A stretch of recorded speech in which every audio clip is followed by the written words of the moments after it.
Hello and welcome Draft League fans. So today we're going to be going over quite a few replays of the GG Inc. Top 16.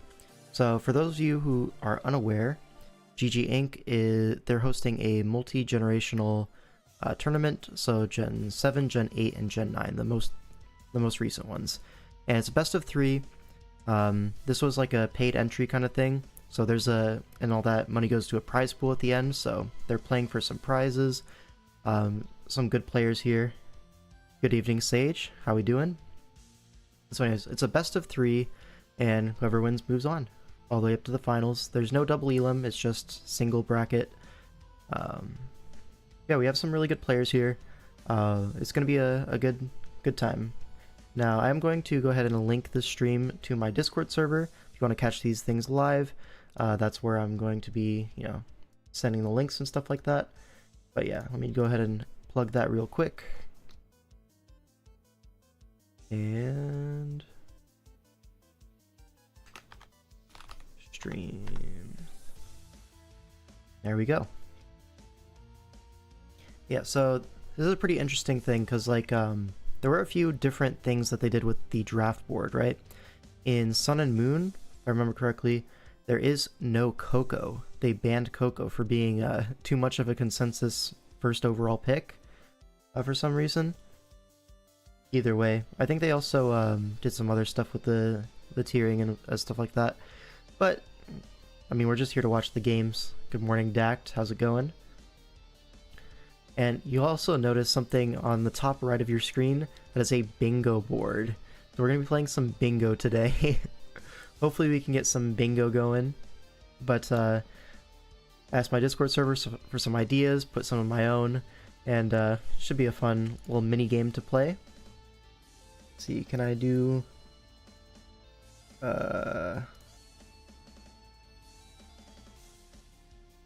let's see... Anyways, so I do think that Owen, OG Albina, will be joining me at some point today. Not right now, but a little bit later for some of these games. But it's going to be a fun time. Just give a few minutes for people to start streaming in, and then we'll go ahead and start. What else do I have to say about this tournament? I mean, we can look at the doc real quick. So, let me just do this a little bit. So you can see there's a prize pool of $320. So the way that's split up is I believe it's a 160 to the winner. Actually, let's not make things up. I actually can go find out real quick. Find the Discord server. And...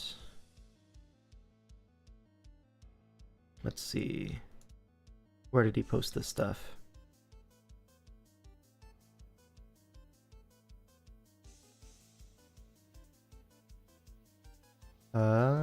Where is it? Oh, also another thing is this tournament tested out banning sleep. So all direct sleep moves are banned, but yawn is allowed. So a little bit interesting there. Where does it say the prize pool? I swear I can find this. Okay, first place is $192. Second place is $96, and third place is $32. So, some decent money in this. Not too bad. J. Ricky Citrus, let's go. I mean, it is name brand, what can I say? Anyways. One draft per generation. Makes sense. 90 points, 8 Pokemon. Pretty standard stuff. Let's see.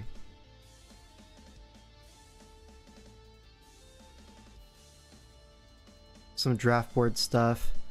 They allowed some stuff like in SV. You see Zama Crown, Spectrier, Shaman Sky. Some really crazy stuff, right? And then stuff like Terra Sneasler is allowed. So definitely on the pseudo Ubers kind of grind there. But we look at Sword and Shield. What was interesting about Sword and Shield? Not a whole lot. I guess you could say Coco and Mew are in 19 points, and that's pretty abnormal. But outside of those hot takes, pretty normal looking draft board. And then in Sun Moon, right, there's no Coco. So Coco is not allowed here. But Lando T is, Zeraora is, but yeah. Interesting thing, right? Anyways, I think that's pretty good as an intro. We can start looking at some of these games. So we have Itzia versus Rival MD. Let me just pull something up on the side here. Yeah, Itzia versus Rival MD, and let's go ahead and look at this. So again, we are playing bingo with this. This is gonna be fun. All right, so looking at this matchup, all right. So this is Gen 7, so this is the first of the 3 gens. This is also covering up some stuff that I don't like. Oh wait, that's because I'm on the wrong area. Okay. There we go. Alright, all is saved. So this matchup, right? Zera looks pretty decent, right? With just T-Bolt HP Ice, maybe Calm Mind, maybe Adrenaline Orb for that Lando T. Pretty standard stuff there. It's able to outspeed the Lopunny, which is a big deal in this matchup. What else? We see a Kartana. I don't see a whole lot of really fantastic resist to Kartana's moves. Like there's 3 grass resist, but you know, 2 of them are like damn near O-code by knockoff. And then Drapion, you know, could get helmeted down. So maybe a Scarf Kartana endgame, or you know, maybe a Choice Banded Kartana open up the Zeraora endgame. This is a potential game plans there. And then what else? Probably gonna be Rocks Uxie, Spikes Quillfish, Calm Mind Comfy, or maybe it's just Fizdef Rocky Helmet Comfy as a Lopunny answer, but you do have Uxie and Quillfish. I don't think you're necessarily hurting for Lopunny answers. So probably gonna be Calm Mind there. And then Lando I, probably to take advantage of the Jirachi coming in on stuff like the Comfy, maybe even the Kartana, right, as a grass resist. Lando able to come in on that pretty safely. Maybe you could see like even an eject button on like maybe Quillfish or something. Come in on a Landorus U-turn, not a Jirachi U-turn, get your Landorus in, and then, you know, just Earth Power HP Ice kind of hits everything. Yeah, you don't even need to predict the Lando T coming in. You can just Earth Power, next turn HP Ice. You will probably win that 1v1 no matter what. So, decent ways to make progress for Itzia. On the other side, though, this is looking a little bit rough, right? Mega Lopunny as your main guy against, like, Uxie, Quillfish, and Comfy. And you know, the faster threat Zeraora. It's not really a great matchup for Lopunny here. But what are the redeeming factors here? Lando T, as usual, looks pretty fantastic, right? It could be something like Yachi Berry, HP Ice to, you know, like I said, 1v1 the opposing Lando. And on the bingo card, I do have Landomir, but this is Gen 7, so I don't know if that entirely counts, right? Because the whole point of the Landomir is that they can't hurt each other. So maybe we'll fill it in. Does this count? Chat, let me know. Does this count for the bingo? But anyways, I don't know. There's not even the T-Spike angle because Quillfish can absorb it. There's what else? Oh, I forgot I was going to send this to Ethan, who's running this tournament. Yep. Alright, there we go. And yeah. So honestly, this looks like a really amazing matchup for Itzia. I'd be really shocked to see him lose this. Maybe like some random ass Jirachi can be a big threat.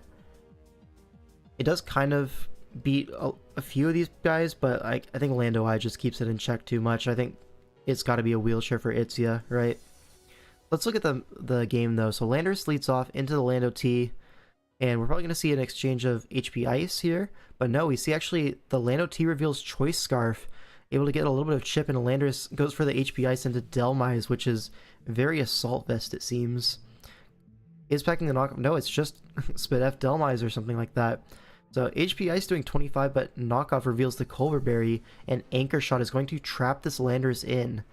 Now another HP Ice is going to do a little bit of damage, but Synthesis Delmise is going to be able to 1v1 this Landorus.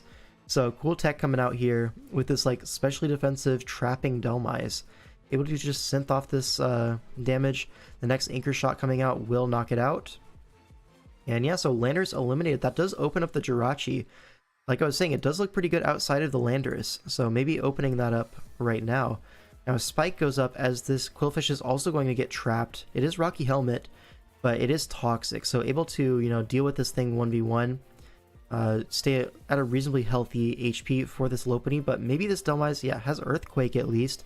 Going to chip this down, maybe opens up the Lopunny, so Dhelmise kind of putting on a clinic here. Able to also get off the Suicide Rapid Spin, goes down to Toxic. All in all, not a bad trade from your Dhelmise. Now Jirachi comes in, forces out this Quillfish under the threat of Psychic. Now Uxie's coming in on the Trick Room. Okay, we're going to see a fast Trick Room here, actually. So Jirachi aiming to set up Trick Room and then U-turn into what I assume to be a Specs Primarina. No, Drapion's going to be the abuser, okay? Gonna knock off the Uxie, gets rid of the Iapapa. Alright, now Quillfish comes in.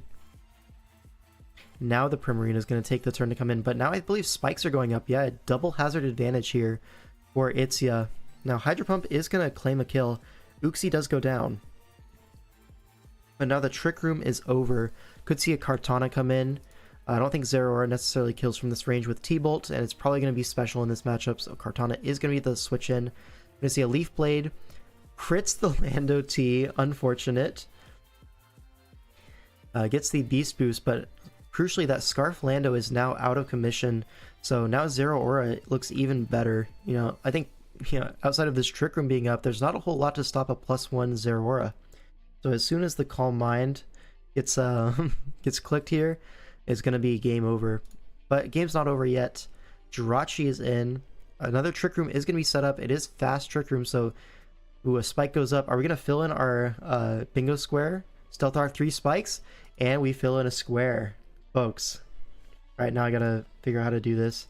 Go over here. We can fill in the free spot for you. Let's make it green. That's fine, and then Stealth Rocks 3 spikes.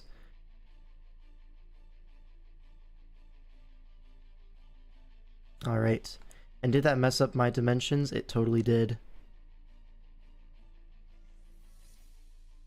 There we go. All's well that ends well. So we do have max layers up, which is great. And then now what? So we see a U-turn probably into that Primarina again, but now Rocky Helmet doing big damage. Those Prim might get a few KOs here. Never mind, Hydro Pump lands a little bit to the right, and it's going to go down to this Poison Jab. So a little unlucky there, but what can you do?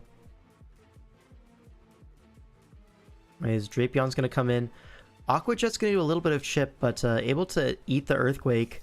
And now Poison Jab's going to do a little bit of chip as well, and now Rocky Helmet's going to knock out the Drapion. So yeah, this is looking a little bit crazy.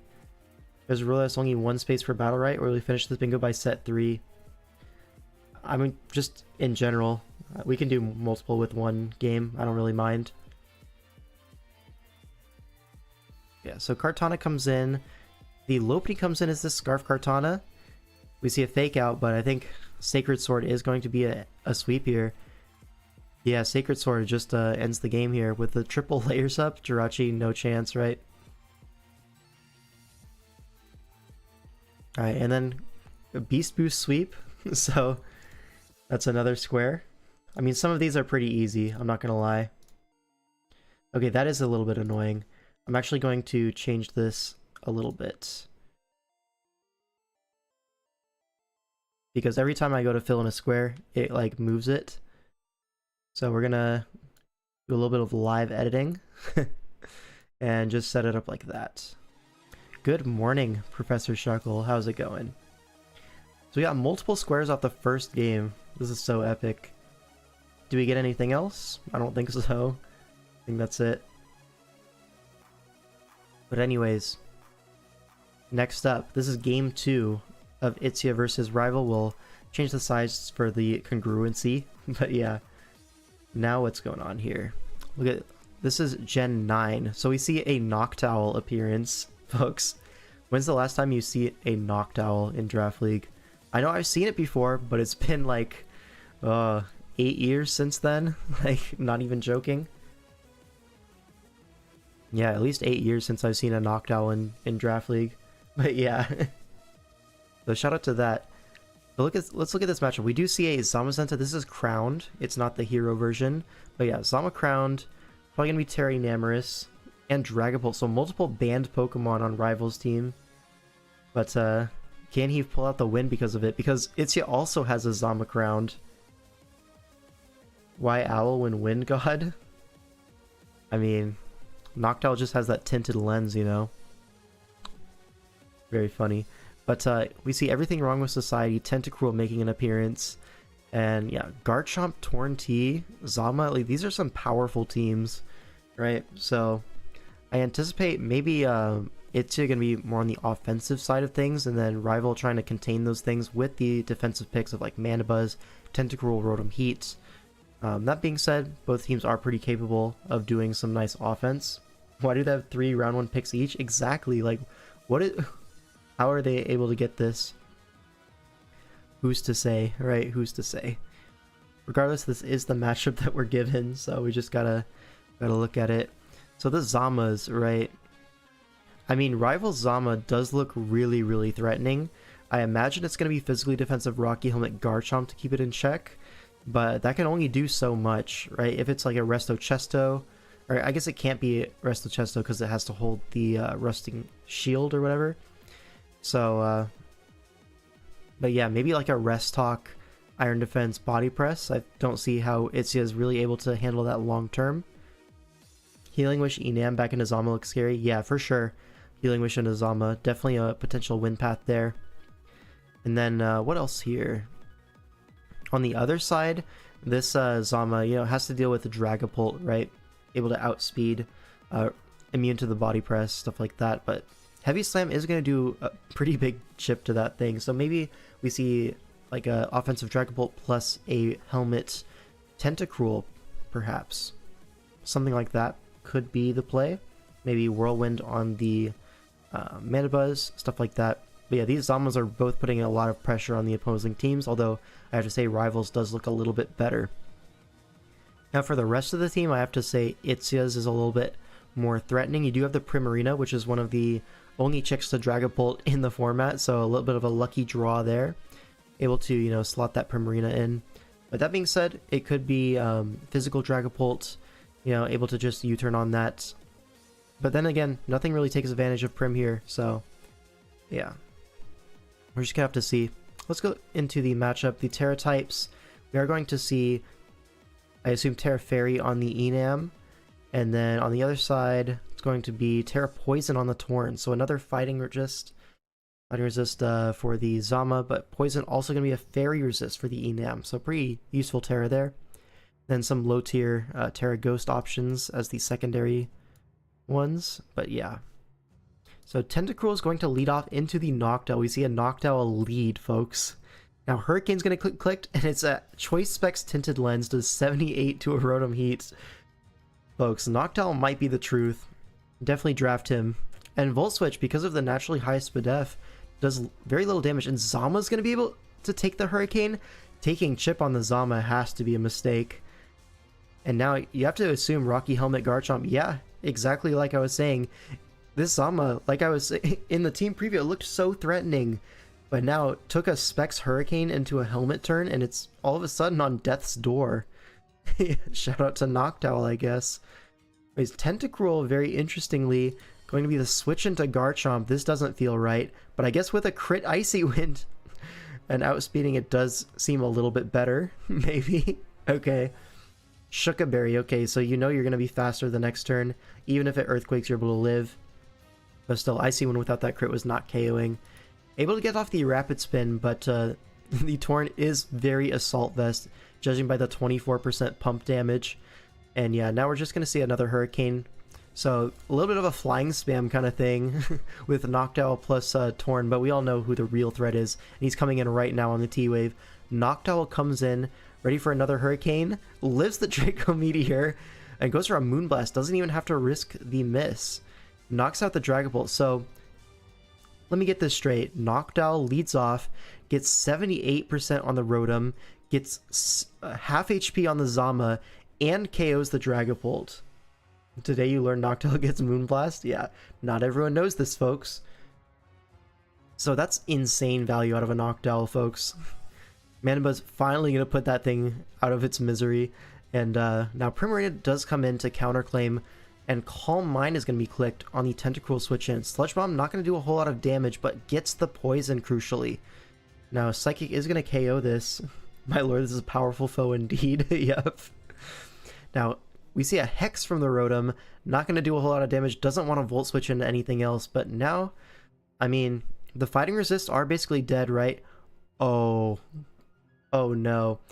But I was going to say, Enamorous could potentially Healing Wish into the Zama and potentially reverse sweep this because, you know, the main resist being Garchomp is now dead and you can Iron Defense Body Press through the rest of these guys. But we see a Custap Berry in Torrent, see a Terra Fairy, and the Surf is going to one-shot the Enamorous, so no Healing Wish to be had. And Zama is going to finish off this Prim, but I think that's about it because the opposing Zama comes in, has the defense boost available, is just going to close combat, and now Mandibuzz, I have to say, is probably not going to be able to 1v3 considering the Glamora is in the back. And yeah, Air Slash into Howl Zama. Folks, I mean, Whirlwind, sure, delay the inevitable, but here you can just fish for a Sludge Bomb Poison. It's really not the end of the world, right? You just stay in Sludge Bomb forever. It's like a 3-hit KO. So yeah, this is completely over. And Itzia takes the series 2-0. Does that count as Wasted Terra? Kinda does, right? That does count as Wasted Terra. Just freaking died. So let's go ahead and fill that in. So getting some really good progress on that bingo board off of just this Itzia series. Did we get anything else on this? I don't think we did. I think that's pretty much it for this series. But yeah, shout out to Itzia. That was completely dominant early game by that Noctowl. And takes that series 2-0, moving on to the round of 8. Alright, next series here. And real quick, let me check on something. Alright, we're good. Alright, so now what? Now we see AM22 versus James. Does James go by another name? Let's find out real quick. Let me pull up the bracket. James. He's just James. That's his name. Don't wear it out. This is top 16. So the winner of these goes to top 8. Yeah. Anyways, James with the custom avatar with a Chi-Yu. Very cool looking stuff. Cannot lie. But anyways, we see Gen 7 being the first game. And so what are these teams? You have to assume this is Zard X on this team. It makes a lot of sense. And then on the opposing side, we're going to see Mega Diancie. Yeah, Zygarde as well. One of the more standout Pokemon in Sun and Moon recently has seen a big uptick in usage in the past year or two. And it's really been having some great performances in these team tours that run Gen 7, 8-mon format quite a lot. And then Snorlax as well. One of the best Super Berry abusers in the format, so really nice to see him in Gen 7. Yeah, Snorlax really fell off, Gen 8 and Gen 9, but here he's definitely one of the top mons. Then, the rest of this, it does look like a pretty standard offense, aside from the Alomomola in the back. Now, this is not a flip turn gen, but Aloe does exist. I guess it does soft check Zard X with Toxic and stuff like that, but it could be sub fodder. That's like the main problem with Aloe in these old gens. There's no flip turn to get out of these situations. You can offer pretty much a free sub to anything that wants to click it. But yeah. So AM22 though, let's see. You see Crocodile in this matchup. It could be physically defensive as a Zygarde check. But outside of that, doesn't really check too much else. So it could also just be Scarf. Scarf EQ looks very good here. There's no ground resist. AM's team looks so much better. I mean, it does have more aura for sure. The Torn, the Zard X, the Necrozma. I mean, even the Blastoise, right? It's a great support mon in this gen. But yeah. Let's see. Major threats, major threats. I mean, I guess Zard X, if it's sub, can break through the Aloe. Maybe like Dragonance sub on the Zard is like the #1 threat here. There's no like real answer to it. Maybe like a Scarf Stone Edge Mienshao can revenge it and just try not to let it set up both a sub and a DD. I think if that happens, it might be game over, or GG, some might say. Does it have Z moves? Yes, there are Z users. There's probably 2 per team. So standardly, you're probably going to be looking at Z Torn, Z Necrozma, as well as Z Zygarde. And the second Z user on this team is a little bit ambiguous. There's no obvious choice for it. If I had to guess, I might say it could be a Snorlax or something on the bench. Helmet Lax maybe as the Zard check. I mean, Helmet, sure, but I think you'd prefer to be Ayapapa or something like that into the Zard X, and maybe just be Whirlwind, Earthquake, that sort of thing. Earthquake also hits the Klefki, so could be that. Although, like, a Curse Lax could potentially be a nice win condition here. It does have to contend with knockoff from Crocodile, but if you're able to get around that, I don't see a whole lot else that can 1v1 it. I mean, there's Roar Blastoise, but that's only gonna, it's only gonna prolong it. It's not gonna actually 1v1 the Lax. But yeah, Mega Diancie, if you're able to catch the Klefki with Earth Power, could be pretty nice, as, Magic Bounce, you're not, susceptible to the Prankster T-Wave or anything like that. Maybe Magnet Rise Klefki could be the play, but into Zygarde, that goes straight through the Magnet Rise. But it would be nice for Earth Power Diancie, but we'll see. All in all, I have to give the matchup to AM22. It looks like he has solid checks to James's offense, and also has that big Zard X. As well as, we didn't even talk about it yet, but the Torn T, Supersonic Sky Strike plus HP Steel plus Heat Wave. I don't see a whole lot of answers for that. You can even knock off the Snorlax, get rid of the Super Berry. A lot of things that Torn can do in this matchup. But yeah, have to give it to AM22 in this matchup here. We see Crook lead off. The Intimidate goes into the Clear Body, but not willing to risk the Scarf Crook immediately, as by Earthquaking right there, you probably reveal that you're either Sash, Roselli, or Scarf on your Crook. And so with a knockoff here, you have to assume it's going to be Sash then, like Sash lead, potentially Rocks. But we see a Whirlpool as you knock off the helmet on Aloe, and now it's just a free Rocks. And now what? So Toxic on this Aloe is going to get roared out, so able to potentially even save the Crook as sack fodder. Mienshao does come in, but you do have Torn, which is going to be a pretty safe switch, and it's really hard to click Stone Edge on that turn in the face of the Crocodile. We do see a U-turn, does 15%, can't really tell too much about that, but yeah, Diancie comes in, scouts for the HP Steel as Lax comes in, and now what? If this Torn is like a bulkier set, we could see a knockoff this turn. It's actually leftovers, so maybe it's a Rest Talk Curse, Mono Body Slam. That could be the set. We do see a knock and a U-turn though, so more of a utility Torn. HP Steel, and probably a Supersonic Sky Strike, if I had to guess. Although it could just be like an Assault Vest set. Although, what are you checking with an Assault Vest in this game?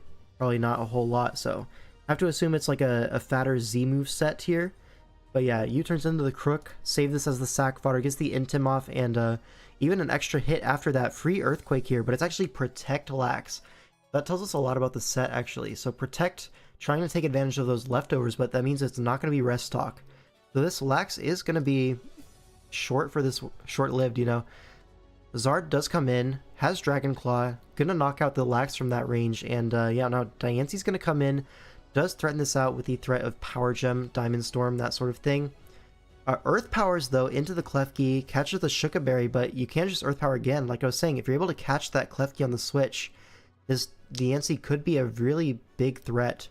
Now, Torn does have to come in again, but Scizor can come in. We've kind of revealed the whole set already. If it's not, if it's like Stabless with Heat Wave as the last, then maybe it can threaten the Scizor, but you have to assume James is just assuming it's going to be Flying move last. Now, is it though? We see a Bullet Punch from potentially Banded Scizor, and it is Hurricane last.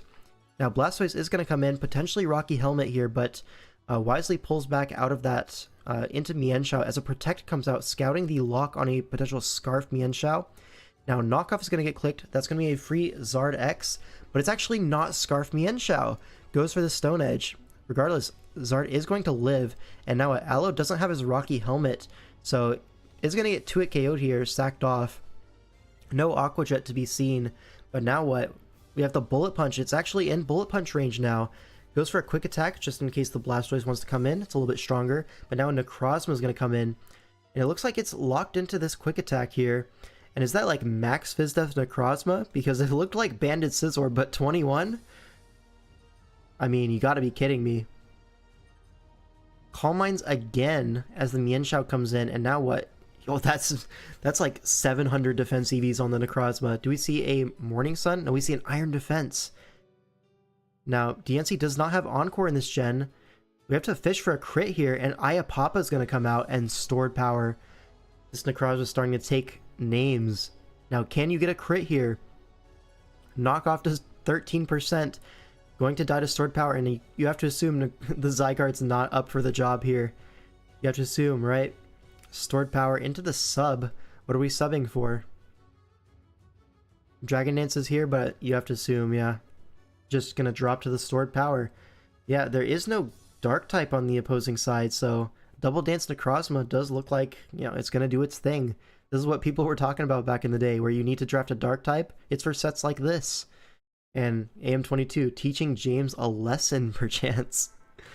Anyways, I think that's not quite anything to add to the bingo board, right?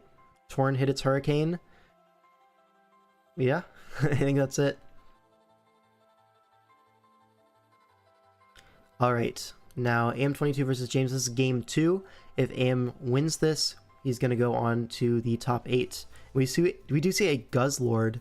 So shout out to Guzzlord. Very funny name of a Pokemon. But on the other side, we do see an Electivire. So some cool like low tier picks here coming out.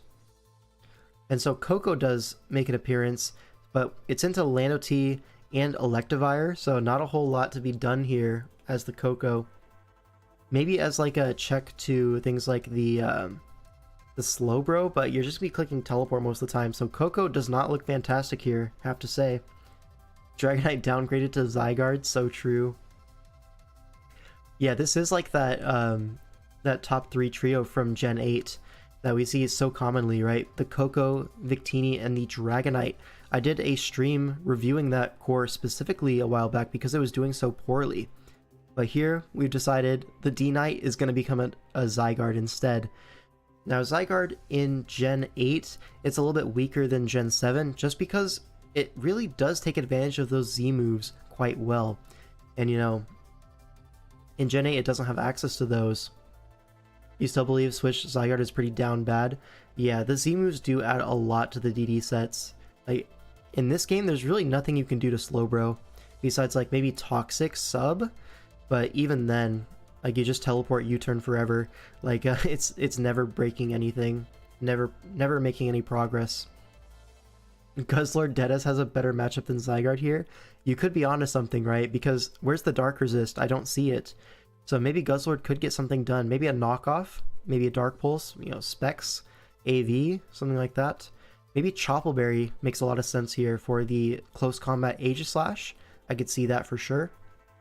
But anyways, matchup wise, I have to say AM22 does seem like he has the tools here, but James could make something happen with the Victini and the Guzzlord.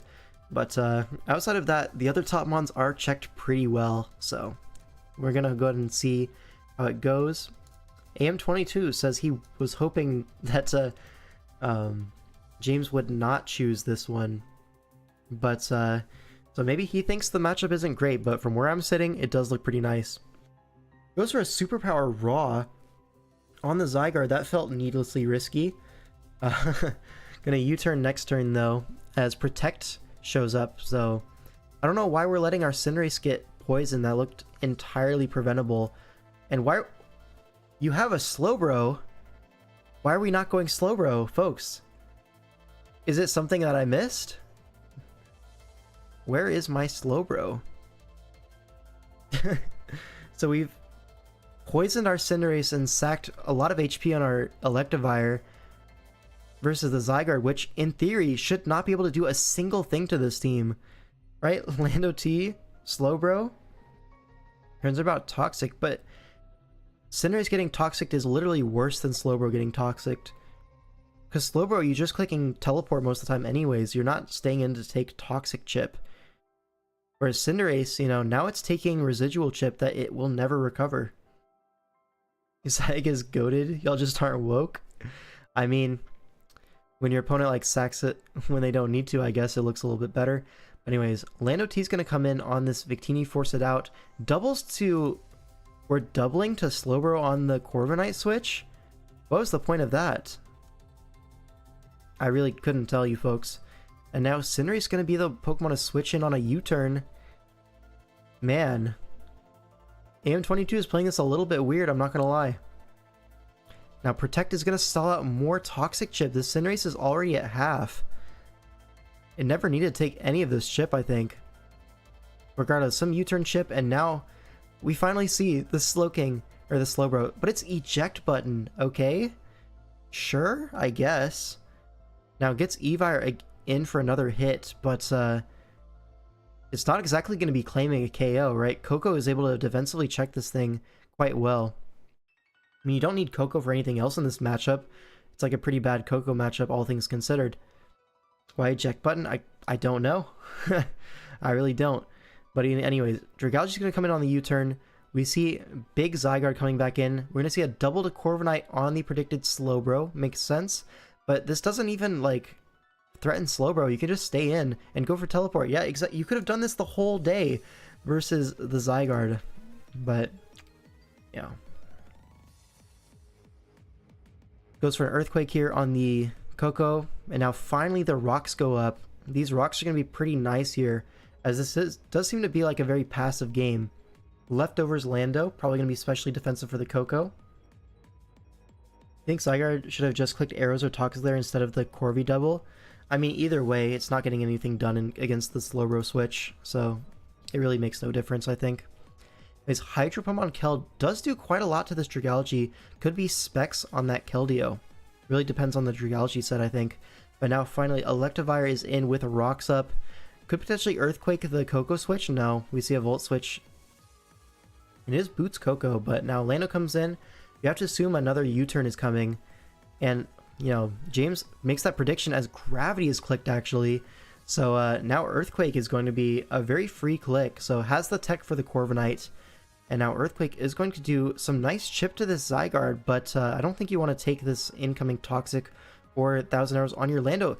He sees it differently. He wants to stay in and go for a Swords Dance. I mean, it is going to force one KO, but after this Protect, one KO is all you're getting. And again, this Zygarde is getting free value when we have a Slowbro right there. And it sacks off the pretty useless Coco here. I mean, it's not even a big impactful sack. And now this Corviknight is going to come right back in. Or you could go Keldeo or Victini, you know, make it something offensive, yeah. Glaciate comes out, but with Electric Terrain up, could see a potential Thunder here. Doesn't want to stay in and find out. And Dragalge is going to pivot in on the Thunder. Only does 16%, but now we're pivoting back and forth. But to what end? Electivire comes in on the Thunder. Okay, gets that speed boost, but you could have done that in the first place, I guess. But yeah, Earthquake is going to do some nice chip, but Victini is going to live to tell the tale. Goes for a Glaciate. Why? We're just giving more outs to AM22. Whatever, man. Whatever. I'm so over this game. Gonna see a teleport into the Cinderace. Gonna see a U-turn on the Guzzlord, but not a whole lot of chip happening here. And Dragalge's gonna come in. Why did we do this? We had the teleport on the Guzzlord coming in. Was that really our best option? Bad advertisement for Swish, not gonna lie. I don't know, man. These players are playing it a little bit weird. Was Cinderace really the best punish for Guzzlord coming in? I feel like Dragalge Draco would have been better. Maybe even a Lando. No, you can't go Lando because Corv comes in. I don't know. Maybe he just doesn't have a lot for this Guzzlord. Goes Cinderace again, and now High Jump Kick fails to knock it out. Oh, shucks. This is tough to watch. It is really hard to watch, I'm not gonna lie. Now Evire comes in, able to go for an Earthquake, but I think the damage has been done. At this point, Keldeo's gonna come in, goes for a Hydro Pump or Surf or a Flip Turn, I guess. I mean, the last hope is that Slowbro just walls out the remaining 4, which it kind of does, right? We're gonna see a Toxic here. No, he sees 1,000 Arrows. What for? We could have Toxic'd this. Does Slowbro sit on all of these guys? Are you in thunder range? Goes for the overheat, catches the E-Virus sack, but overheat Victini. Why are we overheat? Slash DT Blue Flare? Like, maybe we should have started at top 8. That is very funny, yeah. Well, we'll see. Scald comes out. Can this Slowbro get it done? Doesn't seem to be anything else that really threatens it. Does this count as an endgame choke? I mean, is it really a choke if the whole game is just, what are we doing here? See, Sword Stance, Aegislash, able to set up on this Corviknight, gets +4, and can Keldeo KO it from here? It is Specs, I believe. Hydro Pump, King Shield for a little bit more leftovers, but now, can you take the Hydro Pump? Does not want to take the Hydro Pump. Okay, goes into the Slowbro, takes 35%, misses the next Hydro Pump. Do we see a Side Shock? So it is 3 attacks teleport. So Hydro Pump would have 2-hit KO'd there, potentially swept here, but I guess you're in range of Shadow Sneak now. And Aegislash comes in on the teleport, and now with Sword Stance, Shadow Sneak, it should be over, right? You have to assume it's Shadow Sneak, and yeah, it is. And Aegislash is going to sweep this endgame. But, yeah. We do see a forfeit. Was that one of the bingo slots? I know. I think I changed that out for something, but forfeit before the game was over. No, I changed it out for something. One hell of a game. Yeah, I don't think we want to talk about that one anymore. AM22 will advance to top 8. But yeah. Oh, wait, no. Oh, this is a game 3 for fun. Okay. So this one was just for fun. We're going to speed through this one because it doesn't really matter, but I guess they played out the third game, which is going to be SV. This was my one OP Mon this matchup. Man, kind of crazy, right? Morgrim Gaming. Shout out to Morgrim. Oh my god, there's a Terra bundle on my screen. Oh my god. What are they doing with their SV tiers? And then up against Dragapult plus, I've just assumed Terra Gambit. Yeah, kind of crazy draft board here. Morgrim is going to lead off, go for a Reflect on the Roaring Moon Ironhead. Okay, sure. But it's going to get Brick Breaked, so he actually preps for the Morgrim. Very funny. Now, Brick Breaks again on the Necrozma switch, and now Taunt's going to come out on the Dragon Pulse. Okay, 2-hit KOs the Roaring Moon. Is going to be Colberberry, so favorable trade for the Necrozma here. But, yeah, Morgrim's basically dead. And now Lando T comes in, goes for Earthquake. There's no ground resist. This could be, like, Adamant Scarf or, like, a Choice Band Lando T. Any of those would have been pretty nice here. You have to assume it's Scarf, but, or maybe it's just Earthplate, something like that. Anyways, Volt Switch is on the Dragapult coming in. Luffy's going to set up a Spike as it gets Fire Blasted by the Dragapult. Has the Akaberry Max Spadef though, so it's able to take that. Goes for a T-Wave, but it's a Lumberry Dragapult, anticipating the T-Wave Klefki, but now this Klefki is in range of rocks, so the next time it comes in, it's not going to be able to check this Dragapult. Actually correctly calls the Avalok switch, which is insane. Goes to the Rotom Wash, and now goes for a Volt Switch as the Dragapult comes back in, but now Brambleghast comes in, does not want to risk the Shadow Sneak. Goes into Gambit to take that hit as Klefki will get sacked off, but it's actually Defiant on this King Gambit, you know, prepping for that Lano T. But you know, Rotom Wash comes in, it's going to be foul play, but Katao is going to 2-hit KO this very comfortably. And yeah, you're just going to click it again. Nothing really threatens this King Gambit out. And now what? Lano T comes in, but triggers Defiant. Do we see a Terra Dark Sucker Punch here? We do. Does it knock it out? It knocks it out after Rock, so very strong hit there. But now it is going to get Encored, and now Terra Bundle might start to do some work. Can it, you know, really do something? Agility, that's step 1, okay. Now Terra Fairies hits the Hydro Pump into the Avalug, alright. Step 1 has been achieved. Now Morgrim comes in. Now we just have to see Light Screen, but actually going to Encore the Light Screen, which is going to waste the screen turns. Yeah, this is a really good play by AM22. Locks it in. You can't really switch to anything very safely. Is going to switch now, but yeah, those screen turns are looking pretty wasted. Terra Blast is going to knock out this Dragapult, so broken checking broken. But now Gambit comes in, is going to take the Terra Blast barely, and Ironhead is going to wrap up the game. And yeah, Rotom Wash comes in, but you have to assume, you know, Backs in the back is going to be able to handle this. And yeah, it will be able to do that. The guy who doesn't run Draco would not like that one bit. Non-stab Dragon coverage. Who clicked that? Oh, Necrozma, right. So yeah, AM22 loses the game 3, but this series was already over at this point. AM22 wins 2-0, and this one was just for fun. Anyways, let's move on to the next series, which is going to be a nice one. This is going to be Rai versus Theodore Manny. So both of these guys are really, you know, veteran players to say the least, right? Rai, I think, has the #1 most games played in major team tours. Second place would be yours truly, but Rai has me beat out by like 1 or 2 games, I think, at this point. So, yeah. You're liking the description? Hell yeah, mountaih. Speaking of liking the description, go ahead and like the stream, folks. Can we get, I mean, what do we have so far? We have 4 likes and 24 viewers. Folks, the math is not mathing. Go ahead and like the stream for the algorithm. You know, we can get some more people in here. More people who enjoy the stream. Watch these epic games. Anyways. Oh, you're blushing? Aw, shucks. Do I change into a suit just to honor your presence? I might have to do that. Someone at me in Discord. Alright. Yes, do it. We're hoping to catch the finals live, but if we don't make it through all the games first, then maybe we'll just put it as a post-com for a secondary stream. But yeah, the idea is we're gonna run through all the games in the next 3.5 hours, and then when the finals goes live, we'll be able to live comment. Yo, life update, you have a girlfriend now? Congratulations. That's very epic.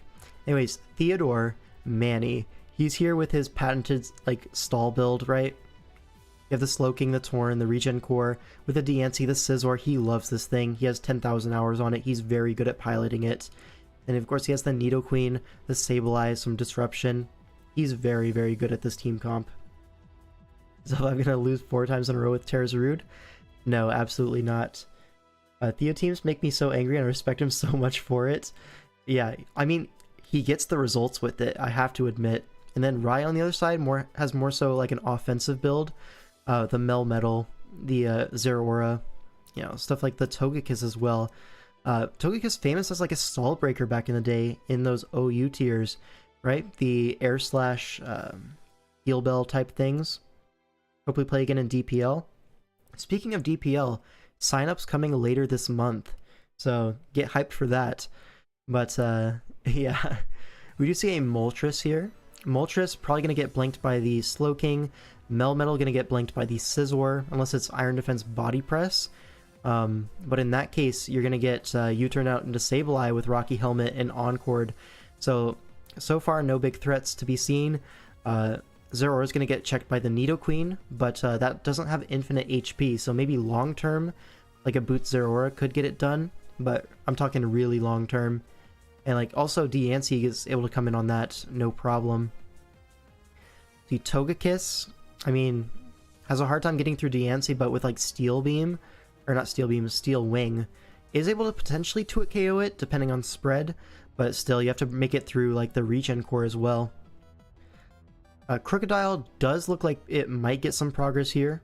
Maybe like a Choice Banded Crook could be pretty nice against this team, but yeah. And then Quillfish trying to layer up, potentially have hazards up for the stall build. Makes sense. Maybe taunt, stuff like that. But yeah, it looks like Theo does have the tools to win in this matchup. Let's go ahead and find out though. So Crook is going to lead off into the Torn. We see a U-turn immediately. It is Moxie Crocodile. So maybe Moxie Choice Band, but no, it actually knocks off the helmet and it's not going to be Choice Banded from that damage. But getting rid of the helmet is nice for the Melmetal, have to admit. Now Quillfish comes in, gonna get taunted by the Torn, and no T-Wave to be had, and now we're probably gonna see a knockoff from this Torn. Yeah, so already some value getting getting gained here. It was Protective Pads, which is basically going to cancel out the knockoff on the Scizor. Yeah, Double Iron Bash is not going to do a whole lot of damage to the Scizor. It could be T-Wave Melmetal, though. Do we see a T-Wave? We do see a T-Wave, so introducing some odds here. Now, Slowking is going to come in. Is this Double Helmet? No helmet on the Slowking, so maybe Boots. T-Waves here, but a Scald is going to happen. Do we see a Burn? We do see a Burn. It could be Heal Bell Togekiss, though, so maybe not the end of the world. It is Rest, so that makes me more so believe it's going to be Heal Bell Togekiss. So Togekiss is going to come in immediately as a Future Sight goes up, and now Diancie is going to come in, and yeah, we do see the Heal Bell, as predicted. Now Diancie is going to come in, threaten this out with the threat of Diamond Storm. Melmetal's going to, but the double to Nidoqueen. Alright, a little bit of chip on the Melmetal, and now it's threatened out by the threat of Earth Power, and Rocks go up as the Crook comes in. Probably going to trade Rocks here, you have to assume, but no, knocks off the Torn. I mean, to be fair, Crook is the only rocker, so losing the Boots is not that big of a deal if it's not willing to get them up. Anyways, U-turns on the Qwilfish switch, and again, Nidoqueen comes in, threatens the Earth Power, and Qwilfish is going to get not sacked. It only takes 24 actually, so Pain Split. We're getting this chip on the Nidoqueen, which Zero Aura does need, but now Qwilfish can go for a Liquidation, and I mean, it's a good trade I think for Rai, but the Qwilfish is going to go down, a Spike up, but yeah, now Crocodile comes in. It'll go for another knockoff or maybe a Stone Edge, a Scale Shot. Ooh, Scale Shot Moxie makes a little bit more sense. But can it KO the Torn from here? Theo doesn't want to risk the Stone Edge, as the Stone Edge does come out. Now, Slowking does take Spikes, so it could be a Resist Berry, maybe Colbur Berry. Willing to stay on the Crook to find out, but regardless, Air Slash is going to come out. Now, Sableye is going to come in on the T-Wave, so a lot of progress being made by Rai. A lot of status here. And Flinched? Parad? Okay, Sableye should be able to recover this off. And Air Slash misses, so now able to go for another... Oh, goes for a Will-O-Wisp, okay. Does have Heal Bell, though. Yeah, but this Sableye does have 16 recovers here. Should be able to stall out these Air Slashes with no Nasty Plot. And you can't exactly Nasty Plot under threat of Encore. And now a knockoff comes out, so no Boots on this Togekiss. So it could be Roost Last, but if it is Roost Last, you know, it's going to have a hard time breaking through these Regen Mons. Right, and Diancie comes in, takes Spikes at least, but now you have to assume a Heal Bell is coming. We see Para, and actually Diamond Storm gets clicked, so doesn't want to risk anything, and reveals Roost Last, so this Togekiss is not going to be able to get a whole lot done. This Diancie does seem to completely wall it out. So Scouts the no Steel Wing. Yeah, Diancie with leftovers is just going to sit on this thing. You can Roost, you know, take a few Diamond Storm PPs with you, but you're never really getting through this Diancie. And yeah, another Diamond Storm is 61%. So Roost incoming. Do we see a Moonblast? Do we see a Body Press? Yeah, you can't exactly Roost that off necessarily. Maybe with full Paras, but a critical hit. That's doing a little bit too much for comfort. Only 10 Roosts left. Another crit. Well, that's actually back-to-back crits. We get to fill out a square in our bingo. Pog. Alright. Oh, did I mess up the dimensions again? Drats.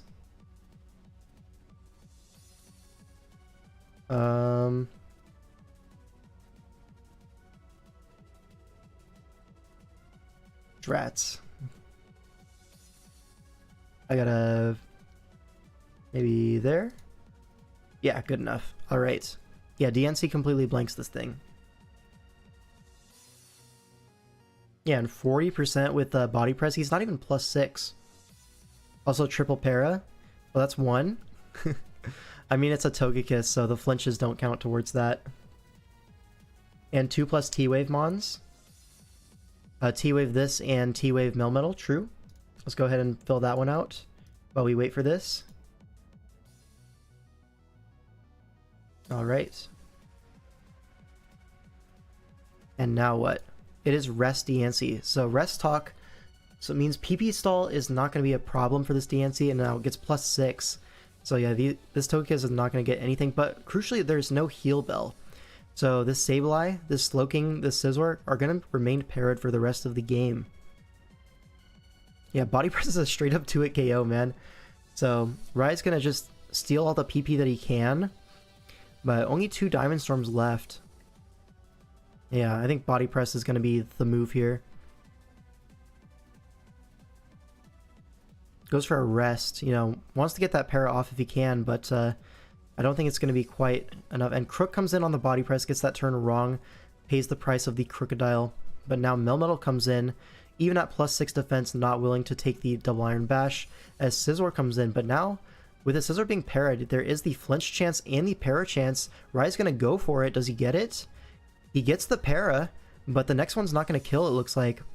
1%, do we get the Roost off? We get the Defog. Okay, sacking the Scizor to ensure no spikes up. Alright, it is going to help out the Slowking a little bit on this regen, but predicts that with a T-Punch. And now Nidoqueen is going to be pivoted in, and now Earth Power is going to do only 32%. And now the Nidoqueen is going to go down, but Helmet, so the Melmetal is going to basically go down with it. I believe that's Bullet Punch range, so you're going to have to come in to rest on the Slowking or the Sableye potentially. But I have to imagine Theo's going to play in a way to prevent that. It's taunts on the Zeraora now coming in. Doesn't really have a safe switch. And Plasma Fist is going to knock out the Torn. So Sableye comes in, goes for a Will-O-Wisp. But yeah, Play Rough is going to do only 36% actually, not a whole lot. But here, I think you might see a Melmetal switch as he does go Melmetal on the recover, able to get off the rest. And Will-O-Wisp, just in case he doesn't click rest for some reason, but yeah, this Melmetal is back to full, and Togekiss is still alive to Heal Bell it. Goes to Scizor for the Bullet Punch, but at least for this turn denies the Heal Bell. But yeah, I think not a whole lot to be done here. Maybe the Diancie, if it gets some nice turns going, can, you know, pull this out, but I think Melmetal only has 2 Double Iron Bashes actually. So if you're able to get rid of the 2 Double Iron Bashes, maybe this Diancie can wall out the rest of the team. Hold up, this isn't over. Moltres comes in on Sableye. Not going to be a big issue, right? Diancie just comes on this all day, every day. Moltres goes for a Brave Bird. Does it have Steel Wing? Physical Moltres? It does have Steel Wing. Catches the Diancie on the rest turn, though. So Theo's scouting for that, and now is going to go Slowking for sure. Yeah, but Moltres can go for a U-turn on this. For some good chip, I guess not that much good chip. Goes for a Scald. Can we get the burn on the Zeraora? We do get the burn. Okay. So starting to bring things back. Gonna see a Sableye switch in as Togekiss comes in. But Togekiss goes for the Heal Bell. Heals off that burn, but now Diancie able to go for a Sleep Talk. Gets the Diamond Storm. Do we see a plus defense? No, we don't. And that's gonna be the last roost on the Togekiss. Can we get the defense boost? Sleep Talk's the Diamond Storm. No such luck. And now you have to go for Diamond Storm here just to knock out the... Does get the defense boost, so T-Wave is going to get traded out here. You have to assume a Body Press is incoming. Yep, so it has 1 more Diamond Storm left for the Moltres. As Melmetal comes in, stays in on the non-Double Iron Bash, goes for a Body Press. Ooh, is this a 50-50? So there's only 2 Iron Bashes left. So Theo has to get 2 turns right. The Double Iron Bash into Slowking switch. He has to do that twice, and then I think the Diancie might just win the game. Can he get it right? Does Double Iron Bash even KO at +2 defense? I assume it does, right? This looks to be especially defensive Diancie. Let's see. Switches. Do we see an Iron Bash? We do. Hold up. We might be making things happen. Goes to Diancie. You never Double Iron Bash this turn, and now... I think you can just Thunder Punch this turn, but reads that correctly, goes for a rest. And now what? Do we see a Sleep Talk? No, we see Sableye coming in on the next Thunder Punch. I feel like if you're switching, you probably should go Slowking, as it can regen it off. But either way, can recover it off, so no harm, no foul. Now Slowking does come in on this Moltres. Could fish for a para here. Is going to opt to do so. Brave Bird is doing a lot of damage. We see a Scald. And it crits the Moltres. Okay, he's bringing things back. Zeraora comes in, but Sableye is going to be able to switch in on this potentially. No, Slowking is going to get sacked.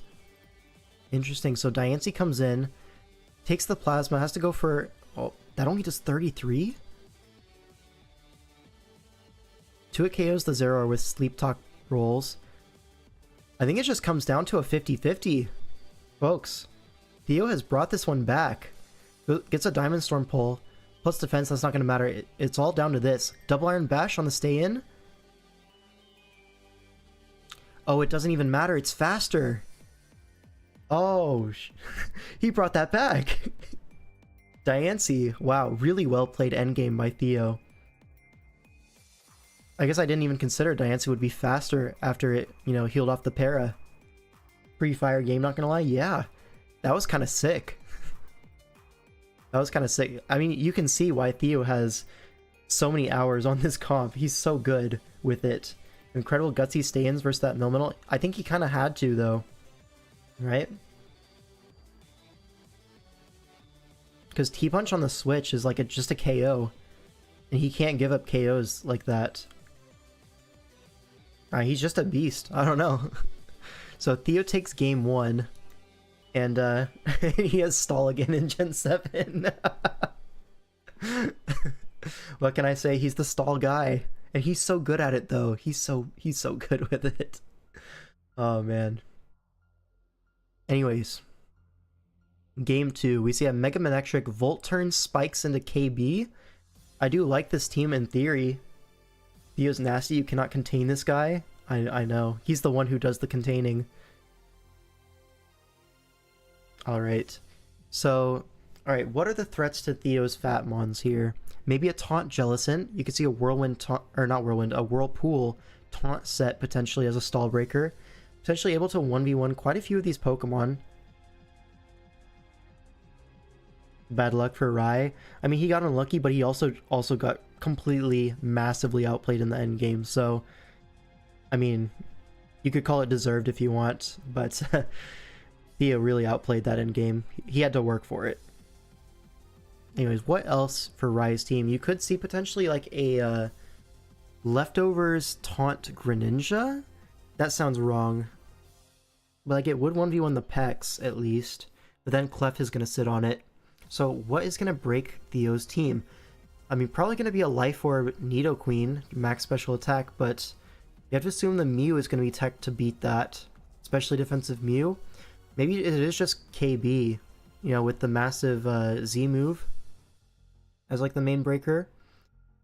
I mean, between Gigalith, Toxapex, Clefable, even Mega Sableye, it's going to have a hard time breaking through all of them. But yeah, it'll definitely be a key piece in this battle, the KV. And there's no ground type, so potentially if you're able to keep spikes up, Manectric could just Volt Switch around, rack up some chip. You know, it'd be actually cool though, like a charge Manectric here. You're able to charge and then go for a boosted Thunderbolt. That could honestly do some work. Boosted Volt Switches. That could be cool. You could have Drill on the bench. He used to draft Drill on Sandstall usually. That would make sense. Yeah. I mean, Drill into Skarm is not going to do a whole lot anyways. So I understand the bench. But let's see. Yeah, it's going to be up to Rai to break this. I mean, once the Nidoqueen goes down, T-Spikes are going to go up. And that's going to be really, really hard. But the Nidoqueen has to go down before that. Let's go ahead and look at the game. So Gren's going to lead off into Sableye. Obviously wants to get the Mega off turn 1. And just going to go for a Fake Out, ensuring the Mega. This is pretty standard stuff. Now Jellicent comes in. It's going to be Scald. So Clefable is going to come in on that. Now, is it Magic Guard or Unaware? It is going to be Taunt Jellicent, but it's actually slower than Clef. And Clef has Thunderbolt. Oh, weakness policy. Is it Unaware? We're going to find out pretty soon. Thunderbolt's... It's going to be a 2-hit KO. Like, you're not really recovering this off. Switches to Nidoqueen on the next Thunderbolt. And now... Oh, it's Turbo Fast Clef. Stays in 2-hit KOs the Nidoqueen. Oh my god. And just goes for a softball on the switch out. Folks, he's just too good. He's too good at this game. Unfortunately, as I say that, he allows a spike to go up. No Sableye switch in. Is going to have to go to Toxapex covering for the Specs Gren, but now that he knows it's not Specs, he can more freely go into the Sableye next time. So once that Crobat gets a defog off, I think he'll be, you know, big chillin' versus that Greninja. Anyways, taunts the Toxapex, but at this point, this Jellicent is not really doing anything. It's used up its weakness policy, and the Clefable is kind of there. And Clefable does look offensively like a masterpiece performance here. I assume we're just going to see Clef come in as soon as the Toxapex gets forced out. I mean, Scalds into a Jellicent, maybe predicts the Nidoqueen. He wants to condition so that the Nidoqueen can't come in. Nidoqueen does come in though, calls the Clef turn correctly, but still threatened by Psychic. Gonna call that with the Greninja switch, but now I have to assume, yeah, you can just go back to Toxapex. It's not a big deal. You don't want to switch in Sableye with spikes up. That's the thing. So another Spike Layer is going to go up as Poison Jab going to come out. Fishing for the poison, does get it immediately. And now I have to assume another T-Spike is going up. Threaten, or at least like pressure the switch to Nidoqueen. Yeah, and now what? Do you see a Crobat come in? Go for a Defog? I think that is going to be the play here. Because you don't want these spikes up, but you also wanted the T-Spike up. Yeah, so Defog does come out here. Do we dodge the Scald Burn? We do. So Crobat lives to fight another day, and now you just go back into Clefable, can softball on this thing forever. Does get the burn, so do we see Magic Guard? We do see Magic Guard, so Clefable, Theodore finally running the good Clefable set, Magic Guard. And it's probably going to be Life Orb, right? Judging from how much damage it's doing. Like a fast Life Orb Clef? I could totally see it. Now Kyurem Black does come in, goes for an Iron Head into Mew. 34% from Iron Head. That feels like a lot. Is this potentially Choice Banded Kyurem? I'm not really too sure. It's definitely aimed at hitting the Gigalith here. And actually now allows another spike to go up. I don't understand this. Could just go Sableye, I think, on this Gren. But I guess he doesn't want to get like Scald Burn or something? Or Hydro Pump's maybe doing too much? Maybe it's physically defensive Sableye? I'm not really too sure. But yeah, he's just spiking in the face of Sableye. Does not care, it seems. Now T-Spike does come out. Now finally Nidoqueen gets the situation it wants in front of the Toxapex. Now Sableye comes in, and it's just going to get 2-hit KO'd by Earth Power. Mew has to come in, so really calling these turns wrong from Theo. Dare I say, misplaying the Sableye. And now Mew is able to check this Nidoqueen pretty comfortably, but now Gren's going to come in. It is in Torrent now, so probably going to see a Toxapex switch in. And yeah, so Nidoqueen comes right back in, but I think we've established the Mew does switch in on this thing. And that's what's going to happen. We see Stealth Rock go up, so double hazard up for Rai. He's playing this well to get the hazards up. But yeah, now Psychic comes out. Do we see a Wisp here? Could see a Wisp potentially. No, we see a Taunt. That makes a lot of sense. Now Gren comes in for a final hurrah. Stays in to take the Torrent Hydro Pump. I really don't agree with that. But at least it goes down to the poison. Now Manectric comes in. Doesn't exactly threaten the Mew. And it is charged, like I said. Rewind the VOD. I said Charge Manectric could be a threat here. Yo, how do I call that? I might be the goat for that. An Electro Ball. Very interesting set here. Gigalith gonna be forced to check this thing. You can't exactly get a defog off. And he forgot the Sandstream. Oh no. Earthquake's in the Kyurem Black. I don't think that it really matters too much. But yeah, Iron Head's gonna come out, knocks that out, and now you have to assume he's forced to defog first. Goes for defog. Does it go for another Iron Head as Choice Band? It is, but it's physically defensive Crobat, so able to take that, no problem. Roosts on this Iron Head, and you have to assume Manectric's going to come in at some point.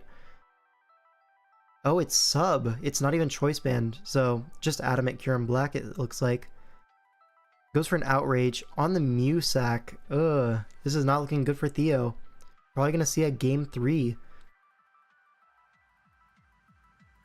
Pretty tame weather today in Alola. Yeah, it's so true. Now Toxapex comes in. The Kyurem is now confused, but it's not like you can break the sub. And Outrage comes out. Does 57 again, but now T-Spike goes up. So a little bit of progress made, but yeah, now Clefable has to come in on the next Outrage. So what does he do? He just fishes for more confusions, but here, can't just go for a Z move here. Sub-Zero Slammer. Does do a lot to Pex, doesn't knock it out though. And Crobat's going to get sacked off here for the regen. Alright. And now what? Mew comes in. Goes for a Roost, but Outrage is coming. Yeah, it does way too much. I think there's just nothing he can do against this Kyurem Black. Yeah, nothing to be done. Now confusion, so maybe with some confusion hits, maybe Clefable can do something. Okay, there's one. I think Riot doesn't even risk this next one. He does risk it. That could have gone wrong, I think. But doesn't hit himself, and yeah, maybe if he hits himself and Moonblast comes out, maybe the Clefable can just reverse sweep, but I think Charge Manectric kind of had that one in the back. Right, you absorb T-Spikes first, and then just sack it off, right? Yeah, you sack off Skarm in that case. So sack Skarm to Clef, you go Manectric with no T-Spike up, you charge immediately, and you get a KO basically. I think Rai had that one, but it wasn't completely over. But anyways, I think potentially misplayed on the Sableye turns, but anyways, game 3, and we see Theo finally using a more standard build, right? Because SV is very hostile to stall, can't really do that. Rai, on the other hand, has this like Sun build, so Sun hyper offense kind of thing. Although maybe it's not hyper offense, maybe it's more so like Sun bulky offense, because there are things like the Raging Bolt, the Great Tusk don't really mind taking these hits. You know, not exactly going for the fastest pace necessarily. But anyways, let's see, major threats here. I mean, both Great Tusks look really, really threatening, especially with Sun up. To get that proto attack, nothing wants to switch in to like Headlong Rush. I mean, there's not even a ground resist on Rai's side. I mean, Whimsicott, but I mean, Whimsicott's an alright Great Tusk check, but if this is Terra Great Tusk, which it looks like it is on Theo's side, not going to be that big of an issue, you know, defensively tearing against that Whimsicott, maybe with an Assault Vest set. Does look really, really strong into Rai's build. And then on the other side, the opposing Great Tusk just needs ground move and maybe play rough, maybe knock off, something for the Latios. But I have to assume play rough, because it also hits the Meowscarada, and maybe a close combat for the Abomasnow. But really not too much else is required here.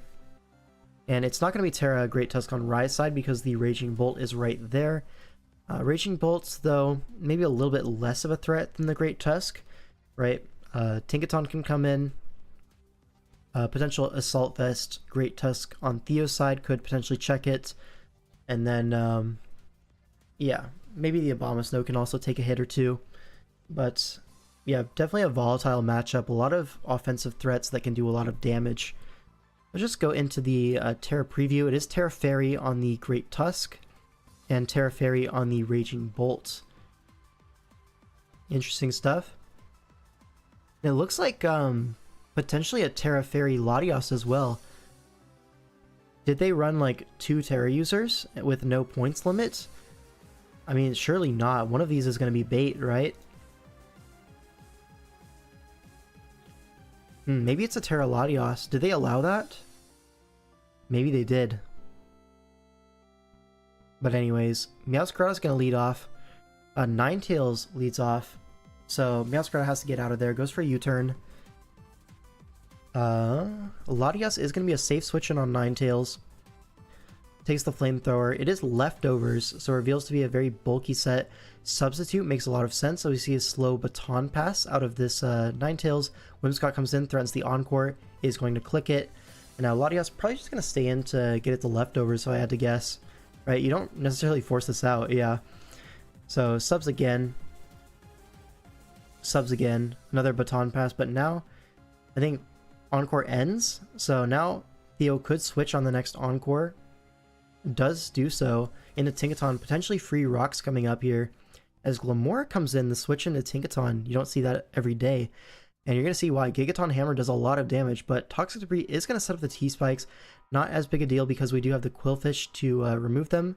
But yeah, Encore Tinkaton coming in handy here. Allows to go for another Gigaton Hammer this turn. Play roughs into the Ninetales switch in, you know. Maybe predicted the Raging Bolt to want to come in on that Gigaton, but no such luck. Now Ninetales is going to Baton Pass. Quillfish comes in to absorb the T-Spikes as Great Tusk comes in. But Baton passes the Intimidate. Oh no! So gets a defense booster instead of the attack booster he was hoping for. And Quillfish, all of a sudden, is not threatened by an Oko. Can go for a Toxic. And Great Tusk comes in on this Glamora Earth Power. It does reveal AV from that damage. Now, could potentially go for a Rapid Spin here. Does go for a Rapid Spin. Do we see Rocky Helmet on the Whimsicott? We do. And threatens the Encore, but does not go for it. Goes for what instead? A Moonblast. So, not going to quite KO the Great Tusk, but puts it in Earthquake range. So, doesn't have to hit into the Helmet if it has Earthquake, but Headlong Rush is going to be traded out by the Helmet. So, threat neutralized by that Whimsicott, I'm not going to lie. Now, Abomasnow comes in on the Glamora. Do we have Ice Shard? We do, but it doesn't KO. A very, very bulky Glamora gets off the Mortal Spin on top, so absolute goop nut from this Glamora here. Now, Qwilfish does have to come in, absorb that T-Spike, gets the Intim as well if he wants to Baton Pass. And yeah, Flamethrower not going to be doing a whole lot of damage. Qwilfish could just stay in and trade here. Goes for a Toxic. There's no immunity besides the Qwilfish. Or not the Qwilfish, the Glamora. Gets Encored though, and now Glamora is going to come in. Do we predict that? We go Abomasnow. And probably just going to see an Ice Shard, right? You have to assume. Ninetales comes in though, absorbs that. Not in Toxic range quite yet, but next turn it will be. We see a Latios come in on a Healing Wish. Okay. Round 2 of the Glamora, potentially. Everything else is pretty much full HP. And now we're going to see double Terra here. It is Terra Latios, which is usually banned. And I think we might see why in this game. Gets off the Calm Mind. And Terra Blast Raging Bolt, even with the special attack booster, only doing a measly 33%. Maybe getting a little impatient with that Psychic. I think maybe another Calm Mind or a Draining Kiss would have been maybe a little bit better. Keep your Latios a little bit more healthy. As it stands now, this Latios is going to end up a little bit weaker, less HP than it may have otherwise. But does get through the Raging Bolt a little bit faster. But, ooh, very ugly Healing Wish use up there. So Glamora is going to remain at 1 HP. But, I mean, the advantage is Great Tusk gets to come in on this turn. Attack booster, Heavy Slam does knock out the Latios. So potentially, if a sub did come out on that T-Wave turn, Theo could have just swept with that thing, I think. The Terra Fairy Latios didn't really have any other counterplay other than just hoping you get the T-Wave turn right. But I guess by Terra Blasting a few times, you kind of allude to the fact that maybe you don't have T-Wave. So maybe Theo feels a little bit safer going for non-sub. But regardless, Tinkaton comes in here. Goes for an Encore, as this was locked into Heavy Slam, potentially. Now Gigaton Hammer is going to come out. Knocks out the Glamora. Now Great Tusk comes in. We see Qwilfish Sack gets rid of the T-Spike. Has Close Combat, so now -1 defenses. Does put it in Meowscarada range of Flower Trick. Or Triple Axle, right? Triple Axle covers the Roaring Moon switch out. Do we get 3 hits? We do get 3 hits, and I think that should wrap it up. Tinkaton's at full, and is going to go hard into the Tinkaton. Do we see a Pickpocket? We pickpocket the Heavy Duty Boots. Not even in range of the Earthquake next, and Play Rough is going to knock out this Roaring Moon. Pretty crazy rule set. There's a lot of stuff allowed that I think definitely should not be. But yeah, Theo does end up winning that series. I mean, I think he played pretty well outside of Game 2, so I think he definitely deserved to move on in this tournament. Anyways, next series we have Iron Flash Gaming. That's Zazo up against Big Bad Kai, or is it Key? I'm not really too sure. I'm going to call him Kai. But yeah, just decided. We do see a Claydol, a pretty rare sighting for Gen 7. You can't stand this Zazo guy. Hey, not a lot of us can.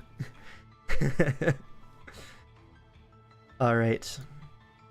Hold on, in that last game, did we get any bingo? I haven't been paying too much attention.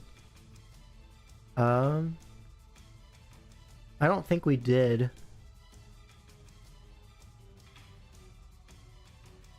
No, I think we're good, right? Anyways. Let's see. This matchup here, this looks like it's Zardex as well.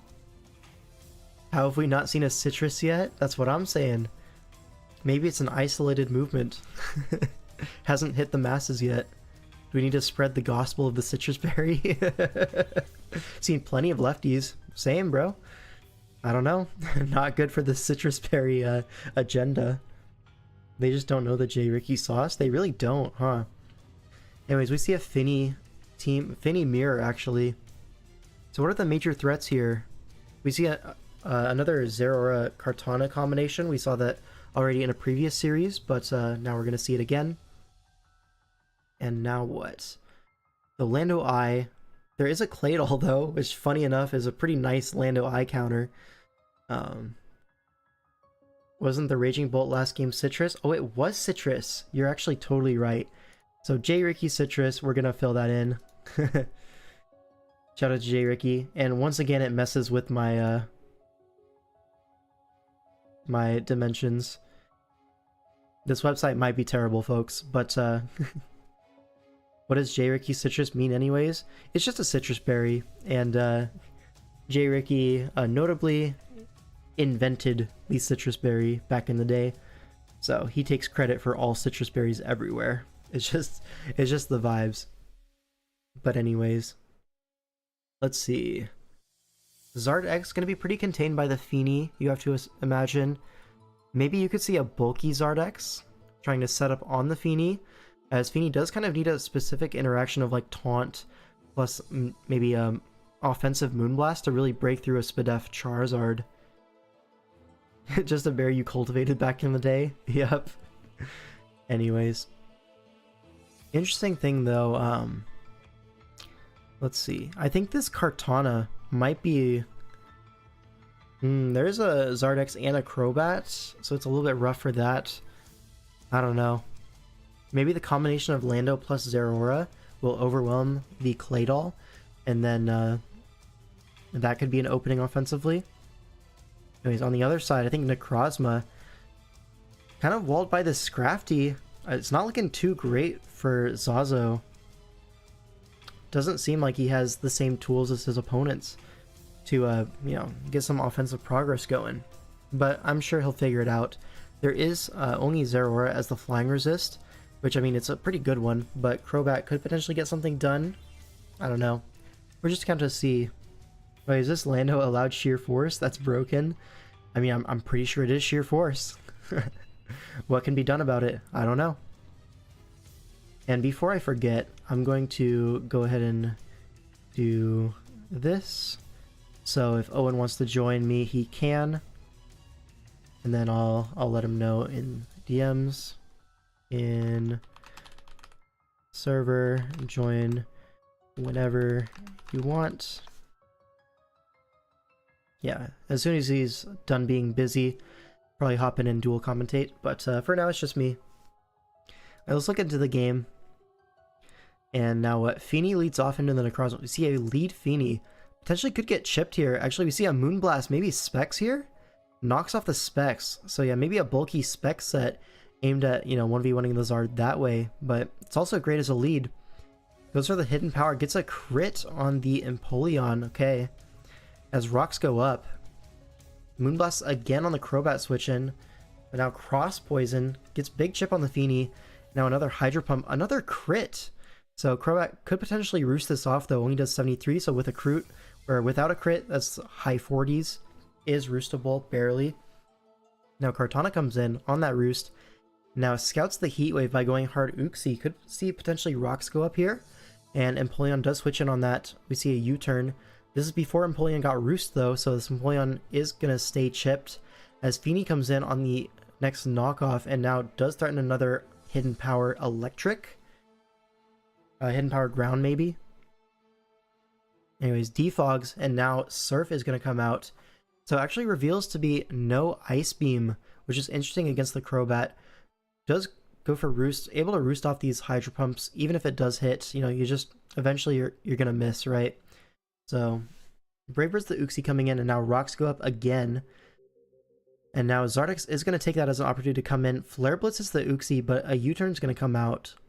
And now Lando gets a free turn. U-turn's predicting the Claydol, but Zaza with a very aggressive stay in here. Goes for a Flare Blitz, rewarded with a KO for his troubles. Now Landorus does have to come right back in. This time he's gonna sack or go Claydol for sure. And, you know, sticking to his guns, goes for the U-turn, believes it to be the correct play. I happen to agree. Zeraora comes in as Claydol comes in. Now gets the rapid spin off. It's Scarf Claydol, folks. Gets off the fast spin before the taunt. Now Plasma Fist. Now Claydol's going to come right back in on the devastating Drake, I assume? No, all out pummeling. So Claydol actually getting insane value here. Forces it out with this threat of Scarf Earthquake. Or Earth Power, same thing, you know? And now Landorus comes in. Can just go for potentially an Earth Power here, as Crobat doesn't exactly want to switch in, but instead U-turns on the Necrozma. It's going to be a KO either way, folks. But now Kartana's in, gets up the +1 attack. Crobat comes in, able to go for a Heat Wave. Actually doubles into the Zard on the Zeraora turn. Has used up its Z move, so now Scrafty's going to be forced to take this -1 Flare Blitz. And it is a bulky Zard with Roost. And Foul Play only doing 27%, so this is potentially a physically defensive Zard X. Aimed at checking the Kartana, a physical Zeraora, stuff like that. And then also 1v1s the Scrafty, even with Foul Play. And here we see a Scarfini 2-hit KOs the Zeraora, so double Scarf on the side of Iron Flash Gaming. And now, oh my god, he's stupid.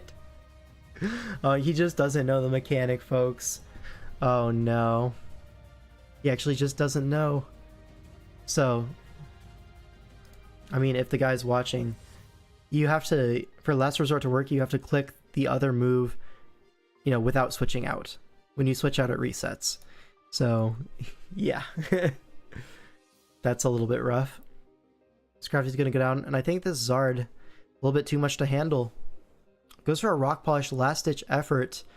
Lives the Flare Blitz at least, but now what? Earth Powers the Zard, and they all should live any hit, right? I mean, U-turn, but Life Orb, right? So it's a trade. Now Kartana comes in. Crobat. Yeah, they can only use Leaf Blade here. Thought you could click it after swapping out. No, you cannot. Or else a bunch of cool sets would be possible. Unlike, oh, yo, imagine like Megalopony like that. Fake out Last Resort, and then you never have to fake out again. You just Last Resort. Makes that set even more deadly. But yeah. Any bingo board stuff here? I don't think so. I think that was a pretty standard game. Right? Let's see.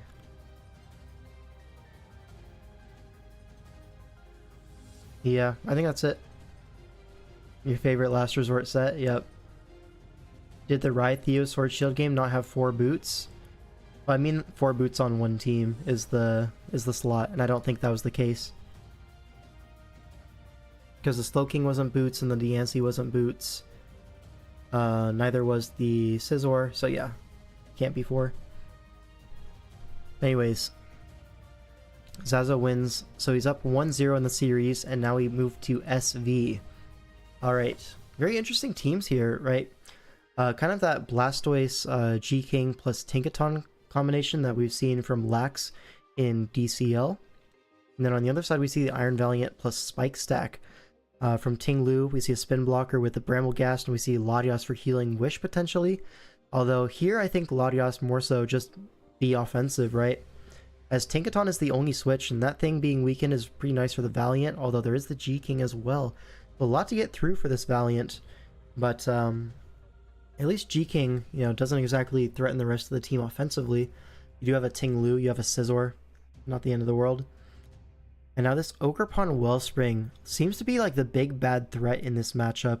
Just Ivy Cudgel is really hard to switch into.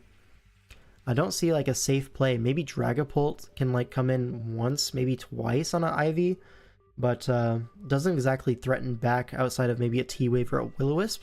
So maybe we do see just like a max HP kind of utility Dragapult. You may as well Wisp the Ting-Lu while you're at it, right? So maybe a Wisp Dragapult is what I'm expecting. And then Greninja maybe could be Scarf. Something to check the +1 Valiant, but you're not really too scared of like a speed booster Valiant anyways, so maybe not. Maybe it is just like Specs or Life Orb, Battle Bond, something like that. Maybe Protean makes a little bit more sense, right? Because you're able to change your typing, get rid of that Vacuum Wave weakness, which is pretty useful. Crazy we got Moxie Sweep before Lando Mirror into Rock Strayed.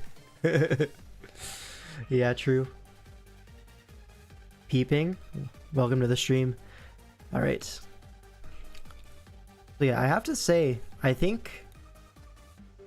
who has matchup here? I think Zazo has matchup just because this Ogerpon is such a massive threat in this game. Right? Seems like a pretty free click every time with Ivy or Knockoff. But yeah, let's go ahead and look at the game. Terra typings, right? Oh, true, this is a Terra Latios. Okay, Terra Electric Latios, how we looking? Oh yeah, that just wins, bro. It just wins. It just wins, look at it. Yo, why did we allow Terra Latios, bro? Look at it, just wins. You could lead off with it. I swear to God. Then on the other side, probably gonna be Terra Greninja if I had to guess, with Terra Water. But anyways, Ogerpon, the big bad threat, is going to lead off. Goes for a Spiky Shield into Zapdos, scouts the Scarf Zapdos turn. Is going to lock into U-turn. Stays in, though, is not Terra Ogerpon, right? Because it's Terra Latios. So, what I said about the matchup, I was completely lying. Taunts the T-Spikes. Okay, T-Spikes could be a nice thing from the mid-game here. His Brambleghast does come in. It'll go for a Poltergeist. Just knocks out the Slowking. Oh my god. So, things are just going to start dropping, I guess. Latios comes in on the Brave Bird. Is it leftovers? It is. Especially can just Terra Electric. You never really want to keep your base typing here. Electric is just better. And yeah, it goes for their cover as Dragapult comes in. I mean, Dragon Darts, it is offensive Dragapult. We see a Tailwind. Why are we Tailwind Latios? I mean, it's going to work out. You force out the Dragapult here. We could potentially go...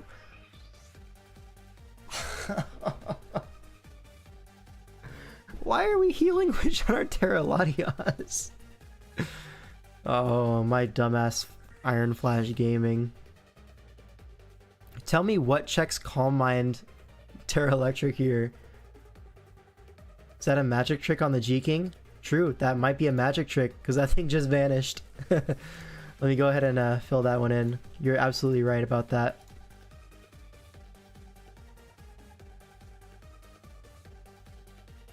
And there we go.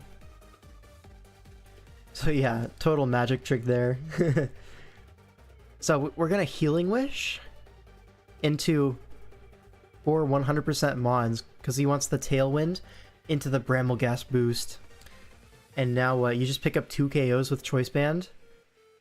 Because I'm pretty sure Gren is just gonna die after Spikes. Yeah, Pult comes in, goes for a Sucker Punch and freaking dies, so another magic trick. Yo. This is mid-game choke. I don't think it's a mid-game... I don't think it's a choke. It's just like, why are we Healing Wish? That makes no sense to me. Wait, is it going to be Specs Valiant to it KOing the Blastoise, that looks like? Is it Specs? Oh my god. Greninja's slower than Valiant? Tell me it's Scarf Valiant, right? Tell me that's Scarf. But there's no way it's Scarf, man. Right? Would Specs Valiant just kill Gren? Maybe it's Scarf. Maybe Scarf Modest. Into offensive Blastoise, maybe? I don't know, I just assume 57 in a Blastoise has to be like boosting item. But maybe it's offensive Blastoise and just like Modest Scarf. Whatever, man. I'm getting too old for this. Zazo does end up winning, but can't say I agree with the methods he used to get there. Yo, imagine just Calm Mind Latios though. It just wins, bro. It just wins. Whatever, he won anyways. And he moves on. Anyways, now we have Bobbert versus, I think this is Ethan? Is this Ethan on the other side? Petchamunts? I have to assume, right? Bobbert, yeah, we do have Donphan, so our first opportunity to fill in the Donphan 2-turn square. That's the GOAT. Yep, shout out to Bobbert. No, maybe? Is this not Ethan? Has the same profile pic, right? This is Ethan. Alright. So, best of 3. We're gonna start with Gen 7. Yes, that's my glorious king. Shout out. So, this matchup here, we see a Zard X. We see Gren. So, like, pretty interesting looking, like, offensive pieces here. The Diggersby. Shout out to A12. Now, on the other side, we do see an Ampharos aimed at checking the Zapdos, it looks like. Could be AV, also checks the Gren, potentially. Could fish for static into the Zard X. Could be pretty reasonable here. And then Mega Gallade here. So Mega Gallade is a threat, but it's not exactly like the greatest matchup ever. There's things that can take a hit and kill back, right? So what's the game plan here? Maybe if you are able to get rid of the Zapdos, then Torn kind of just farms? Maybe. Maybe you have a Z move on Torn to, you know, do big damage to Zapdos, but I mean, what are you going to be, like, Icium Z? That does like 60. It's like not a big chip. Like, not a big kill. What else here? I mean, Nidoqueen, or Nidoking, as usual, doesn't have a lot of switch-ins, but I think Zapdos should kind of keep it in check for the most part, but maybe the combination of the two, Nidoking and Torn, could break through the Zapdos. I could see it happen. Yeah. Anyways, Feeny looks really good as well. I'll mention that before we start. Now, Zong leads off into Gren, has to get out of there fearing Dark Pulse. Gets taunted turn 1, so it's going to be a lead Greninja set. Maybe Focus Sash. Does take the U-turn, breaks the Sash as spikes go up. Do we see a second layer go up? Ooh. The taunt on the Torn switch, so another U-turn is going to be coming. It's Pressure Zapdos, so no static here. Goes for a U-turn on the Ampharos switch. Okay. Now Donphan comes in, gets its first turn here. Goes for the rocks, and you see a Defog, and I think this Donphan is going to get more than 2 turns. Yeah, goes for a Roar, and Gallade comes in. Donphan has no reason to switch here. Can't just go for an Earthquake as rocks go up. So 3 turns from the Donphan, going to be 4 incoming. But only does 39. So Drain Punch actually KOs from that range. So shout out to Donphan. Got off, what, 4 attacks in this game. This Gallade is very bulky.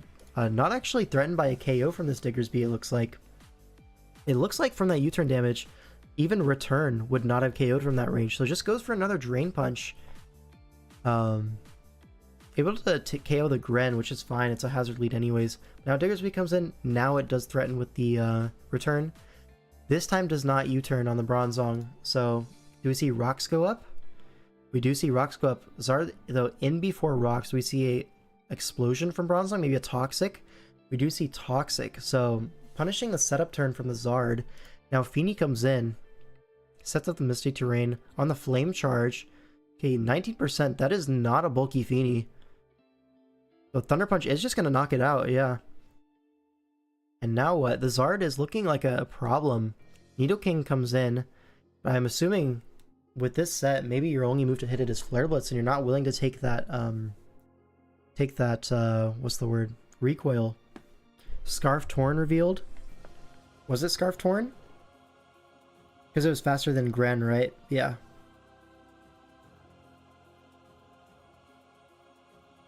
Okay, Earth powers the Quillfish and freaking dies. And now what? Return into Endure, so able to scout the move here. Not going to end up mattering, you don't want to take chip on your Bronzong. Now Bronzong comes in, but ooh, stays in on the return. We see Reflect go up. That's going to be a big Reflect. Torn comes in on the next return. Misses Hurricane, fill in the square. We'll do that in a second after this game. And it goes down to a turn. Does Bronzong not 1v1 this? Do we have an attacking move on our Bronzong? Is it dual screens with Toxic Stealth Rock? Wait, Cotton Guard, Rest Ampharos. Rest Chestoberry, a lot is happening on these turns. A light screen though. Thunderbolt doing nothing. Folks, are we gonna be here a while? Is this why he brought Pressure Zapdos? We do have Pressure Zapdos just for this situation. He knew it would be Cotton Guard, Rest Ampharos, and he wants to PP stall it. He's so smart. You didn't bring Roost on Zapdos? Oh no. Oh true, there's no electric move revealed. Oh no. It's Aya Papa Berry for the recovery instead. No. Oh, that's tough, buddy. T-Bolt is going to be a 2-hit KO. And yeah, you just rest up here. This set never would have worked if you had Roost. I know, that's what I'm saying. You have pressure. That's rough.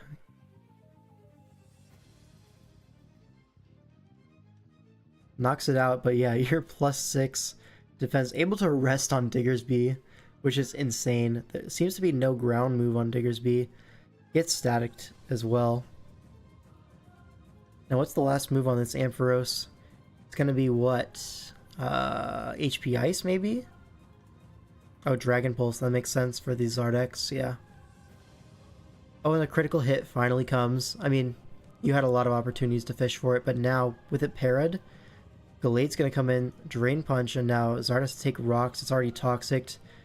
Can it do it here, actually? Drain Punch is gonna put it in toxic range. Yeah, even if you KO the Gallade on that turn with maybe like an Outrage or something, which is a little bit far-fetched. Oh, that's just gonna go down to toxic.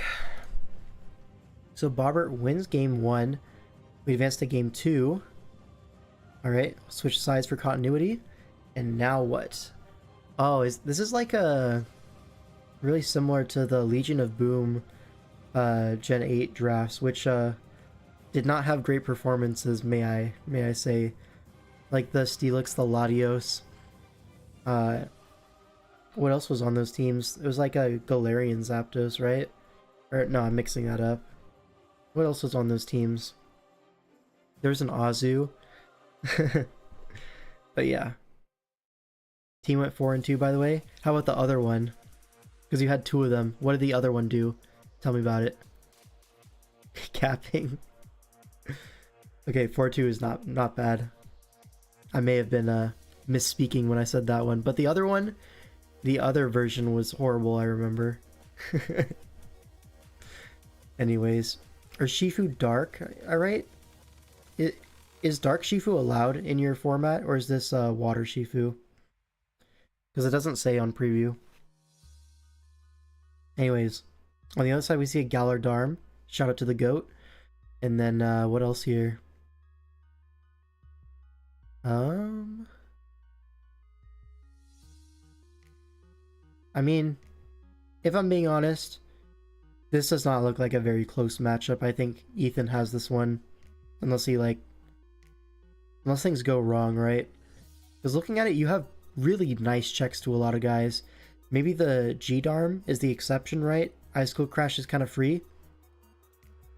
But on the other side, like, you have huge threats, right? The Latios, huge threat. The Weavile, huge threat. Even the Steelix, right? What switches in on Steelix on this team? Just Earthquake Toxic. It kind of beats everything, no? Yeah. Anyways, let's go ahead and look at the game. It is Urshifu Rapid Strike, so question is answered immediately. U-turns on the Aegislash, though, does not want to stay in on a Shadow Ball. As Zapdos does come in 48%. That's either like Spadef into Specs or an offensive Zapdos. So judging by the Roost here, I assume that's going to be Specs Aegislash into Spadef Zapdos, but hard to say, right? Maybe if it's Spadef Zapdos, you take that forced Roost turn, get your G-Darm in. I think that would have been a nice angle to get it in there.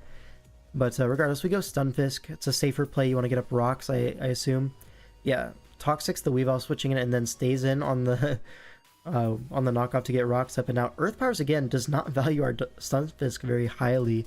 Just wants to get up the rocks and sack it, I guess. But, yeah, Lego comes in, gets parried. That's one para. Now Steelix comes in, and Stealth Rocks go up. Now Blastoise comes in, does force it out, but Zapdos gonna come in, threatens the static, does get it immediately, so a lot of static getting procced here. Now Mew comes in, T-Bolt does 21 and gets parried, so a lot of paralyzed mons here. And he gets parried. So Clefable comes in, does go for Shadow Ball, but it's Max Speed F Mew, has the Heal Bell, which is going to be really important. 3 Pokemon were paralyzed, so able to get rid of all of that. And now what? Clefable just has to go for another Shadow Ball. This is not getting too much progress here. Now Lix comes right back in on a U-turn, so calls the switch out correctly. Now Blastoise comes in, force that out, but again Zapdos just going to be a free switch in, but another static proc. Very funny at this point. But now Nihilego comes in. Now what? Urshifu going to be the switch in? That doesn't seem right. Yeah, Grass Knot just completely obliterates that thing. Obviously, I think the Grass Knot was more so aimed at the Steelix coming in, which would have done a lot of damage, but not quite a 2-hit KO. I'm pretty sure. Now Latios is going to be the revenge killer. Can potentially go for a Shadow Ball, predicting the switch in. No, goes for an Earthquake with Life Orb. That does nothing. Very defensive Mew. Now threatens the Draco as Stunfisk is going to get sacked off, but now I think this is your roost opportunity with that Mew. No, you go Darm. Potentially, can you U-turn here? Yeah, I feel like maybe you should have roosted with your Mew on that turn. Seemed pretty free, but now your Mew is weakened. You wish he tried to roost you at Outrage. That is actually insane. I mean, would have worked against me, I guess, because I would have roosted there. But either way, Zapdos comes in. Yeah, that's got to be Specs Aegislash for sure. 54. Gets T-Waved though. I feel like maybe Thunderbolt Chip would have been a little bit more impactful, no? Because Heal Bell is there in the back. Why didn't we T-Bolt the Aegislash? A little confused on that one. Either way, the Weavile comes in, and the Mew is going to get sacked off. Right. So Darm is going to come in, threatens the Scarf U-turn. Goes for Flare Blitz though on the Steelix coming in. It is Citrus Berry, not going to save you though from the 2-hit KO. I guess you get a little bit more recoil chip, but you'd rather be Helmet in this case, for sure. You had a T-Wave because I had to get full para on Sneak to win late game. You were done for. Is this over? I guess the Darm kind of just clicks Crash at that point, right? And it's hard to stop. I don't know. I don't think Parrot Aegislash really does anything there. It's DD Latios. But it's also Specs Aegislash. That's not going to do too much damage to Latios. Although it probably does still have it.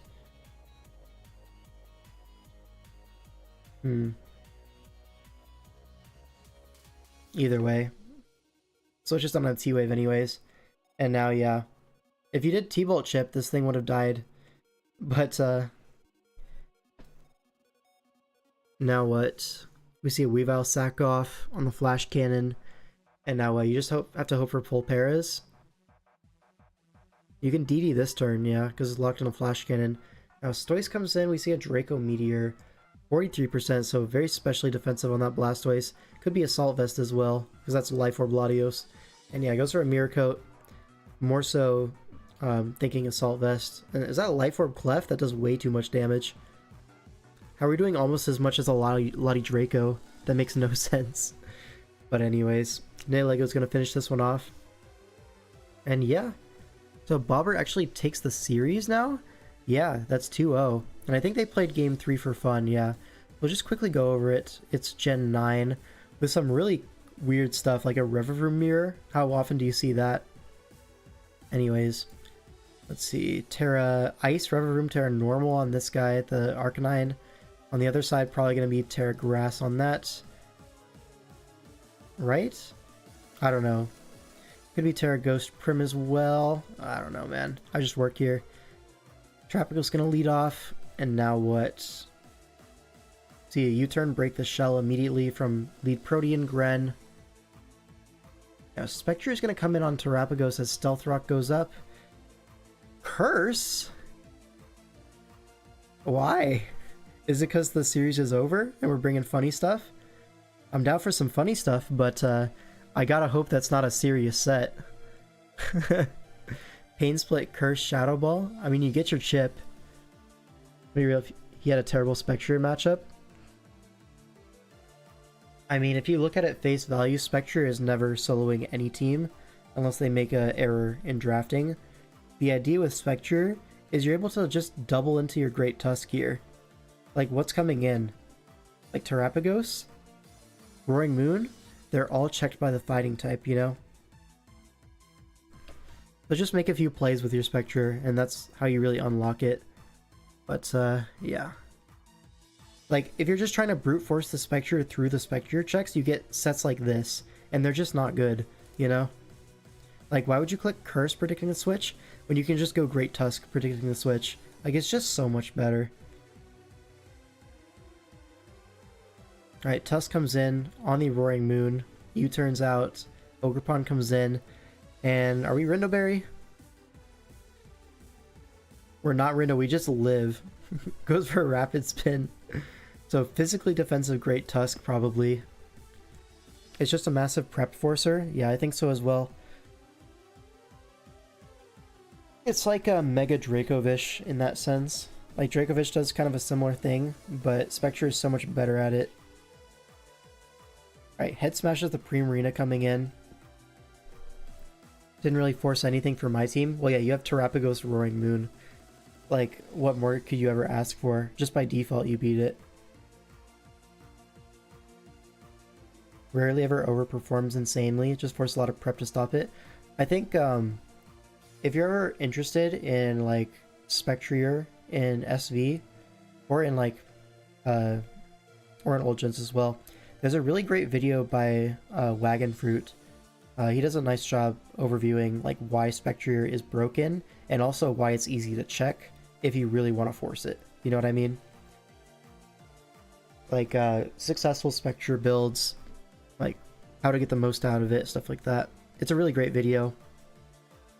I'd recommend it. But yeah, here, Covaberry Great Tusk, sure, is going to go down to the Roaring Moon. Gren comes in. We're going to see a U-turn on potential Static. Does not proc here. Arcanine comes in. Probably going to be Choice Banded because it's taking rocks. Terra Normal. Head Smash lands a little bit to the left, but has another chance. Knocks out the Terapagos.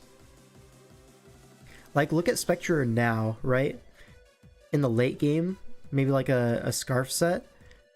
I mean, Roaring Moon, sure, but the other ones kind of lose to Shadow Ball a little bit. Able to get like 1 KO, and then, you know, we're off to the races. You're Scarf Ogerpon. So what was that about? Not forcing any prep? I mean, that's more so for the Gren, right? But you get my point. Spectre gonna come in, stacked off to the Rev Room, allows a shift gear to happen. Rutrow. For Rev Room and Gren, not for Spec, yeah. Now, Parting Shot? What for? Why are we parting shotting? That can't be right. Shift Gear Parting Shot? Iron Head Gunk Shot? Nah, man. I can't co-sign that. Anyways, Rev Room potentially can set up again here if it wants to. Yeah. What was the point of parting shotting? I don't get it, man. Ice Shard breaks the balloon at least. Now Iron Head is going to KO. Rocky Helmet Abomasnow. Okay, now Rev Room comes in. Also on a balloon. And again, clicking Parting Shot. I don't know, this is just silly. Roaring Moon comes in. Gren's going to be the sack here. Knockout just freaking dies. And now what? You have to hope for an E-Speed sweep at this point? E-Speed's going to KO this Roaring Moon potentially? No, not even close, actually. Wow, I thought that would do way more than it did. Anyways, everything's gonna die to Roaring Moon. Max Defense Moon Bandit? Okay, that explains a lot. That's a crazy set. Anyways, that was the game 3 for fun. Did not affect the series, but yeah, Bobbert moves on. Alright. Time to drink some water, I think.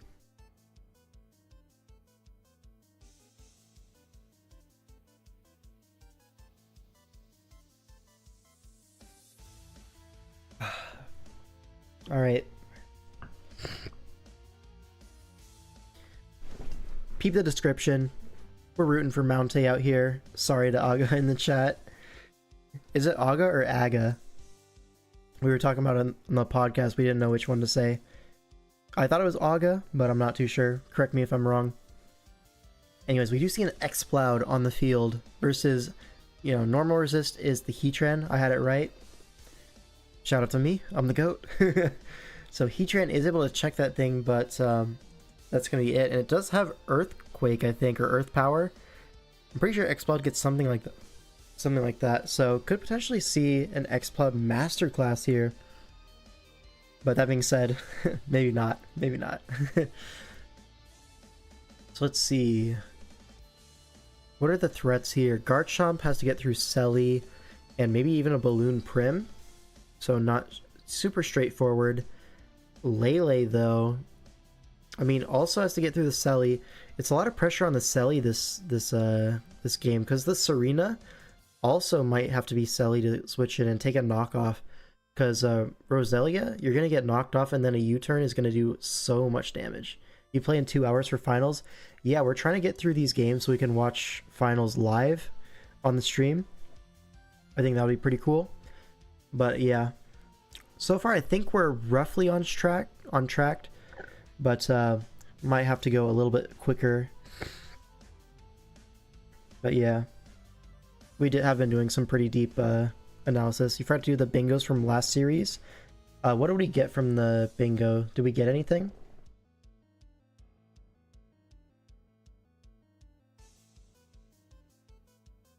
I don't think we got anything on the bingo, right?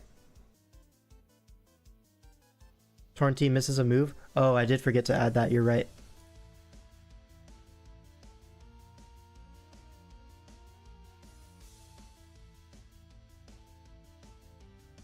Alright, so Torrentine did miss a move there. That should have been a free square. No, Donphan got like 4 turns in that game. Way more than 2. Has to be exactly 2. You also have a $60 bet with Halu that you win. Looking forward to it. But to get there, we have to get through all the other games first. So let's just start running through these games a little bit. I think, looking at it, I think Aga has a pretty reasonable matchup as long as he's able to get through that Celesteela. That being said, the Selly does look really nice here. I like the double water for the Heatran. I don't know, maybe it's a even matchup. Remember, one was running no Mox. They didn't need them to beat you. That sounds like Wombo, yeah. Anyways, X-Cloud is going to lead off into Rotom Wash. Gonna just go for a Boom Burst, I imagine. A Rotom tricks a Sticky Barb though, and it picks up the Assault Vest. So, about as good of a turn 1 as you could ask for, right? Now, Lele's going to come in though on the next Boom Burst. And this is also Assault Vest? That looked like it did nothing. So, Assault Vest Lele perchance. Now, Celesteela comes in. Honestly, I don't even hate just Nature's Madnessing there on the Celesteela. Get your chip in.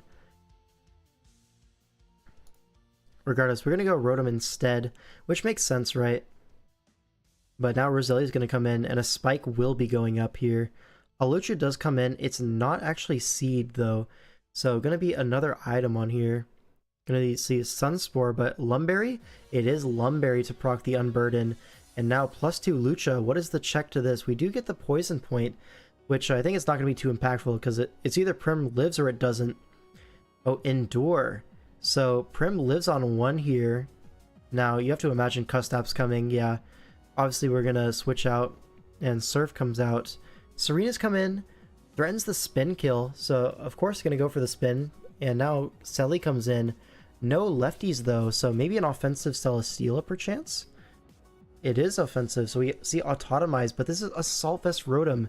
It will take a Giga Drain, and like Seed Bomb only doing 44 as well. But no, oh actually that's funny. It's Assault Vest, so it can't even go for like a T-Wave or anything. This is very funny. I'll get a Serena on all 3 drafts. That's insane. World's biggest Serena fan.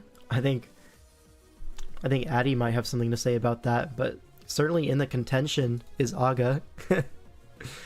Anyways, +2 Steal here is able to knock out this Hawlucha now. Can it potentially sweep here? You have to imagine Earthquake for the Heatran, yeah. Heavy Slam, not even a 2-hit KO on the Garchomp. This is a so fat on the Garchomp. But Fire Blast doesn't even KO. Oh my god. How did that not KO the Steela? This is now in Earthquake range. Is it not? You're telling me that's not Earthquake range? I guess he has to take the Rough Skin. Damn. Yeah, sadly not, he says. But now Bulk Up, he has that 1-2 combination, the setup into the setup. And now Zeraora, can you handle the Zeraora? Scarf Eruption Heatran handles that. So now it's up to the 2 water types. Now Starmie comes in, goes for Rapid Spin, gets that speed boost, not going to be too impactful here. I think the Lele should be able to check this thing. It is a Solfest, it looks like, right? But now Meteor Beam, allow us the Meteor Beam to come out. Do we see a Power Whip? Ooh, a Power Whip miss. That's how we do it. Now Lele, 2-hit KO'd by Hydro Pump? No, by Scald. Can't KO back. Oh, but the T-Wave, the Para. I think that counts as last turn hacks, folks. I think it does. I'm gonna count it. And that's gonna be the game. Absolute roller coaster on the end. It did even out. I think a little bit unlucky into a little bit unlucky right back. So we're gonna count that as last turn hacks. And alright, so Aga goes up 1-0 against my GOAT Mountaih. Alright, game 2. I'm gonna switch sides. And another Serena. This time it looks like Aga has stolen the Celesteela from Mountaih as a victory trophy. Surely you won't choke this lead? Surely not, right? Anyways, we see a Mega Glalie offense here. Very cool build from Mountaih. Gotta say, I love Infernape and Latios as a combination. They just synergize so well offensively. The things that check Latios do not want to come in on Infernape and vice versa. But yeah, Glalie as well, thrown in the mix. A lot of power on this roster. And then you have like the Rotom Wash, the Lando T, the Uxie, just that 3-man core of just like, it's really nice team, honestly. I really enjoy this. And on the other side, we see a Mega Doom, which is very fun. One of the best low-tier Megas, right? For the price, it's a really solid option in Sun and Moon. But anyways, let's see. Kyurem Black seems like it could be a threat, right? You're able to switch in on things like the Rotom Wash, the Lando T, the Uxie. I mean, Uxie less so, right? Because you're fearing the T-Wave and the Foul Play, but Rotom's also the same thing, right? So Kyurem Black might not see the greatest entry points, but when it does get in, it's going to be threatening. That's kind of the whole deal with Kyurem Black in general, though. Let's see. Nidoqueen feels like a little bit too slow in this matchup. I have to imagine the Rotom is going to be creeping that thing. Like a bulky max HP, but fast Rotom Wash does seem pretty reasonable here. Maybe even a Salt Vest. I think a Salt Vest Rotom does look really nice here, right? Steela, Giga Drain, Nidoqueen, as well as like the Mega Doom. Yeah, I think AV Rotom is coming here. And then what else? I don't know. Not much else to say here. Let's get into the game. Alright, Uxie leads off into the Houndoom. Not what Mountaih wanted to see. And Infernape is going to be the switch-in though on a substitute. Okay, do we see a Hidden Power Ground or something? U-turn doesn't even break the sub. Lando pivots in on the Overheat. Oh, that's big chip here. Now Infernape is going to pivot right back in on the Incinerate. Wants to get rid of like an Ayapapa Berry potentially. Okay, now close combat's on. You have to assume another sub is coming. No, Dark Pulse here. And that doesn't do a lot of damage. 25 even at -1. So now a double out into the Rotom Wash. So it's going to be like a Scarf Infernape here. Otherwise you would U-turn every time. And now what? A lot of switch moves happening. We see a U-turn. So Mountaih clicked Volt Switch into U-turn. Do we see another U-turn? This is for a bingo square. And we get the bingo square. Let's go, folks. Boom. 3 switch moves in a row for Mountaih. Shout out to my goat. He really do be a Draft League player, huh? Let's go. But now Glalie comes in, and Glalie is going to click Spikes. No, a Freeze Dry, even better. Catches the switch to a Azumarill, and now what? You can just go for a return? No, a Spike. So calls the switch out. Appears to not have return. Just stays in. Freeze Dry is on the devastating Drake. But now that little bit of chip should ensure in range of Latios, if not already. But now Assault Vest Celesteela. 13 does nothing. Yeah, 13 with Draco is criminal, as it says in the chat. And now Kyurem finds its way in versus the Uxie as rocks go up. So Kyurem can't really switch in again, but it's going to get good value while it's in now. Going to take out the Uxie, it seems, with Outrage. And now, dead to rocks. It's already locked into Outrage. We're just going to see it KO from Flare Blitz. Now Nidoqueen does come in. Do we see a stay in on the Flare Blitz? No, we see a Lando team switch in on the Toxic. Okay, but now what? Serena's gonna come in, take double hazard, and the Earthquake. Who could be a roll on this Earthquake, or it could just be a U-turn here. Goes to Nidoqueen. It is gonna be a U-turn on Landorus, and now Rotom Wash comes right back out, threatening a Hydro Pump. Is actually not creeping the Nidoqueen. Gonna have to take a Toxic because of it. And now Serena gets sacked up to rocks. So you want to keep your Nidoqueen if you can. And now what? Celesteela comes right back in. Takes a Volt Switch, 20%. This is not real. Lando comes in. Takes the Giga Drain. Okay, do we see a knockoff from the Landers here? We do see a knockoff. Gets rid of the AV with a critical hit as well. So Steel is going to get the Beast Boost, but at this point, I think you can just go Infernape. Yeah, Flare Blitz is free. Knocks out the Steela. I think Nidoqueen has to take even more hazards. No, Azumarill comes in for its last switch in. Threatens the Aqua Jet. Goes into Rotom Wash on the Aqua Jet. And now what? Can just go for Hydro Pump. If you connect, you will pick up a KO. Goes for a Volt Switch instead. Knows that Aga's not going to risk the Nidoqueen. And now Infernape comes in on the Nidoqueen. Not quite in Custap range, so nothing to fear here. Just goes straight for the Flare Blitz. And I think this Houndoom is going to be in range after hazards. Yeah, surely at 23, the Scarf Flare Blitz will do the job. And that's going to be the game. So mountaih evens up the series 1-1. Now, did my music stop? Looks like it did. We're on loop, yeah? Oh, and now I've lost my spot. We are here. Okay. No, we're not. Are we? Yeah, so he wins this and now it's game 3. Alright. We're so back. Anyways, we see another Zamazenta crowned. The Lil Wayne of Draft League. I'll take it. I'll take it. Sometimes I feel like Mew, as they say. Anyways, interesting teams here. We see Palafin and Raging Bolt, two very strong Pokemon, but do not offer a whole lot in terms of utility, and that's where the picks like the Uxie and the Corviknight come in, really packing all that into those two Mons. So it's the Dunsparce, right? Has that glare, has those rocks. Pretty nice. Although I am kind of like, I feel like there should be one more big threat on Aga's team, and there just isn't one. Like, for example, mountaih has the Enamorus, the DOS, and the Zama. Like, the big three of his team. Whereas on the other side, it's Raging Bolt, Palafin, and Uxie. Feels a little bit weaker in terms of just raw power. But, you know, Bolt and Palafin are strong Mons, so maybe they can do it. I'm the Moira of Draft League. Are you saying I suck? That's not very nice.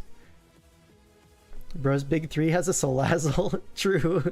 It's a little bit poverty there. So, I mean, I am a big believer in Mon quality. And for that reason, I think mountaih does have an edge here. Even the Sinistcha, I think, just is a better Mon in general than a lot of Aga's team. Yeah, Tentacruel is everything wrong with society, but, I mean, here it works, right? You want the spin. You want the T-Spike Absorber because, you know, T-Spike up, Life Orb, Deoxys does wear down quite a lot. Sinistcha don't want to be forced to run boots too much. So it makes sense on this team. And then yeah, flip turns into these two. Makes a lot of sense. Yeah.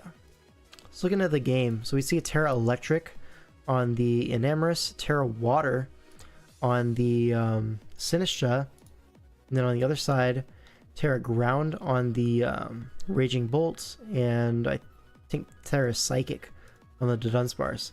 Tenta was the MVP of this team. That's awesome, man. I will continue to be hating on Tentacruel, though. Hope you can forgive me. Anyways, Crook leads off into the Palafin. Potentially rocks up here, or a knockoff. Knocks off the Corviknight, does a lot of damage. Catches the Jaboka Berry.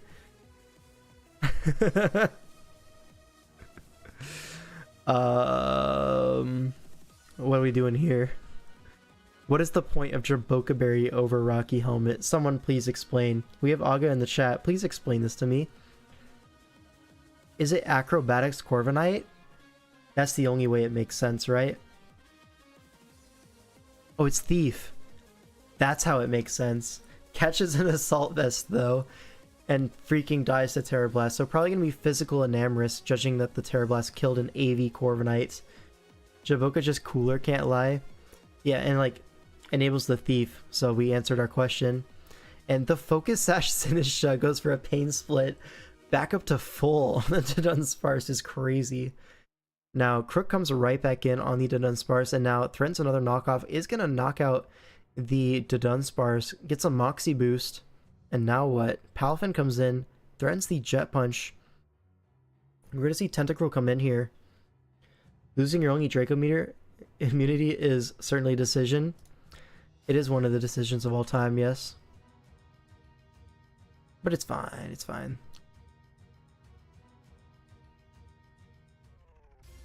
Anyways, let's see. Terra Blast in on the Raging Bolt. Now a Draco Meteor is going to come out. Doesn't even stay into Draco. So is this just a like a minus speed Raging Bolt or something? He's just like so unconfident that he outspeeds the Sinistra. Anyways, Overheat comes out and knocks out the Tentacruel. So a KO is claimed either way. And now Crook comes in. Another knockoff KO. This Crook is doing so much damage here. And you have to assume Palafin comes in here. Sinistra is chipped at this point, so Zama is going to have to come in to take this hit. A critical hit Jet Punch, only doing 33%. This is going to be a bulky Zamazenta, you know, aimed at doing even more damage with its body press, potentially. Your Sinistra is actually basically max speed, so maybe he was right. Maybe it is just slower. Anyways, this Crocodile is putting it overtime. The Choice Banded knockoffs has gotten, like, what, 4 KOs at this point? Like, what more can you ask out of a Crocodile? Okay, Shadow Ball's going to come out. Does 60 to the Salazzle. Ooh, dodges the Fire Blast. I don't think that one mattered, though. I mean, it's Scarf Salazzle, but I think the game is wrapped up at this point. As the biggest Dudun fan, you failed. This is so sad. Can Bulk Up Palafin do anything? No, it's Iron Defense Zama. Yeah. And now you just body press, right? Iron Defense again, okay. Maybe a crit here, but no, body press here. Knocks it out. Crook looking like Bugs Bunny with a sledgehammer in this game. So true, so true. The banded knockoffs were like really nice, and he found a lot of opportunities to get it in, right? This team, a lot of slow things, right? The Uxie, the Corv, the Dudunsparce, all of them just Crocodile food, and he took advantage quite well, gotta say. All right, next series, we have a nice one. Gypsy King versus Wombo. So these are some old head names, if I do say so myself. So yeah.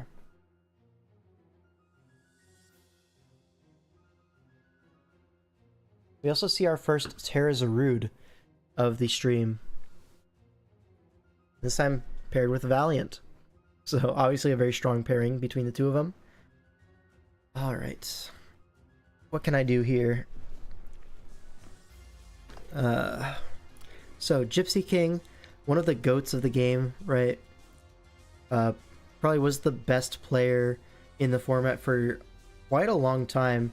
Like probably, I want to say 2016 until Until when do you think people started overtaking Gypsy? It took a while. He was number one for at least 5 years, I want to say. So yeah, long time on top, but recently has not been playing in too many big team tours and stuff like that. And Wombo as well had like really strong performances in the past and has taken a step back from Mons and decided to come back and play in this tournament. Was he number one for Sword and Shield? I'm trying to think back to when Sword and Shield was the main gen, because at that time, Gypsy did play a lot of team tours, but he also played old gens a lot. Didn't really play Sword and Shield at like the highest level. Gypsy's last team tour was DCL 1. Yeah. And like he did fine there in ORAS. Pretty solid record, right? I mean, he's no slouch, of course, but in terms of like the best player in the game, maybe a step down from that. But I mean, I can't really overstate how dominant Gypsy King was back in the day. And like even today, like watching his content is a great place for beginners to start. A lot of fundamental stuff that he does in his prep, just generally good stuff. You're gonna learn a lot from his old videos, even today. But anyways, this is 2025, right? So Wombo, I think the proud owner of like one of the best records in DPL. Just overall, really dominant performances, really high up on the all-time standings. For a reason, right? He always seems to outplay his opponents, just in the game, but also preps well in general. And let's see this matchup here. So obviously Terra Zarud is going to be like a focal point of this draft, but also you have the Valiant and the Deoxys Speed. I really love Deoxys Speed, especially in matchups like this, right? Where you can just click Psycho Boost over and over and over again, and the follow-up superpower is going to be so devastating. Pair that with something like a Rocky Helmet Corv to chip down the King Gambit, and it's looking like a really solid matchup for Wombo. And then what's checking this Zarud? Maybe Encore Valiant? That's not exactly the most reliable thing, especially when Terra Poison looks so reasonable here. Like Terra Poison, you're going to weaken yourself to Latias, but is Latias switching in on a knockoff? Probably not. And then you also want to be immune to the Quillfish T-Spikes, or like a Toxic, something like that. Iron Tread's Earthquake, maybe a little bit of a pause for thought, but I mean, the Zarud has options here. Could also just be, what else?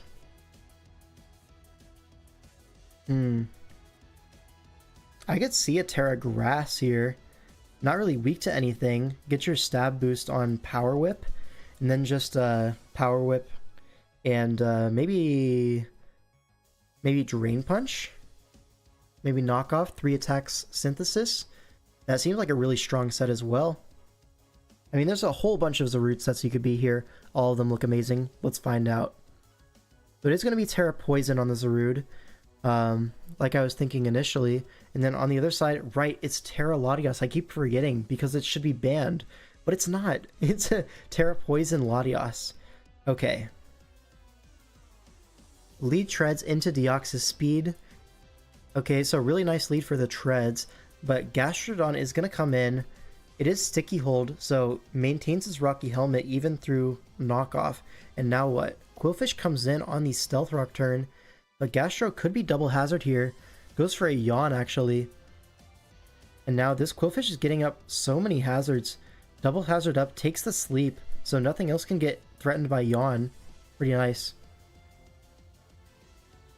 Keep track of Terra Latias' record as you watch these games. I mean, just tell me, bro. Was it good or was it bad? I mean, either way, Terra Zarud is boots, so avoids the poison, and next time it comes in, it is able to absorb these T-Spikes. Now, we do see a Calm Mind here on the U-turn, so Latias is putting itself in a threatening position. Now, Zarud comes right back in, but now Deoxys is going to be the switch-in on potentially an Ice Beam? Yeah, Ice Beam, so 33%, and now Light Screen up. But does this even beat the Latias? Okay, with Psychic Noise it will. But you can't kind of Calm Mind on this. 24 is not a lot. You'll not... Okay, why are we switching? I feel like at that point you get your nut off, right? You're already +2. You can recover on other things. So you take the Psychic Noise. It only does like 20 at that point. Maybe a little bit less even. And then you just KO this Deoxys Speed. It can't do that later. Once you get the recover off, what's stopping the Latias? I think this is just an error from Gypsy King. Okay, Psychic Noise does come out again, obviously, into the treads, and now we're going to see a spin, I assume? No, we see rocks go up. Okay, also reasonable. And now Latias comes right back in. Like, imagine we just stayed in to Ice Beam the Deoxys. You take like 20% from Psy Noise. Again, the next Psy Noise is forced. So you could switch out then. And now this Deoxys would be in, like, hazard range, you know? Or at least very close to it. And then Latias can't get stopped in the future. Like, it seems like... Yeah, because now Deoxys can come in right now. And now you recover, but now you're forced out. You could have been like one cycle ahead here, I think. You know what I mean? And now teleport. Very funny. And now Valiant comes in on the treads, kind of denies the spin, stays in anyways, goes for Heavy Slam, and we just throw out our Valiant. Obviously predicting like a Quillfish sack or something of the sort. Maybe a Latias to come in, but now Latias can come in on the Gastrodon, and now Calm Mind is coming. And Wombo doesn't really have the tools to beat it. We Ice Beam the Deoxys coming in, alright? Not taking our Calm Mind opportunity. Again, not taking our Calm Mind opportunity. Why are we not Calm Minding? Okay, we're a turn behind now.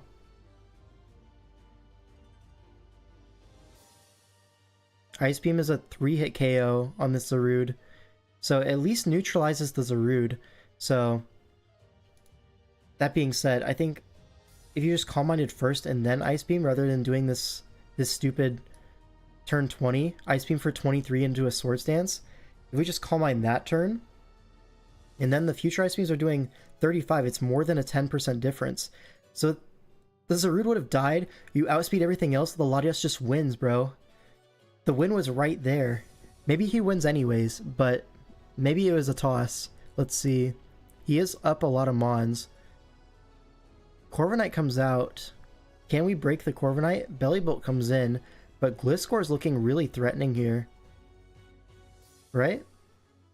Ooh, Bravebird's into a Rocky Helmet. Now Roost's up on a Volt Switch, potentially? No, on a Slack Off, and now what? We see the Gliscor come in. We're going to see a Muddy Water. We see a Soak. Alright, but between Gliscor and Gastrodon, maybe it's fine. Stays in to take the Discharge. Actually, it's just Spadef Gliscor willing to take that hit. Can potentially protect here for some recovery. And yeah, does opt to do so. And now what? You just go Gastrodon? U-turns on this, takes Helmet. I don't like that. Now Gastro comes in on, I presume, another Discharge. Yeah, able to... oh, it doesn't even have Recover. So potentially set up a Spike in this turn? It is just hard walled by Quillfish on a balloon, it seems. So yeah, now Corviknight has to come in. Now I don't think this treads to spin, because it had opportunities to spin before. So maybe these hazards are up, and maybe that's the win path, right? Gliscor in, breaks the balloon. And now what? Stays asleep, Earthquake does a lot of damage. It's now in Rock's range, guaranteed to wake up this next turn. We see a Protect, we see a Taunt on the next Earthquake. I think he wanted the chip, but maybe you just don't have Liquidation. Maybe his Poison Jab for the Valiant would make sense. Now Valiant comes in, but this is Spadef Gliscor. Maybe he might not even die. Goes for an Icy Wind though. Okay, so Gliscor would die to that with Life Orb, but this Valiant's taking a lot of chip. Life Orb, the 3 hazards up, and Corviknight forces it out, right? Not quite in range of like a T-Bolt or something like that. And Wombos bring it back. We had the win with our Latias. Oh, it does have spin. Why didn't we spin like 20 turns ago?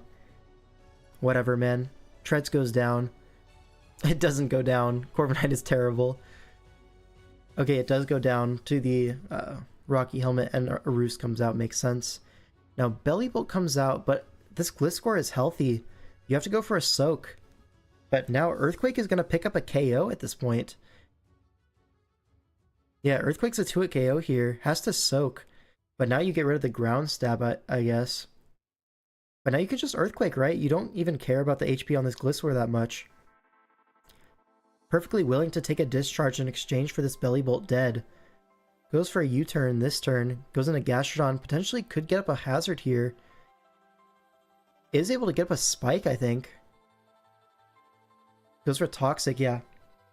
Ooh, just goes for Earth Power instead. I mean, I understand. Maybe a Spike would be more impactful for the Valiant chip, right? It's almost dead to Life Orb. But yeah, here a Sucker Punch comes out.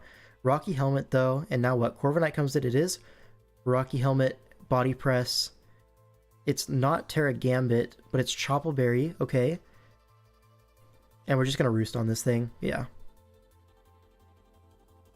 Yeah, this is so roostable. And Gypsy... Oh, does the Icy Wind kill the Gliscor after Protect? That's the question. Oh, it's going to be so close. Because Life Orb Valiant, but it's Spadef Gliscor. It lives on 1. Oh my god. Folks, though. Folks.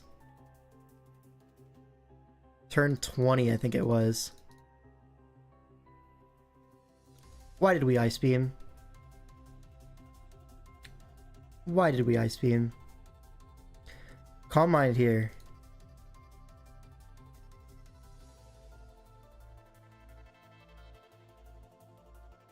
So Calm Mind, it does 35. He Sword Stance first. Okay, so does 35. But then this would be not a jungle healing turn. Regardless, I don't think we sack the Latios here. Like, Latios will win this game. Especially once it reveals jungle healing here. Like, sure, stay and get your Ice Beam chip this turn. But here, you cannot sack your Latios. You cannot do it.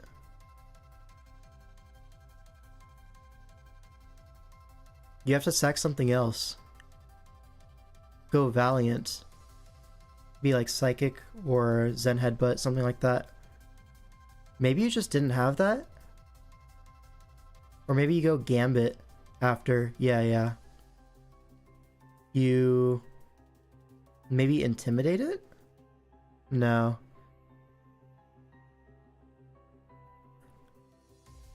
You need this Latios, though. You really need it. Because without it, now, Gliscor Corviknight, you just can't break. Folks, that was close, but I feel like it was maybe in his hands. He could have had that. Alright.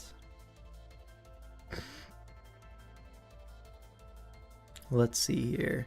We see a Vanillux. That's a cool Pokemon. I actually do like Vanillux in Sword and Shield.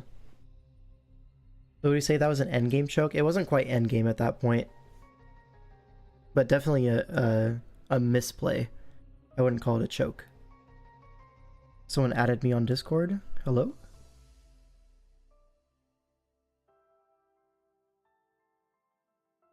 Alright, looks like OG Albino will not be joining us today. He has to go run some errands. Whatever. He'll continue just being me. All good. So now we have this like hyper offense type thing from Wombo, right? The Rillaboom, the Blaziken, some synergy there with the grassy terrain with the recoil on Blaziken, with Flare Blitz Life Orb, stuff like that. Hello Burger, how's it going? He probably would have won if he just kept the Latios for endgame. Yeah, I totally agree. Yeah, we do see a Togedemaru, which is going to be the Coco check, and the Melmetal check, and the Nihilego check. So Togedemaru kind of does crazy stuff this game. Tell Owen Aarons can wait, this analysis can't. So true. Excuse me. Anyways, D9 as well. With teams like this, you're probably going to see something like a setup Mew. Just match the pace of the team. The idea is something's going to win eventually, right? Swords Dance Rillaboom, DD Dragonite, setup Mew, SD Blaziken, or just like protect 3 attacks Life Orb. Something's eventually going to break through, and it's up to Gypsy to stave off these offensive threats. while picking up KOs of his own, right?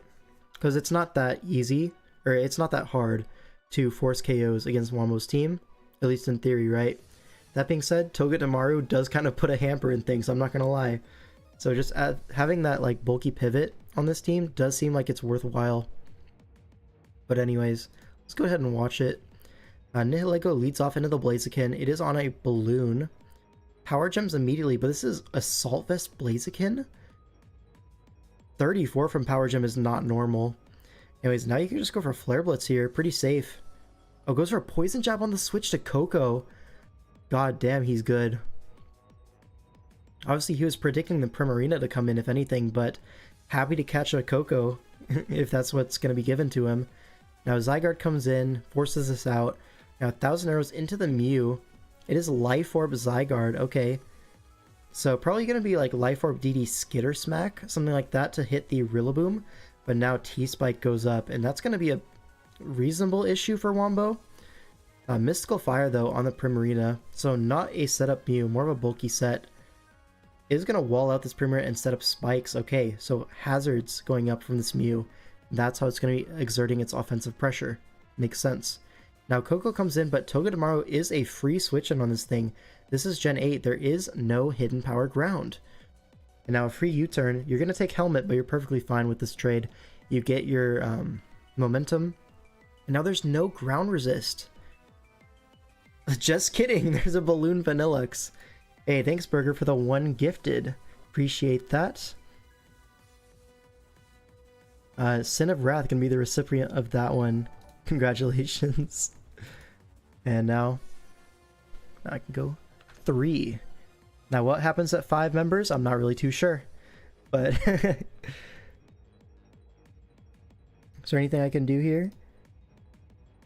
I know Owen was saying he gets a certain number of free memberships that he can give out every month to his community.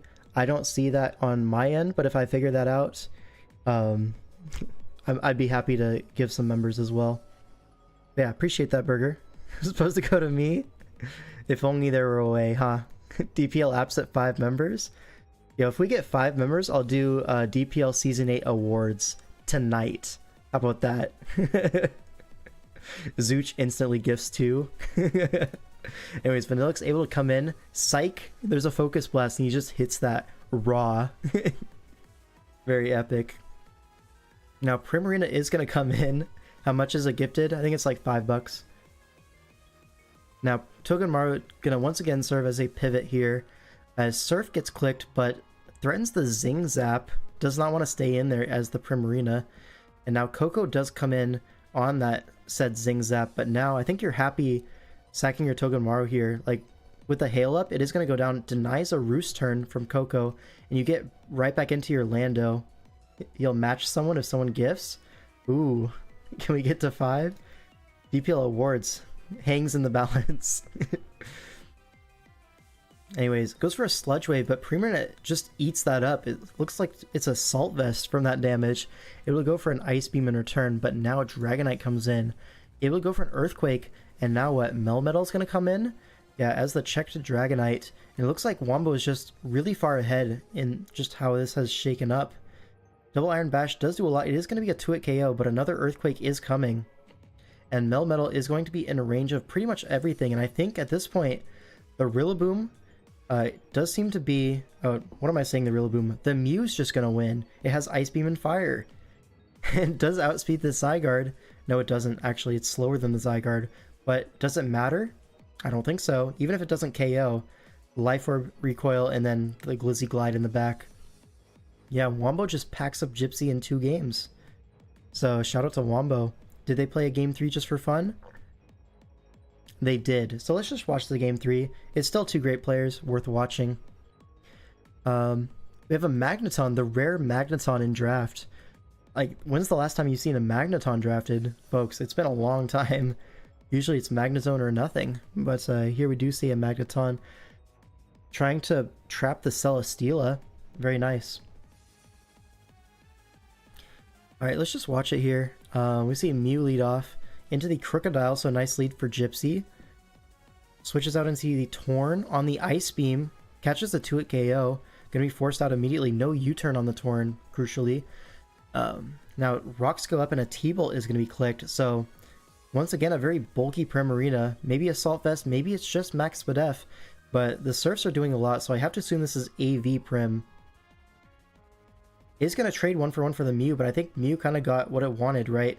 And it is Assault Vest from the Frisk. Hey, appreciate that, Zazo, for the 1 gifted. And yeah, so Noivern is going to knock out the Primarina with the Air Slash. So this guy confirmed has no balls, no Hurricane to be clicked. But yeah, now Crook's going to come in.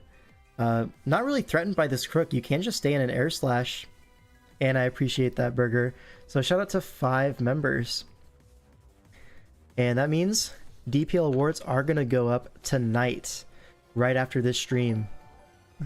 Maybe not right after. I actually have a an ORAS game to play. But soon after the stream. You only did it for Zooch? Yep. I appreciate that, you guys.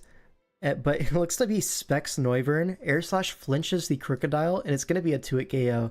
So now he knows it's Specs. He can go Magneton as the 4 times resist. Only 20%. Could be Eviolite from that damage. Does not seem like a whole lot. But yeah, is able to go for a Flash Cannon. 2-hit KOs here. So Crocodile is going to come in. Did Zooch even win MVP? No, he didn't. I think he won something, though. Anyways, knockoff into the Torn. Is this Scarf Crook? It's not Scarf Crook. So, we didn't U-turn earlier on the Mew. Worried about Scarf Mew at lead? I don't know. Glaze me for the $5. Yo, Iron Flash Gaming might be the greatest of all time. I mean, just look at his resume, right? Mount Rushmore, one of the founding fathers. And then even today, he's taken names. DPL MVP officially. Shout out to the DPL awards. Anyways, looks like Crook on Crook violence here. Earthquake is going to happen. And now Fire Fang into the Scizor. Akaberry does proc. But U-turn is going to take out that Crook. And now what? We go Magneton. But this invites Infernape. And you don't have an Infernape switch in here. Ooh, Endureberry. Or Endure Custap or Salak here. One of the two. It is Custap. But it's Mach Punch. Okay, so covers for that. Mach Punch just there for like a Scarf Crocodile. Because it does look like a big threat into Wombo's team. There's really only Crocodiles the Dark Resist. Every day I go to bed hoping to wake up as good as Iron Flash Gaming. Yo, you and me both, buddy. Anyways, Infernape is just going to stay in. Life Orb Flare Blitz going to do a lot of damage to this Mew. 70%, I think that's out of range of Mach Punch, so it doesn't even go for it. Celesteal comes in, you have to imagine it's going to take a hit. Scouts the Z move though, Bugginium Z. Okay, so Frisk paying dividends there. Knows he doesn't even have a Z move to worry about. And now T-Bolt going to do just over half, and now uses the Z move here just to ensure a KO here. Scizor comes out, and Flamethrower I assume is just going to be the game. Alright, and that's going to be Wombo 3-0ing Gypsy King in a best of 3. So well played from him. He's always great with these like offense builds. He plays them quite well. Alright, do we get any bingo card? I mean, wasted Z move is right there, but I don't think that one was necessarily wasted. It just ensures the win, you know. I think no. Nothing really to go on here. Alright, next series we have Fart Balls VGC. I'm pretty sure this is Blitz, right? Into Kaz. So some big names here. Wombo cooked in UDL with an Oras Rain Grass Spam with Politoed Mega Swampert Superior Shaman Sky. That sounds like an absolutely crazy build. Certainly fits into the weird offense archetype for me. But yeah, Wombo is just the GOAT. What can you do about it? Alright, we're starting with Gen 8, and we do see a Galar Darm. This one going to be pretty reasonably checked by Rotom Wash plus Melmetal. No Ghost Resist into the Blacephalon, which is interesting, right? With Spectre banned from Gen 8, Blitz really is the next one up, right? For people who want to take advantage of those strong special ghost type moves. I mean, Gengar, not really going to cut it in today's climate, but Blacephalon, he certainly is strong enough.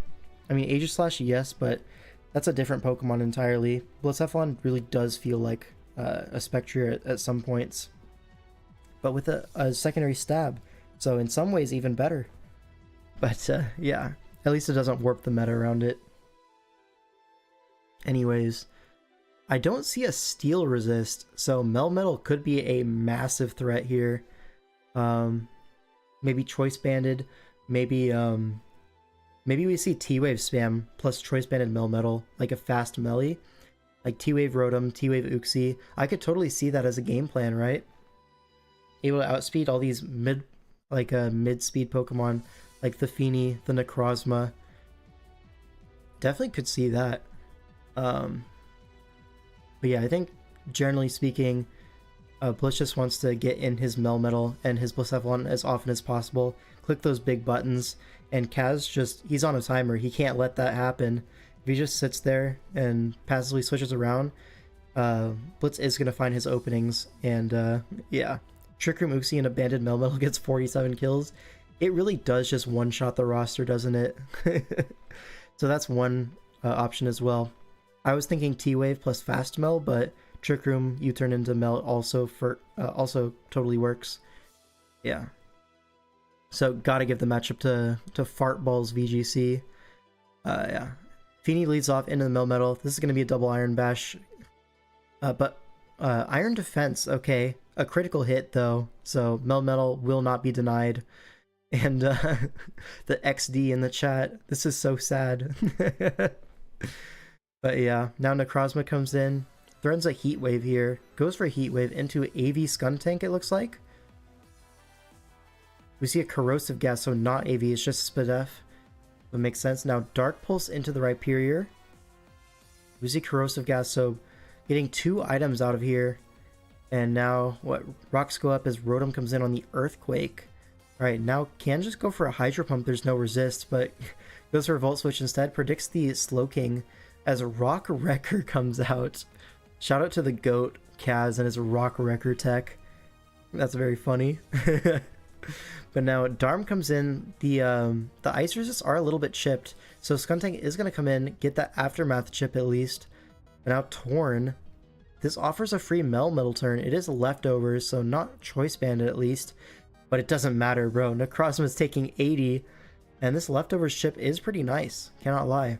Uxie does come in on the Heat Wave. Do we see Rocks trade? Rocks going up here. We see a Citrus Berry, and Rocks do go up.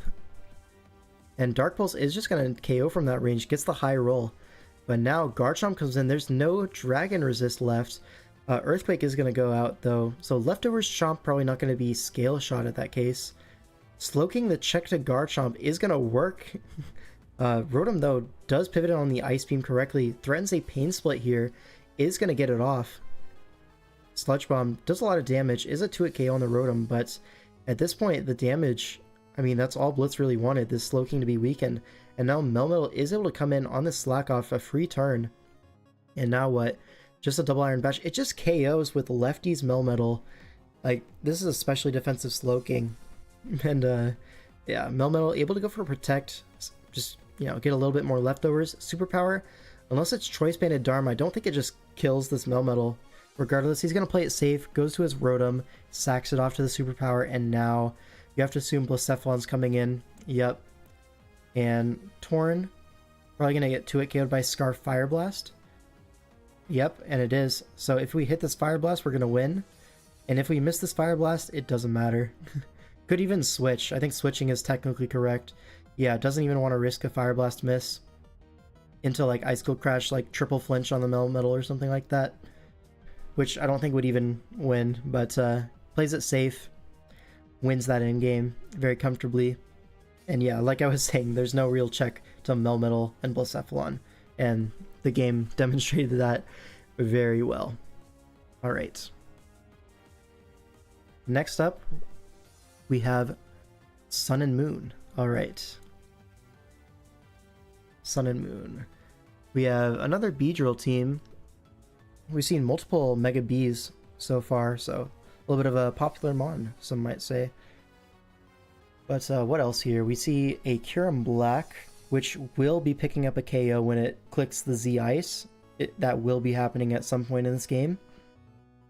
What else here? Silvally, very cool Pokemon. Tangrowth Goat. Yep, we do see a modern Tangrowth. Something that, you know, was pretty common back in the day, but people do not really be drafting it very much these days. But Kaz, you know, he's an old man. He remembers back in my day, and he brought it back. That Silvally gonna be Steel? It could totally be Steel, right? Into Latios plus Mega B, it makes a lot of sense. But also, it could totally just be normal, right? The only normal is that Celesteela. So it could be like SD multi-attack flame charge, something like that. Actually, it's Gen 7. Multi-attack didn't get buffed yet. Regardless though, it could be normal, it could be steel, it could also be what else? Yo, can we do a quick shout out to Silvally for predicting Terra as a mechanic? That guy was ahead of the curve. But yeah, I don't know, man.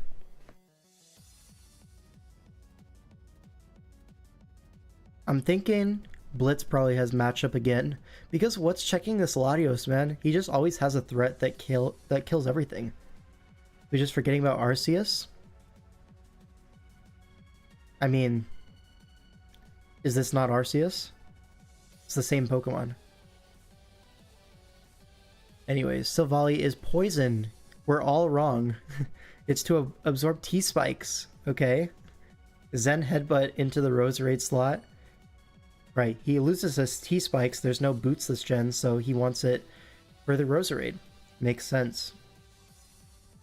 We're just forgetting about Kecleon. It's actually so true, Kecleon did it first. Yes, we are. Seems like Iron Flash Gaming is the only one in my chat with a Sylph Scope. Anyways, Swampert is going to get Toxic by the Steela in exchange for rocks going up. Now, I assume a Spike is going up? No, we Leaf Storm immediately into AV Tangrowth. And now the Spike goes up, okay. Sash lead? No, Custap lead on the Roserade. But now Sludge Bomb is doing big chip to this Tangrowth. Probably a trade that Blitz doesn't mind taking, especially if a Poison gets procced, but no such luck. Now Crook comes in, could go for a Pursuit if he has it. No, just goes for a knockoff. There, I mean, there's no real switch in the knockoff, right? Greninja doesn't want to take it. But now Kyurem will be collecting its one, right? Mienshao comes in. Fusion Bolt, though. Kyurem doesn't even want its kill. Folks, the whole point of Kyurem is to come in and click your Z move and collect your kill. He just says he doesn't want it. Right. Poison Silvally is able to come in on this Mienshao, though. Takes the fake out in the U-turn. Goes for a parting shot. Now can we pick up our KO? No, we can't. Okay, Necrozma comes in. Goes for a Heat Wave, but this is bulky Celesteela. Goes for a Toxic, and honestly, you can Protect and Leech this right back off. Yeah, Protect for some lefties. And I think you can just Leech on this. Like, 45 is a lot. But I think it's leechable. He doesn't want to risk a miss or anything like that. Just goes in a Crocodile, which does kind of hard counter this Necrozma. Yeah, Signal Beam only doing 37% as rocks go up. And now Toxic puts it in range of hazards, so this Necrozma is basically dead. Mienshao comes in. It looks to be bulky. Maybe Assault Vest Mienshao here. This Kaz guy sucks and would be awful as a video guest. Yo, that's not very nice. Necro being faster than Crook is criminal. Is it? I think that's pretty reasonable. It's offensive Necro versus Fat Crook. Like, I can excuse that one. And the Ayapapa procs and doesn't matter. Skulls a 2-hit KO. My goat Zazo gifted me a sub. How nice of you. Yep. Keep glazing him. He likes it. Anyways, Latios the goat finally comes in. Dragon Pulse will be a KO. Dragon Pulse probably tells me it's either going to be a Fat Calm Mindset or it's going to be Specs. One of those two. And judging from the matchup, I think it's going to be Specs. Alright, Dark Pulse is into the Spadef Steela. Protect is going to go out. But I think this Greninja, if it's not choiced, can just go for a Scald. Doesn't go for a Scald, goes for instead for the flinch here. A Torrent would have knocked it out, so it's probably going to be a Scarf Gren. Aimed at trying to check the Beedrill perchance, but regardless, I think Mienshao just comes in here, goes for a U-turn. No reason not to at this point. Yeah, Swampert comes in, gets Helmet Chip at least, but now Beedrill comes in. And another U-turn is coming. This one will do quite a bit more damage than the Mienshao one. No, it's actually T-Spike's Beedrill, not the Roserade. So, very interesting. That means the Gren only has one turn when it comes in until it dies to the poison, which it is going to switch in right now. Now the question is this Scarf Kyurem and is this Scarf Lottie? So Kyurem comes in. I'm really thinking this is Z-move Kyurem, but maybe it's Scarf. If it's Scarf Kyurem, and this Latios is not Scarf, or not Yachi or Haban, whatever, then Kaz kind of brought this one back. Is it Scarf? And it's not. Or it's just Scarf Latios. We'll never know, but... So Latios does manage to finish that one off. Does the Order of Hazards show who's faster? No, it does not.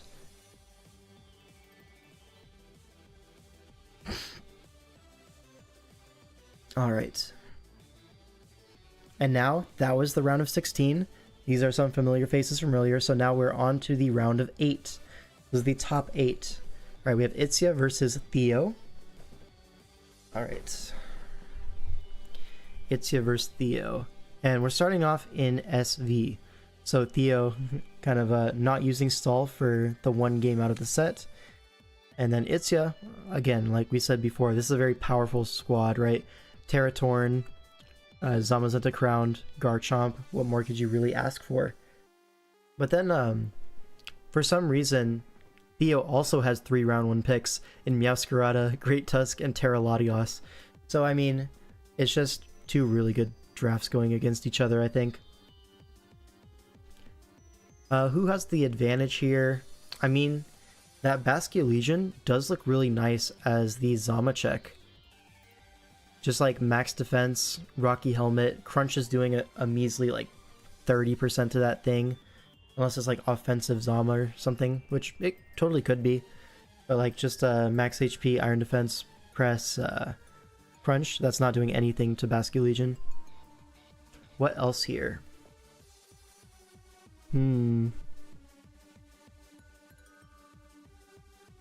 What is this Latios gonna be? It could totally be Terra Electric with the Bolt Beam coverage, Calm Mind, Recover, and then rely on your helmets to chip down the Zama. That seems like a pretty reasonable win path. In fact, I don't really know what Itzia's supposed to do about that other than lose, but shout out to us allowing Terra Latios. Let's see, Meowscarada is a pretty big threat with Triple Axle. Could be Protective Pads, because, you know, that Garchomp right there could potentially just very nearly one-shot the Meowscarada with Rough-Skin Rocky Helmet. But yeah, you'll be back when we watch more Zazo, aka the only real Draft League player replays. Alright, I'll let you know when we're doing that. That's cap, I won't do that. But let's go ahead and watch this replay. And it is Terra Electric Latios, and on the other side it is Terra Steel on the Torn. So more of a defensive Terra on the Torn.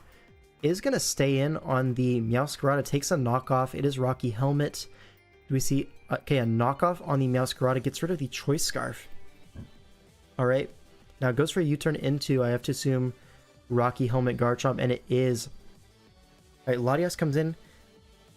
We don't Mega... Or we don't excuse me, of hiccups. We don't Terra. We don't Ice Beam. Instead we just take half for fun. What is it with people and fumbling Terra Latios? I don't get it. It's so easy to use. Like, anyways, Torn comes in, gets T-Wave by Tinkaton, misses the Heat Wave, so Balloon stays intact. Now Qwilfish is going to come in, takes a knockoff, so a Violate removed, but probably going to make him pay by clicking these spikes. Yeah, Glamora comes in, goes for a Toxic. It is Corrosion. but Mudshot is going to lower the speed and do 35%. Shout out to that. Now another spike comes out. It's just going to be a max layers game. We see all the layers go up, and Quillfish is going to go down to this Earth Power. So they're like a clause where you need to make the worst plays ever whenever you have Terra Latias out or something. You might be onto something, because yeah, this is crazy. Anyways, Boots Tusk goes for the spin, could potentially eat a energy ball, instead goes for a Toxic and a Spiky Shield. Okay, so Headlong gonna take some recoil there. But now what? Who's coming in? There's no ground resist. Sableye is on a balloon. There is a ground resist. So this is something you'll see on teams with like ground resist Torn. Once the Torn Terras, you don't really have a ground resist.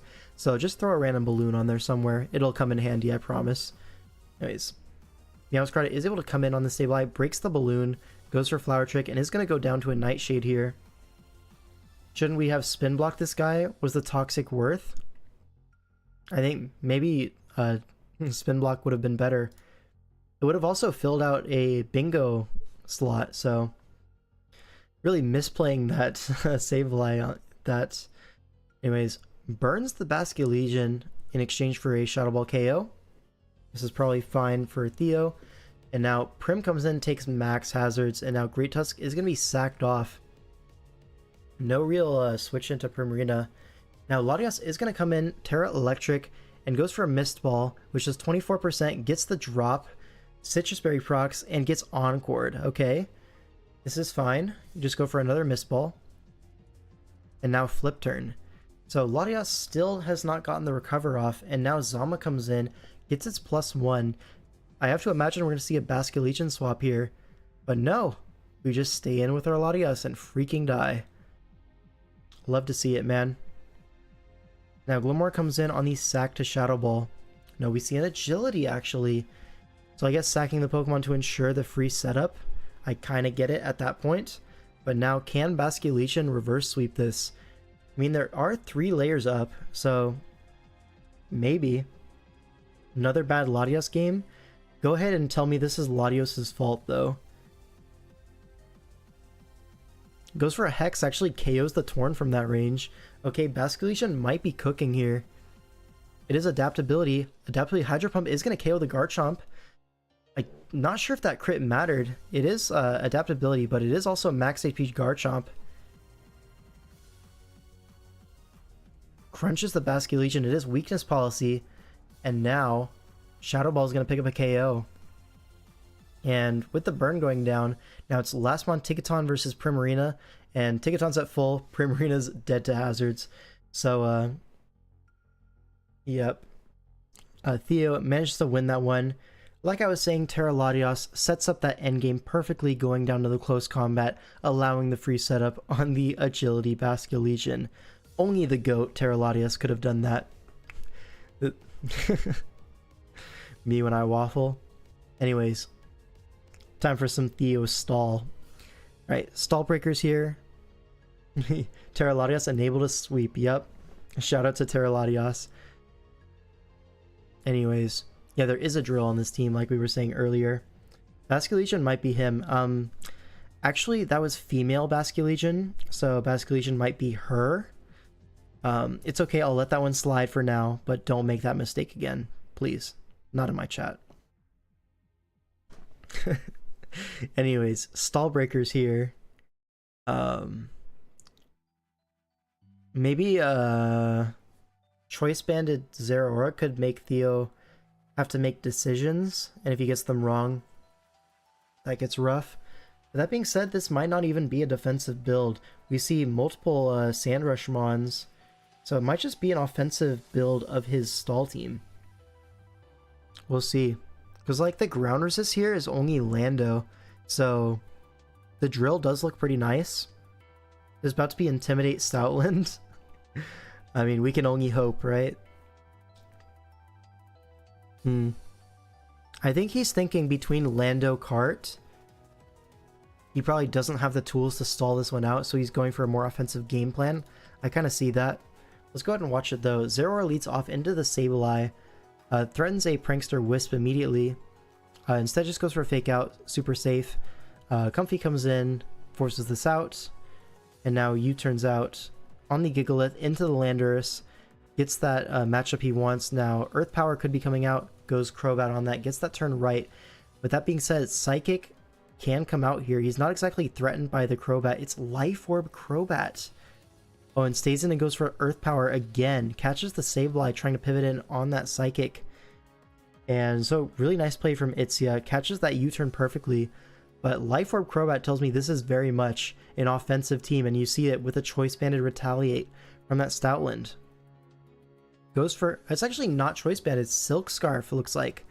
Return's going to do a big chunk to that Zeraora. And now what? Now Drill comes in?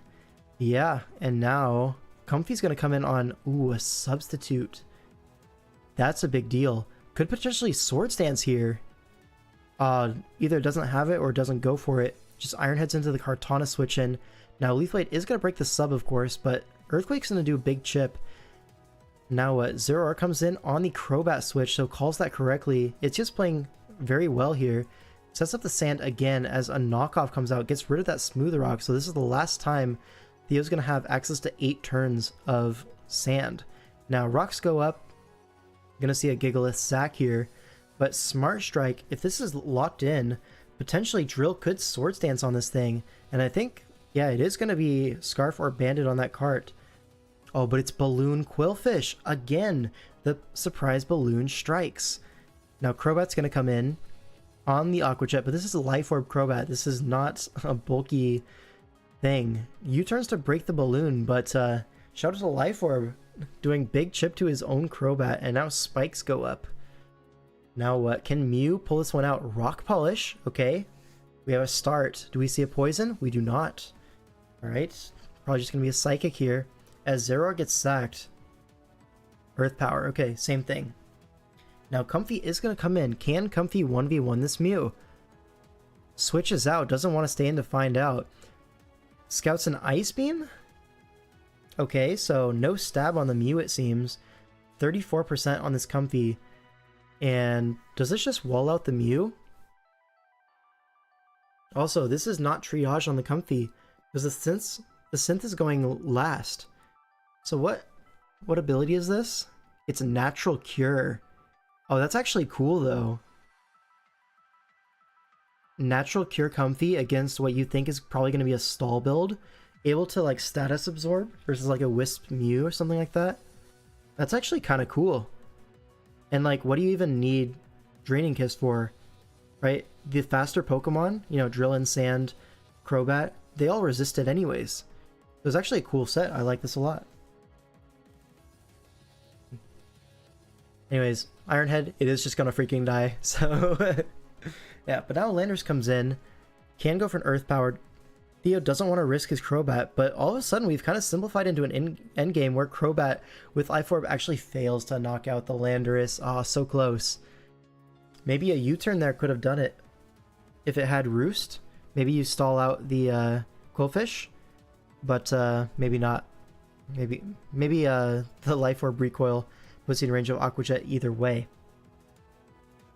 Anyways, that's going to be the game. So now it's 1-1. Right? Yeah, so game 3, Decider. And now what? Interesting. What mon is missing from Theo's team from last time? The Abomaso's there, but what was in that slot before?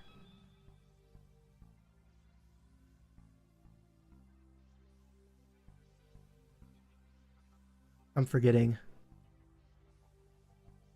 Where's the Theo replays?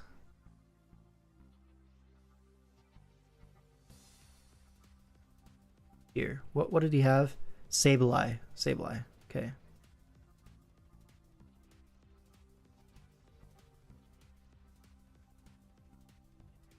Okay, so no Sableye, he has Abomasnow instead.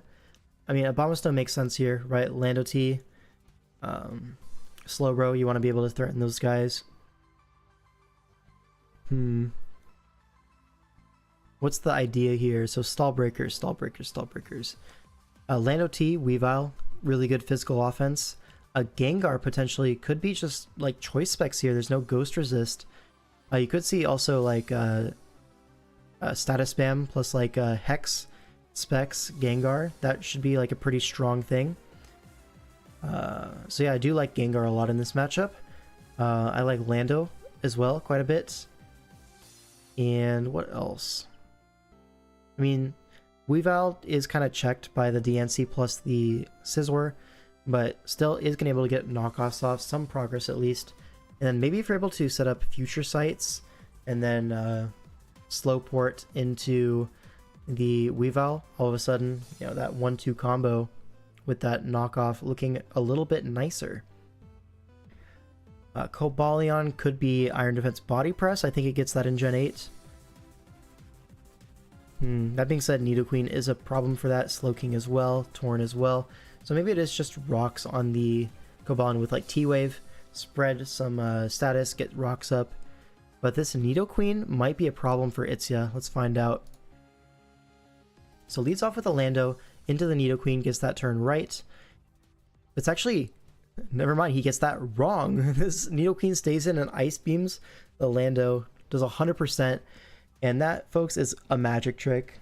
Okay, Cobalion comes in. Like we said, just going to set up rocks. Now taunts the Slowking on the Surf turn. Okay, so free chip. Now what? Ooh, Shadow Ball's on the Slowbro switch in. And it's eject button. Okay, people just love their eject buttons on Slowbro. Now Weavile comes in. Scizor is going to be the dedicated switch into this thing, as knockoff does 35%. And it is Swords Dance Weavile based on that damage, but Superpower, Theo catches the greedy play. So Itzia not able to get away with that one. But now Gengar's in, and Gengar will be demanding a sack, I believe. Yeah, Shadow Ball with Specs does 74, but Scarf Nidoqueen is a pretty nice bluff, if it is a bluff from Theo. And able to set up rocks, which is a big deal here. There was a Lando on my screen, then all of a sudden there wasn't. Yep. Anyways, the Nidoqueen is going to go down here. So now, yeah, T-Wave Cobalion is going to, you know, pair this Slowking. It's Citrus Berry, shout out to J. Ricky. And now Slowbro comes in. But in terms of teleports, Theo's is going to go last, but he doesn't often run teleport. Now he has Trick Room instead. That's actually really cool. Puts this Gengar in Rocks range. So, does he win this one? It's looking like a pretty commanding position, especially with Trick Room up and Abomasnow in. Very hard to switch in on this Abomasnow. We see Aurora Veil though. No attack. I would have assumed you just attack there. But now Lee Storm doesn't even KO the Slowbro. You kidding me? This is like max speed up Slowbro. Now Torn's going to come in on this last turn of Trick Room with a Veil up that's like doing nothing. And now what? Sacks the Gengar to the rocks, gets the regen. Now Dark Pulse Torn. Right, now Silvali's the last remaining threat. Abomasnow going to be the sack to Cobalion. Gets parried, that's fine. Gets parried again. But now you still have 2 more turns of Veil. Could potentially be a Swords Dance turn from this Scizor. Goes for the taunt, predicting that. Gets the play right, but then misses T-Wave. Oh no. And Superpower going to knock out the Cobalion. Okay, Silvally Electric. It's do or die for this Silvally. That being said, Swords Dance, you wall the Torn, and you have Iron Head for the Yancey. This totally could do it. Arg, he says. Bug Bite's not going to do a whole lot of damage. And now what? Bullet Punches for a little bit of chip. But another Swords Dance, the greedy play. Another Bullet Punch, and now the Flame Charge coming out. Do you have Iron Head? I assume you don't have Iron Head if you go for a second SD. But can the Diancie live? That's the question. And it cannot. So Silvally able to actually just clean that one up. Alright. Does that fill in anything on our our bingo board? I think maybe not, right? These last ones seem to be a little bit elusive, I'm not gonna lie. Didn't know Silvally was built like that. I mean, this is a weakness of the Theo build. It's just weak to Silvally.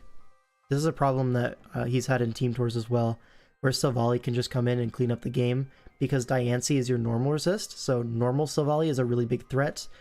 Low tier sweep? No, Silvally is very much a high tier Pokemon in Sword and Shield. It's like 12 or 13 points. Like, this is not a low rated mon at all.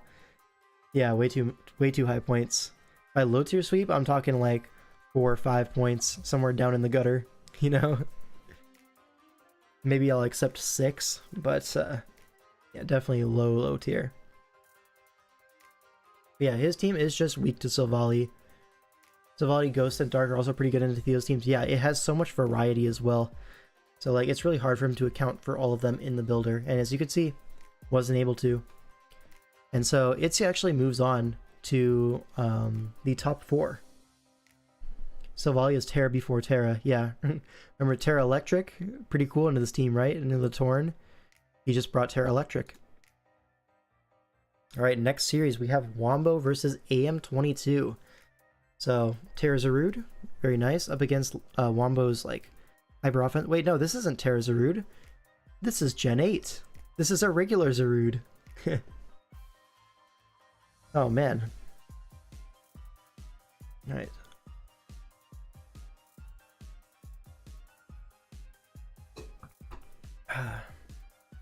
Yeah, there's an Aegislash and stuff. Okay, look at this matchup. So, we have 2 offensive fires, which is cool to see. And offensive fires really got a big boost. Oh, it is the Lando Mirror. Shout out to the bingo board. Let me go ahead and fill that one out. It's the Lando Mirror. Yo, give me an Oras Mew set, please. Bulk Up, Zen Headbutt, Drain Punch, leftovers with Soft Boiled, not Roost. Took us 3 hours for a Lando Mirror. It really did. I mean, we had a Lando Mirror, but it was in Gen 7, so they both had HP Ice, so it doesn't really count, you know? But this one does. Don't forget the Zap Cannon. I mean, who has Zap Cannon? Oh, on the Mew? No. We gotta run Bulk Up. I don't know the matchup he's prepping for, but Bulk Up does seem like it 6-0s. Don't we think so? Anyways, so what's the game plans here? AM22, it looks like maybe like a future port kind of thing, like Slowbro, Future Sight. Does look like it really farms this kind of build, right? Like future port into like Cinderace, into Zarude, that sort of thing. Like there's no real Zarude switch in that doesn't hate Future Sight. Is 4+ boots per team? Yeah, it's a single team, like boot spam. So we might have to... I don't think we see any Hisuian Samurats, unfortunately, so we might not get that one overall. But yeah, maybe future port, maybe what else here? Was this Dragonite? It's stopped by Slowbro. Maybe you see like a special Dragonite here, like a Thunderbolt kind of thing, max special attack, Thunderbolt, Ice Beam, Hurricane, Draco Meteor. Like all of these moves look really good here. Even Fire Blast. Like you only have 4 slots, but like a special Dragonite, or maybe even like mixed, does seem pretty cool here. Hongi Keegan was in this. Yeah, that would be frame 1, his first team. Anyways, yeah, Wombo's game plan, just hit things. Maybe bait the Slowking, or bait the Slowbro with something, or maybe just use it as setup fodder for like a Lum Rillaboom, something like that. That being said, Rillaboom, there are a lot of checks to it, so you do need to like chip the Cinderace. Zarude you can kind of 1v1, and everything else you can like kind of high horsepower, right? So get chip on Cinderace. Maybe Lamesti Rillaboom. Some opportunities there. But anyways. D-Knight leads off into Slowbro. Gonna T-Wave immediately on the Slowbro. Gets Ice Beam, only does 43%. If you're Roost, you can fish for a full para here. Which is super funny. But, you know, a Toxic comes out. and now Air Slash. So it is Special Dragonite, but not exactly the Special Dragonite we were hoping for. More so like a bulky Dragonite. And now it is going to take the Ice Beam, but Slowbro is low. Not really sure how impactful that is. There's no Pursuit here. This is Gen 8. So now Dark Pulse comes out. Lando comes in. And now Lando on Lando action. Shout out to Lando. Anyways, Cinderace comes in on a Balloon. Goes for a Pyro Ball. This is like physically defensive Lando-I, it looks like. 37 is nothing. Now Blaziken comes in. And now Acrobatics. That's a really cool tech. I like that a lot. And goes for a U-turn, but the damage has been done on your Blaziken now. Now Pyro Ball is going to do a lot of damage. Cinderace kind of did its job here. That being said, Rillaboom is a little bit more opened up now. Darkest Lariat from the Zarude is going to pick this off. Rocky Helmet makes sense on a physically defensive Lando-I. But, yeah, now Lando comes in. It's U-turn Rillaboom. This is so sad. Now Mew at least gets to come in, click Ice Beam. Not a lot wants to come in on this Mew. So now Zarude's going to come in. Blaze is going to get sacked off to the Darkest Lariat. And now what? Now do you SD up? Is this your opportunity? I don't think it's Swords Dance Rillaboom. Swords Dance U-turn? Maybe. But yeah, it is just knock U-turn. So probably going to be Glide and maybe Horsepower. It is Horsepower, but doesn't KO the Trigalgy. Oh no, but it goes for a T-Spike, which maybe you'll take in this position. Like, rather than just getting Sludge Waved and dying. Ooh, nasty crit. It's going to go for a U-turn. Is it punished by Helmet? No, it's not, but you're in T-Spike range, potentially. Even after that Grassy Terrain recovery, it's going to be depending on what percent you're actually at. Regardless, Liepard does get a KO. But now King Shield going to Poison Stall. This is looking pretty cooked. I think AM22 has this, potentially. Goes for a Shadow Claw. And yeah, now you're able to just King Shield for free. Saves the Sack Fodder as the King Shield is forced, but now you're just taking more chip on your Mew. So not exactly the most useful switch out there. And Dark Pulse doesn't even KO. So another Shadow Claw is going to come out, crits the Mew. A little unlucky, but now you have to assume, right, AM22 has this one on lock. Like, you don't even sack your Aegislash here. You go into Zarude. Guaranteed win. Or you have Shadow Sneak. That also works, yeah. Totally fine. And now you just King Shield or whatever. Doesn't really matter, yeah. So AM22 wins game 1. Alright. Pretty nice stuff. Alright. Now game 2. There is an Entei spotted. The rare Entei and the even rarer Croconaw. So some very expert level fire types coming out. Should be fun. Right, there is Bundle here. Bundle does look like a threat. So maybe forces Spadef Corviknight.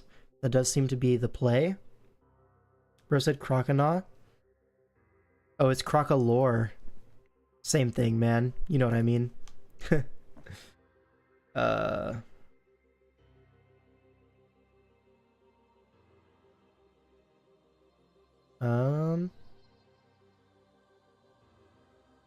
This is Terra Bundle. Isn't it surely? That's broken. True, they be allowing Terra Bundle in this league. Bro. Stop. It's gonna be a Stab Terra or like Terra Electric. Something for the Corviknight. If I'm looking at it like this, I think maybe a Terra Ice boot set. Maybe. Maybe it's just Terra Water though. I could see either one.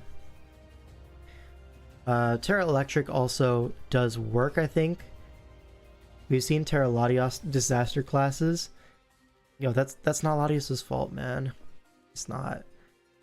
Anyways, Terra's a Zarude here. Let's see, what's the Terra typing here? Could be Water. Water seems pretty reasonable. Or just Dark. Dark also looks pretty nice. Get that boost on your knockoff. Immune to Prankster. Yeah, if it's me, I'm probably bringing Dark Zarude versus this matchup. And it's Terra Ice. That's new, folks. We don't see very many Terra Ice Zarudes. But then on the other side, it is going to be Terra Water on the the Iron Bundle, looks like. And then maybe it's not that. Like, there's no way you allowed Terra Roaring Moon, right? This has to be a bait. It's gotta be, right? Gotta be. Anyways, then some like low tier Terras. The Entei could be Terra Ice. Whatever. Lando T leads off into the Deoxys Speed, threatens the Ice Beam here. Will outspeed even a Scarf Lando T. So goes for a Rock here, and now do we switch out on the Ice Beam? No, we see a Pain Split. Okay, so get some nice chip on the Klefki. And now Gliscor is going to come in to trade Spikes, I think. Now this probably favors AM22, if anything. Trading Spikes like this. Ooh, actually goes for Earthquake instead. Oh, Rain Dance? That's insane. Anyways, Zarude is going to come in, goes for the Encore. And now what? Now he's just going to knock off? Gets rid of this Klefki's item? Yeah. Gets rid of the Iron Ball, so representing Trick here. Deoxys Speed is going to come in. It is Boots. Hold up. Let's keep track. This is 2 Boots already. Boots Deoxys and Boots Zarude. Knock off. We see Rocky Helmet. Okay. Life Orb Roaring Moon.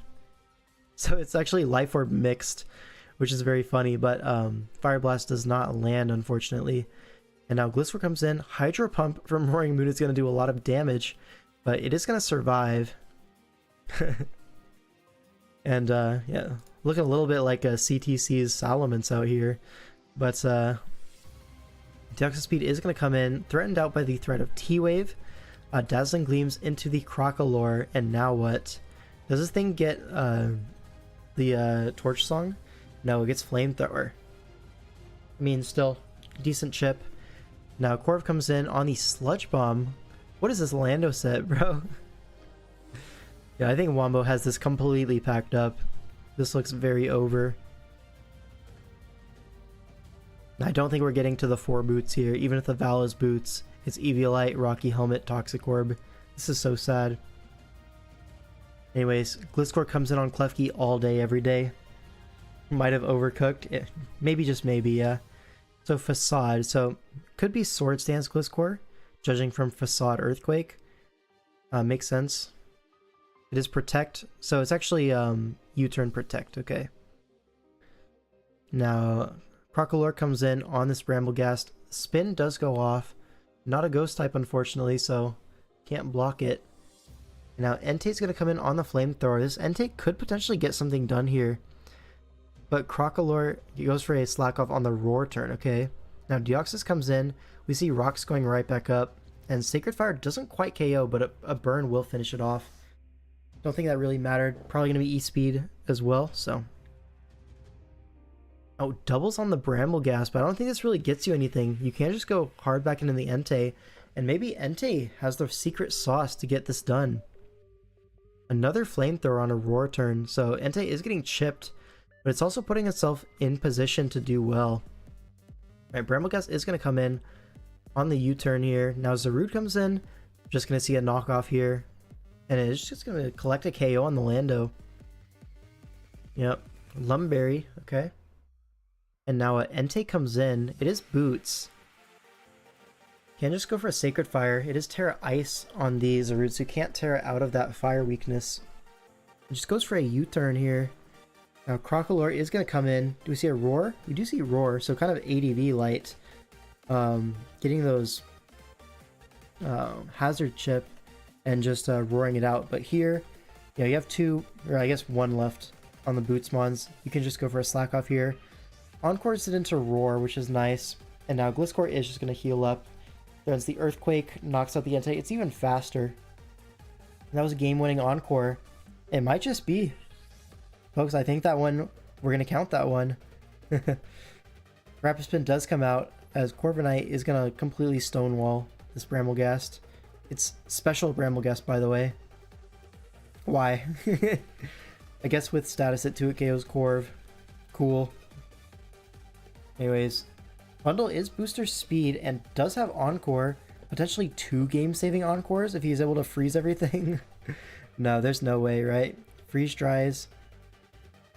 It is Terra Water. Knocks out the Crocolore. Can Bundle bring this one back? The Terra Ices calls the Terra. Knocks off a booster energy mon. Yo? Reverse sweep?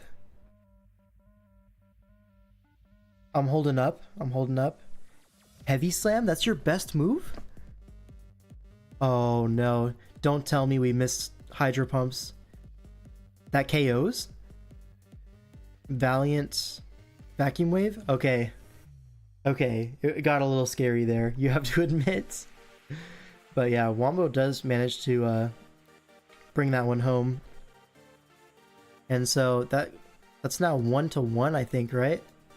Yeah, so deciding game 3. Does Wave kill Bundle at 43? With Life Orb, I think it does. Does it? Let me see. Let me do some... Oh yeah, it does. I just did some head calcs and the head calcs say it kills. Yeah, Life Orb for sure. Alright, let's see. We see an Aromatisse. What's Aromatisse here for? For the Crook, I guess? I mean, I guess. We are gonna see maybe...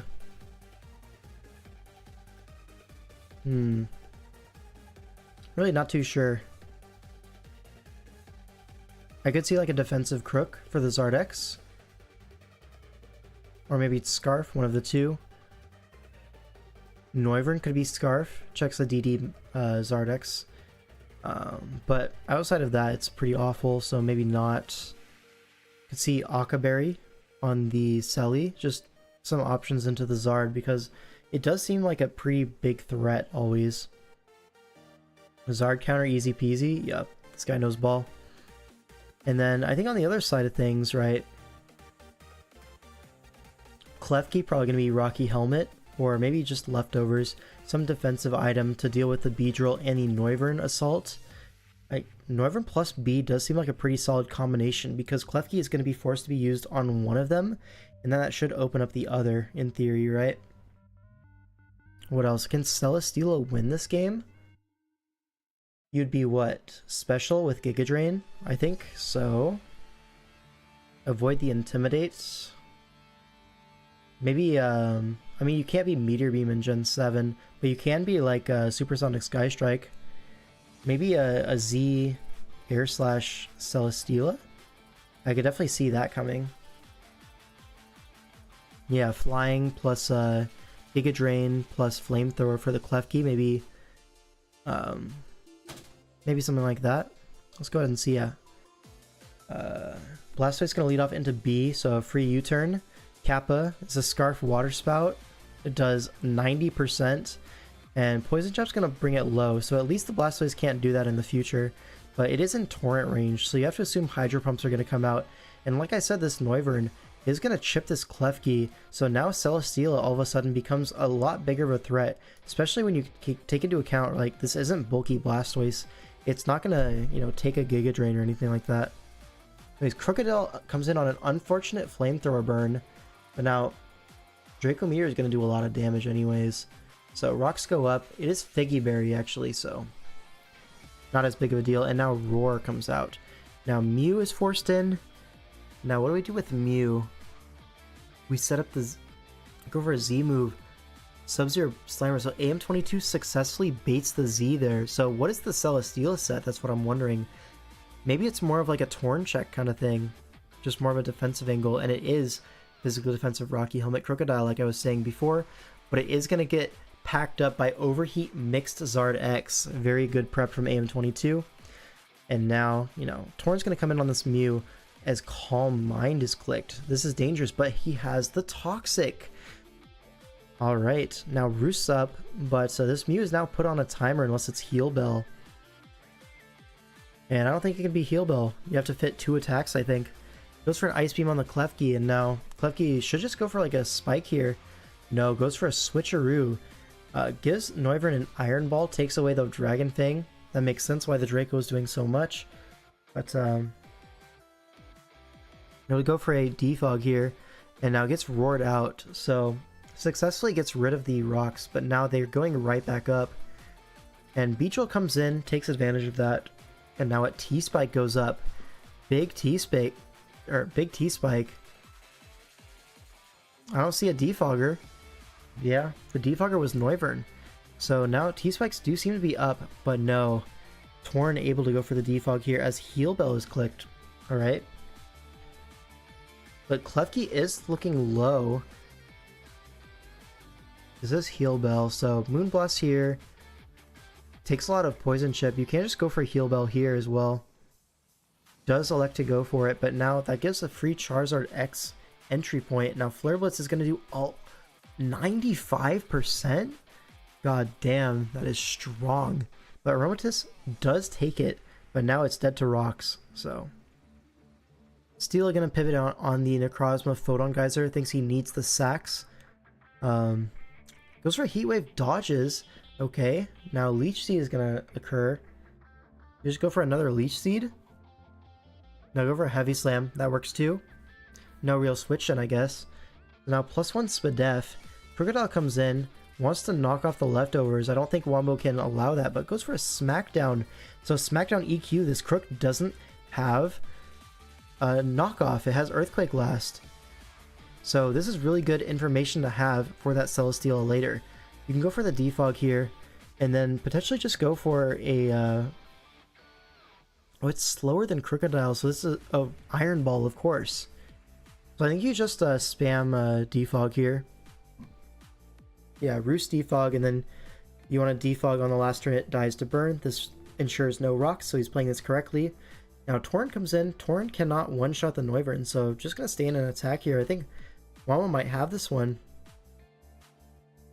Yeah, Torrent comes in, but okay, Noivern takes the Toxic. I don't know if that was necessarily correct. You had a perfectly safe Aromatisse sack there. But either way, oh, Flamethrower burns the Necrozma. I mean, it is special Necrozma, so it's not the end of the world, but you hate to see that. Now, Draco Meteor into the Torn is going to get absorbed by the regen. I assume you switch out your Torn? No, you just stay in and sack it to the poison. And now what? Necrozma burned at 59 versus the World. Shout out to the World. His name is Celesteela. Misses the Leech Seed. Okay, that's step 1. Another Heat Wave. Another Leech Seed. Okay. Now, probably just going to see a Protect. Yeah, and I don't think this Necrozma has Calm Mind or Morning Sun or anything like that. Seems just content to Heat Wave and die. That's going to be the game. So, Wombo actually moves on to top 4. I mean, it was a pretty good set. Definitely better than AM22's first set, may I say. Alright. Next series, we have Smelly Dookie Boy. Who is this guy? There's no way that's his actual username. Versus Zazo. This is Blitz. Okay. Yeah, that actually checks out. Yeah, it is Blitz. Interesting. Yeah, it is Blitz.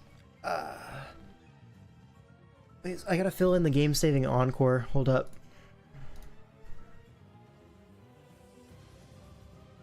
We're getting close to a bingo. Wasted Z-move would be a double bingo. So, we're looking for a wasted Z-move. We're looking for a Rocks trade. Just 2 guys stealth rocking on the same turn. And, we're not really too close to anything else. Like, the 3 super berries in a game does seem like it's a little bit of a stretch, unfortunately. And then dying to passive damage only. Seems like people are not so much going for that sort of thing. Triple para, sure. And then that unlocks Green Chungus as a win condition. So that actually makes perfect sense. Can we see a triple para? Can someone just get unlucky, folks? I mean, maybe. Not diagonal? Oh, true, the diagonal. I missed the diagonal. Yeah, we can get a triple para. Alright. So, Blitz versus Zazo. Another Zardex. Another fantastic Zardex matchup, right? Terra Lottie to Tailwind Healing Wish is the only way to win in SV. That does seem like cap, but hey, to each their own, right? Anyways, looking at this matchup, I think Roserade might get some nice work off, right? Because Feeny is kind of forced to come in pretty often. And what are you going to do? Double on Roserade every single time? No, eventually the Roserade's going to find its way in. And once it does, I mean, maybe Crobat can come in. Maybe it's not that bad. Because Crobat and Empoleon between the two, you're probably fine. A Zardex and a Pinch as well can come in. But maybe I take that one back. Maybe it's like a Crook angle, because knocking off the Crobat seems pretty nice. And then outside of that, EQ kind of just sweeps, as long as the Zard is Mega Evolved. So maybe we could see a Scarf Crook angle. Although, with a Zard X, you are kind of more pressured to be like Scarf Mienshao or Scarf Latios, something like that. And particularly, I think Scarf Mienshao makes a lot of sense here. You have the Stone Edge for the Crobat and the Zard X. High Jump Kick kicks everything. Like, even non-Scarf is not really breaking through Feeny anyways, so you may as well just be Scarf U-turn versus that. And then obviously outspeeding the Weavile is pretty useful. So I think Scarf Mienshao, maybe Rocks Crook. I'm really not too sure about the Roserade set. It could be Spikes, it could also just be like HP Rock, like 3 attacks, something like that. Yeah. Anyways. Crook for the Necrozma. Could be Dragon Dance because of that. Just pack the X Scissor. That's one way to get around Crook as the Necrozma, maybe with Weakness Policy. Absorb that knockoff. Also a Scarf Mienshao hit easily activates the Weakness Policy. I could see like a Dragon Dance Necrozma here for sure. The only problem is the Celesteela, but like Steela might have to take a knock. Nature's Madness with Feeny. Zardex comes in on that. Like, there's potential here. Anyways, let's start the game. Roserade leads off into the Charizard. Is this Sash Roserade? Don't want to stay in and find out. As Crook comes in, so think, hey, I'm probably Fizdef Crook, and 16 from U-turn says, yep, this is definitely Fizdef Crook. As rocks are going up. And now Steela comes in on an Icicle Crash. Choice band damage, 68%. Is this Scarf Steela? Looks like it might just be Scarf Steela. And maybe the Weavile is aggro creeping, not able to outspeed that. It was Ayapapa Berry, so just mind controls the Weavile or something like that. Regardless, the Weavile is going to come right back in, and something will be dying to this Icicle Crash. He goes for a knockoff anyways, doesn't want to risk a miss. Knows that the Steela is going to get sacked, and now Beedrill's going to come in. But the Poison Resist is kind of dead. Like, there's Crobat, but Crobat doesn't want to switch on Rock's U-turn. So Feeny's going to have to do that job. And Roserade comes in, goes for the Extra Sensory, over-predicts on the Crobat. And now the Crobat's going to come in on the T-Spike turn. Gets that Defog off, and now I assume Extra Sensory. Yeah, it does 62%, so pretty reasonable chip. Cova Berry, but still die. That Crobat does barely hang on from the recoil, but yeah, this Beedrill is going to claim a kill here with knockoff. You thought Necro got DD in Sword and Shield? It totally did. I'm a liar. So it's not going to be DD and Necrozma, guys. Anyways, Tailwind's up, expecting to sack the Beedrill, but instead a Will-O-Wisp is clicked. Alright, so Tailwind, what does that tell us about the rest of his team? Could be potentially Choice Band and Mienshao then. Something that just wants to click a button. Necro doesn't have DD in Sun and Moon. Yeah. My bad, folks. It can just run Signal Beam. Yeah.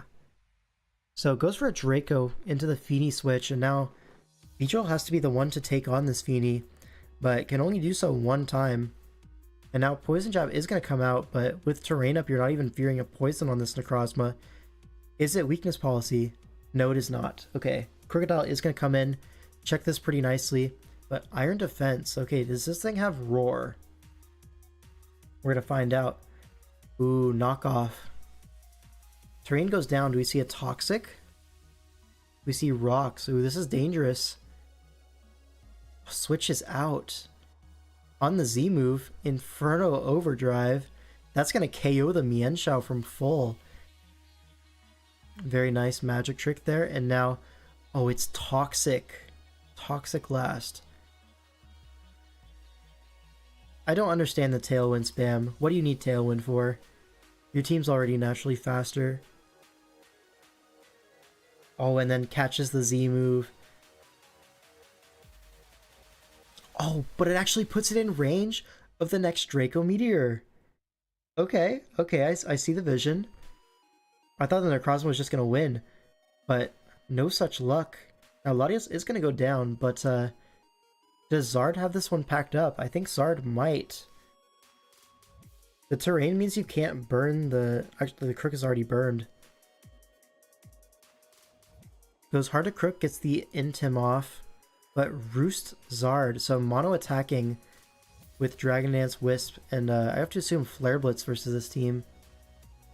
Although it could just be a Dragon Claw. I don't see an opposing Fairy type. So it could be either stab move, but yeah, this is tough. No Roar on this Crocodile, really doing no favors to Blitz here.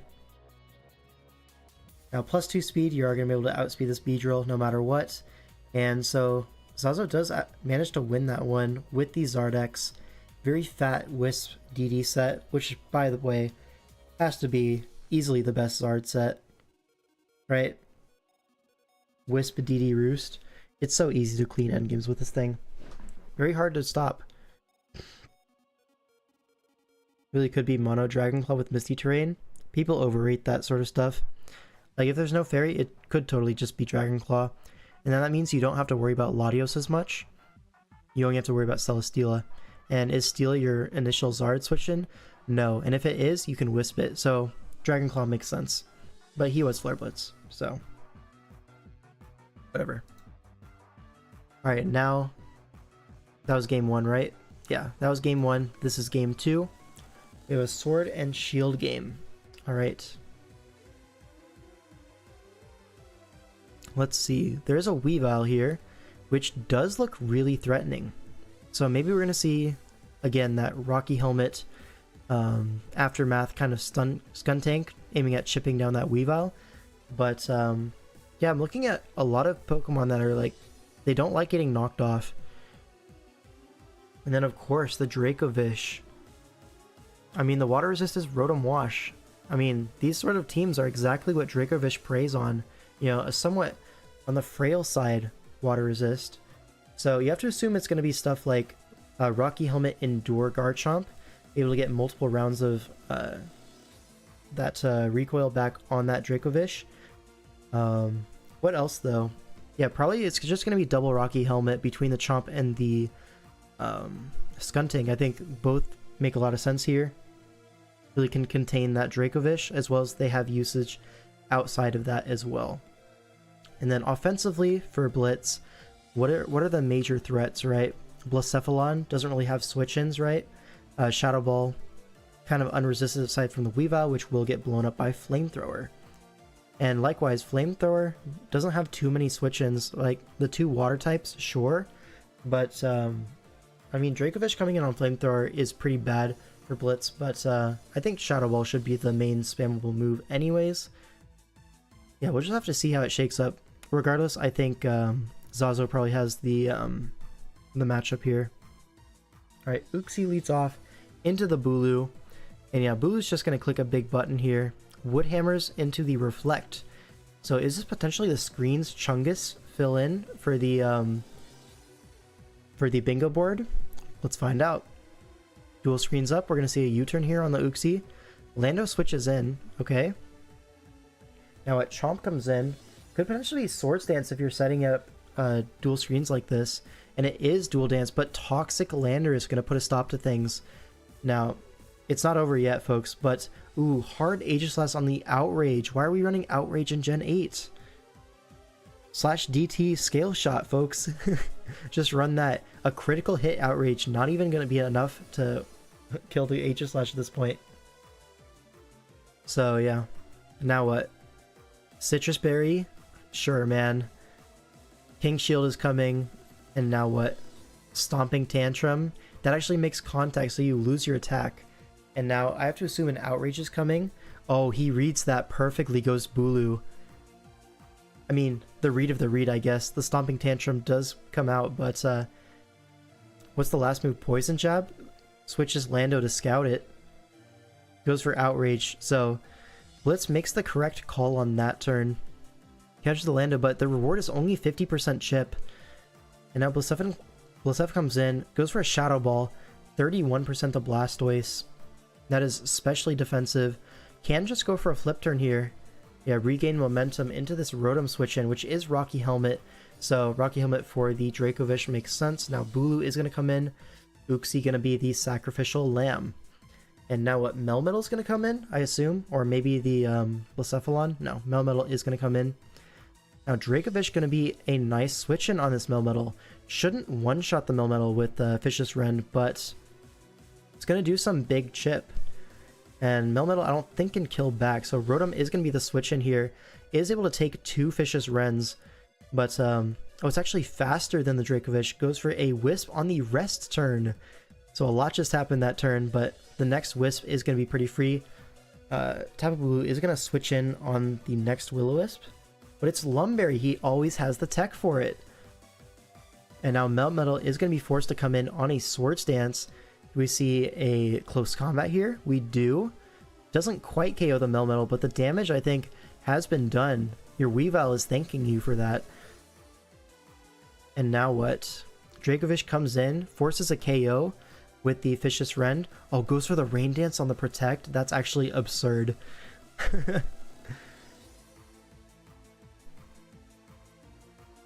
Alright, in the rain, this should just one-shot Skuntank. But Sucker Punch does mean that the Fishious Rend does lose its 2x boost for being faster. So it is actually going to be a 2-hit KO, taking several rounds of Helmet, Sucker Punch, and I assume Aftermath. Oh, Endure as well, so another turn. Like I said, the Endure Rocky Helmet strat into the Dracovish, it's like pretty simple stuff. And it, even if it's not Aftermath, it would have gone down this turn to the Helmet. Right? No, like, no, you needed the Aftermath for sure. I'm actually just trolling, but it is Aftermath. Yep, goes down here. So good trade here. Rotom Wash comes in with the Rocky Helmet. Pain Splits on the Weavile, living it. So now without an item, Nock is doing a little bit less. Can go for a Will-O-Wisp. Do you live the next one? I think you do, right? You can go for another Pain Split. Alright, but Rotom is going to remain low. There's nothing you can really do about that. Can you stop waffling, man? Stop lying to your viewers. I will continue to do exactly what I want. Misses a crucial Hydro Pump, though. And I think that might just seal it. Because Rotom did look like it might be able to Pain Split through the rest of these guys. Right? Lando, if it's slower, could get Hydro Pumped. But no such luck. I mean, you could have Volted there if you wanted to be safe. And Blacephalon comes out. Gets the +1, but... oh, crits the Blastoise. Oh? Aegislash is going to come in. Can Shadow Sneak knock this out? And it is a crit on the way back. Okay, so hacks into hacks. Justice, some might call it. But anyways, that's going to be that game. So now what? That's the series. Sazzo just wins. It looks like they played game 3 for fun. Let's go ahead and check it out. It is going to be featuring 2 Terra Latioses. So I get to sit back and watch how both teams fumble the Terra Latios. Alright, Latios comes in on the Ting-Lu. This is Terra Dark, right? Or is the other one Terra Dark? No, the other one's Terra Dark. This one's Terra Electric. So it goes for a Calm Mind. Gets Trailblaze for 25%. And now what? T-Waves the Ogerpon. Very nice. Alluring Voice. Very nice. And 43. You can recover this off. Yeah. Ivy Cudgel. 45. You're just waiting for a full pair at this point. It will come eventually. Ooh, a critical hit. I mean, you just go for another recover. Sudowoodo gonna come in, forcing out the Terra Latios because he's the GOAT. And goes for a curse here. Interesting. Gonna take a big earthquake, but head smash is gonna do also some big chip into the Landers. With rock head, you don't take recoil, so very funny stuff. Now Scizor gonna take big chip here with the eject button into Valiant. Okay, Landers is gonna get sacked off. I think he really could have gone Klefki there. Moonblast felt really forced, if not that in Icy Wind, so may as well just go to it. But now multiple layers going up, but Defog Scizor, he has the tech. So again, spikes going up as a knockoff comes out. Do we see a helmet? We do see a helmet. And foul play? We do see foul play. So able to 1v1 the Scizor does guarantee a spike up at the end of the day. Yeah, can't just go for another foul play. Does not KO the Scizor, so another cycle of this will have to happen, but this spike will be going up. And Sudowoodo does come in on the Klefki. Threatens an Earthquake? No, Steel Beam. Okay. Very epic. Both crits mattered? Yeah, I figured. But now Terra Dark Latias is immune to this prankster Klefki. Goes for an agility. And now Terrapagos going to come in. You have to be Toxic Terrapagos to win this. But substitute Latias. He's prepared for the Toxic, and now a Calm Mind can start coming through. Starstorm does not break the sub. What's this about Terra Latias not being broken? Folks, look at your screen. Terra Starstorm doesn't even break the sub at +1, and now Stored Power easily gonna 2KO this Terrapagos. And he's just gonna win, right? I don't think this is Ice Shard range from the Abomasnow, because Terra Latias is very fat. I don't know if you're aware. Yeah, guys, stop allowing this. Stop. But anyways, that's going to be that series. Alright, looks like we have about 20 minutes before the finals happen. Is that correct? I think that's correct. So we might go through these last few games a little bit quicker. We still have 1, 2, 3, 4, 5, 6, 7, 8 games to go. 8 games in 20 minutes. That's a little bit of a rough task, I think. Unless Zaza wants to play a little bit later, but I'm sure Wombo is not going to be interested in delaying, unfortunately. Goat versus Goat, this is tough. Yeah, Bobbert versus Mountaih. I mean, in interest of trying to catch finals live, we're going to just speed through these, right? Terra Arcanine, maybe? Terra Gren, maybe? Something like that. And then on the other side, it's going to be Terra Ghost Enam. Alright, Cresselia leads off. I'm going to see Toxic immediately from the Tentacruel, which is nice. Can you swap sides? Of course I can. Now Spectre's going to come in on the Crook Double. What was he expecting there? I don't know, but a Willis is going to come out, knock off into the Colberberry. Okay, so successfully gets the Crocodile burned, but that knockoff's still doing quite a lot of damage. I think that might be Choice Banded or something. I mean, it's not doing anything to the Great Tusk, and just freaking dies. So maybe not banded, but certainly offensive Crook. Now Enam comes in. Wigglytuff going to be the answer. Reveals the Choice Scarf with the Frisk. And Moonblast not quite a 2-hit KO. Unfortunately not competitive, so no free +2 from that. Maybe just skip the games of the series as decided. We'll do that for sure. But yeah, now Hex comes out. God damn, that does so much damage. But Sludge Bomb is going to be able to trade out here. Arcanine goes for the agility. We see Sludge Bomb. This is Specs Tentacruel or something? 33. Goes for the Terra, and now Agility Arcanine is set up. Has the Terra Fire. Sinistra goes for Terra Fighting. Oh, gets rid of the Grass typing, so it's able to resist that Flare Blitz and just completely stonewall this Arcanine. Very cool. Now goes for a Calm Mind of its own. It is weakness policy, so Wigglytuff doesn't really want to Dazzling Gleam it, but now encores the Calm Mind. So now he can just go for a Dazzling Gleam, or he switch out. Tusk is going to come in on the Zamazenta, but Zamazenta is very broken, I don't know if you're aware. Sets up on Great Tusk. And now, what is stopping Body Press? Body Press into the Arcanine, and now Cresselia is the only thing stopping it, but Great Tusk is going to come in again. Goes for a Roar, predicts the next Iron Defense.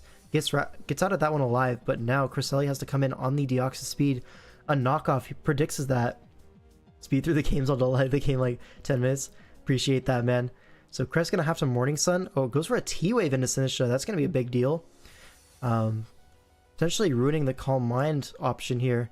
So yeah, has to just go for an attack here. Not able to 2-hit KO the Wigglytuff, but does get the burn. But it's Citrus Berry, so it's okay.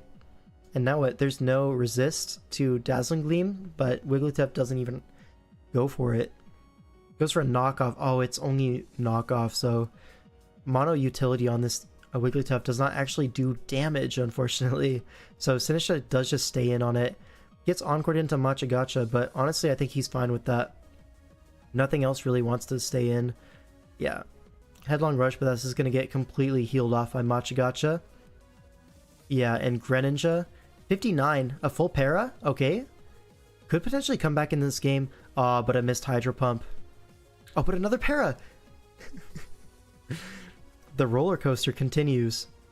And now Battle Bond Greninja. Is this Specs? Specs could come in handy, but is it Scarf Deoxys? Oh, it's Choppleberry. He has the tech. Goes for a Dark Pulse. Can this thing KO all these guys? Zamazenta, you have to Hydro Pump this. It lives. Oh, man. And Cresselia, I don't think can win this. Yeah, it's Toxic, and yeah, Heavy Slam's gonna knock it out. Alright, man. Really close game, but mountaih ends up on top. And now we go to game 2. And yeah, let's just hop into it. We see a Hoopa U, which is a very cool Pokemon. Big wall breaker, but not too many walls to break, and the walls that exist are faster than Hoopa. Alright, misses the Hydro Pump. This guy... yeah, Hydro Pump are not landing today, so a little bit of payback from the last one. Misses 2 Hydro Pumps on the Nidoking. It is lame, yeah. So Nidoking gets off the absolute noob gut. Gets up rocks and pretty much 2 KOs. Yeah, exactly 2 KOs. KOs the Rotom and the Uxie and sets rocks. And forces the Glalie to take rocks as well. Guys, world's greatest Nidoking performance. And now Glade's going to come in and yeah, kind of just close combat. You don't have a safe switch in. So now what? Lando has to come in? No, Latios switches in. So with the -1, can threaten a KO, but loses a speed tie potentially. Oh, it's Calm Mind. He's going for a second speed tie, or just going for the Hail Mary. He's switching to Bronzong. Speed tie, yeah. Yeah, just unlucky game, folks. Just an unlucky game. What can you do here? Yeah. Alright, game 3. Game 3. Okay. Let's see. Crocodile leads off into Zarude. We're going to see Buzzwole switch in on Zarude. Makes sense. U-turn's going to come out. Do we see a Rocky Helmet? We do. Alright, Aegislash is going to come in. This is like max defense Buzzwole. 3%? That was ugly. Yeah, Swords Dance Aegislash though. We're going to see a Stealth Rock from Crocodile, and now it's going to underspeed this Aegislash, able to hit it on the attacking form, but we're just going to keep setting up. Can this Aegislash get it done? Earthquake for some big chip, but it's weakness policy. It's now fully set up. Now can he do it? +6. Doesn't even KO the Buzzwole. It's max defense, folks. And that's what Buzzwole can do. That fat defense stat. Absolute unit in the chat. Yo, he might be onto something. Ooh, goes for a nasty plot on the Buzzwole, predicting a switch out, but at that point Buzzwole was good as dead. It is Tangaberry at least, so gets up the nasty plot, but now Mew's chipped in range of this Starmie. And now Scarf Zarude, I presume, is going to come out. No, it's Citrus Berry. Alright, Giga Chad. Yep, Buzzwole with the big muscles. Now Darkest Lariat comes out. Is going to be looking like maybe a 3-hit KO. Not quite with these rolls on the Celesteela. So it goes for a U-turn here. Puts it in range of the next Lariat next time. Do we see a Leech Seed? No, we don't. We see a Flamethrower Burn. So much luck in this series. A little bit unfortunate. Now Crook's going to come in on the Stunfisk. Now Zarude, a nice double. Again, Bobber is playing this pretty well. Celesteela is going to come in on the Sack, but it's not a Sack if you click U-turn. Right. Darmanitan's going to come in, and now you have to assume, okay, physically defensive Primarina gets burned. So many secondary effects in this series. This is unlucky for both sides. But now Zarude's going to come in, sack it off to the Moonblast. Didn't want to go Nihilig on a potential Surf or something like that. Now Mew's going to come in. I assume this Primarina lives. Yeah, it does live. Potentially a Torrent Surf, but no. No such luck. Just goes for a Moonblast. And this Mute is going to end up a little bit outside of range of rocks, so maybe Starmie can, yeah, come in and surf. But what's stopping Starmie now? Just our Manatan, but taking rocks is tough. Nihilego comes in, but I don't think this is exactly a Starmie counter. Does go for Meteor Beam, so it is able to one-shot this Starmie actually in return, but in the process takes a massive surf. If it was Psyshock, it would have just died, but now Zero has to come in, goes for a knockoff. Stunfisk comes in, and now it's just going to be a Crook angle, right? No, you go Celesteela. You don't want to go Crook on a Darmanitan. I mean, it wouldn't make a big difference either way. You have to sack either way. But now Zeraora comes in, and knockoff. It's actually Scarf Zeraora, so something faster than Darmanitan makes a lot of sense. Or like a Scarf Nihilego, which, you know, could potentially go for an endgame here. Makes some sense. That means this also would have outsped the +2 speed Aegislash as well, so it's not like he was completely helpless in that either if like the Buzzwole died. But mountaih completes or like wins the best of 3 onto the semifinals, right? Yep. Alright, so this is going to be the semifinals now. We have Itzia versus Zazo. And we're just going to get right into it because final starts in like 10 minutes. Like, yeah, a Lone Executor into a Selgor. Goes for a Bug Buzz immediately on turn 1. Gets a Citrus Berry, Flamethrowers. So it's looking... Shout out to J-Ricky, folks. Shout out to J-Ricky. Spikes go up on another Flamethrower. It looks like we've harvested another Citrus Berry. This guy is J-Ricky incarnate. He's out here harvesting Citrus Berries. Anyways, Blastoise is going to come in, threaten it with the Ice Beam. Slowbro's going to come in, not Boots on the Slowbro, which is a notable thing. It's probably Rocky Helmet for this Dracovish, but it's actually not. So what is the item? Maybe it's Protective Pads on the Vish then. Gonna sack the Lando. Interesting. But now Future Sight, okay. That just freaking dies. And now what? Executor comes in on the Lando, but just going to go for an Energy Ball. Not really too threatened by anything. Like a U-turn, I'm thinking probably doesn't KO from this range. So another Energy Ball is going to come out. At this point, I feel like you could probably just Flamethrower because a U-turn into the Aegislash is pretty obvious, but that's not what happens. Instead, we see Earthquake into the Energy Ball and another Citrus Berry is harvested. He's literally J-Ricky. Another Energy Ball. Do we see another harvest? We see another harvest. Yo, folks, shout out to J-Ricky the Executor with the long neck. So, finally, the Executor goes down, but he had like, what, 6 Citrus Berries in his belt? Unbelievably deep bag. Anyways, Cobalion comes in, gets off a T-Wave, alright. And now Stealth Rocks go up. This is going to be nice for the Weavile if it's not Boots. And now a Taunt on the Aegislash. But it is attacking anyways. Goes for a Sacred Sword. Hits into the Choppleberry though. We see a Flash Cannon. Only doing 20% though. So it looks like we just want to sack our Cobalion for some chip. But versus this like bulky lefties, Aegislash is going to end up not being worth it anyways. And yeah, you just go for Shadow Sneak here. All good. And now what? Silvally Dark. Interesting. Can go for a multi-attack here. Does not go for multi-attack. Instead, goes for a Sword Stance, predicting a King Shield potentially. Oh, but can get the Flame Charge. But Ice Shard should pick this one off. It is Boots Weavile, so no reason not to be Ice Shard. And now what? Cobalion comes in. I have to imagine this is in range of Low Kick at this point. Yeah, 42%. And now it's going to be a Weavile Speed Tie. But I think the Blastoise in the back has it. Yeah, wins the Speed Tie with Brick Break, but that Blastoise seems like it's just going to be able to 1v1 this thing. Yeah, and it looks to be choiced Weavile anyways. Not that it would matter. Surf just KOs. And so Zazo goes up 1-0 in the series, and now game 2. We see, once again, the Noctowl making an appearance. This is so epic. Alright, Terra Electric Latios, and then Terra Grass on the Torn. Backup Terras looks like Terra Fairy on the Noctowl. And that's it. Yeah, so Latias leads off. It is Terra Electric. Probably just going to Terra immediately in front of this Torn. Makes a lot of sense. Gets knocked off immediately, so no leftovers. But an Ice Beam is always super effective on the Torn, even after Terra. Now, can go for a Calm Mind potentially, but instead opts to just get a little bit of progress.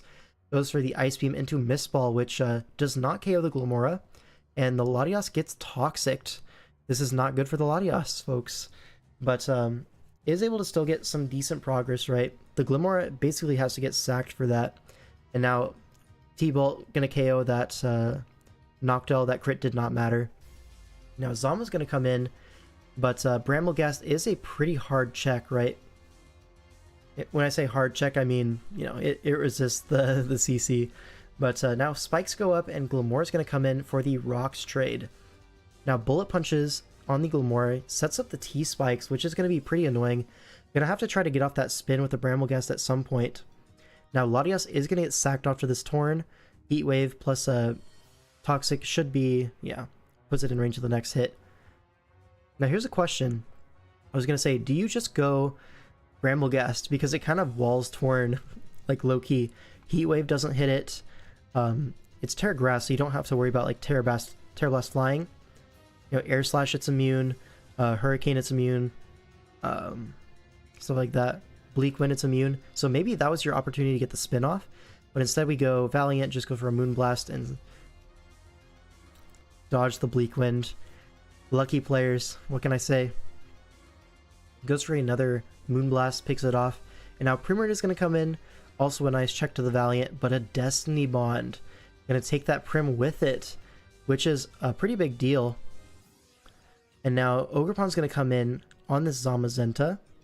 How? I don't know how. Speaking of how, Howl. He's going to get Trailblazed on, but this Zama is getting big on him. And now what? Oh, an Encore. The Trailblaze Encore tech, and now you just go for the Ivy Cudgel. It's going to 2-hit KO this Garchomp most likely. Oh, goes for a Swords Dance, even better. So, last move Ivy Cudgel is going to finish off this game, it looks like. Does it KO Zama from 66? It does. And so shout out to Zaza winning that set, securing a place in finals. Now we have the other semifinals match to go. Wombo versus mountaih. And so the loser of this will play Itzia in a third place game. And the winner will play Zazo in the championship series. So money's on the line here. But yeah, Terrazarud versus Zamasi. It's going to be a good game. Another Crocolore. So this guy has come to way too many games, I think. But that's fine. Alright. Terra Stellar on the Enam.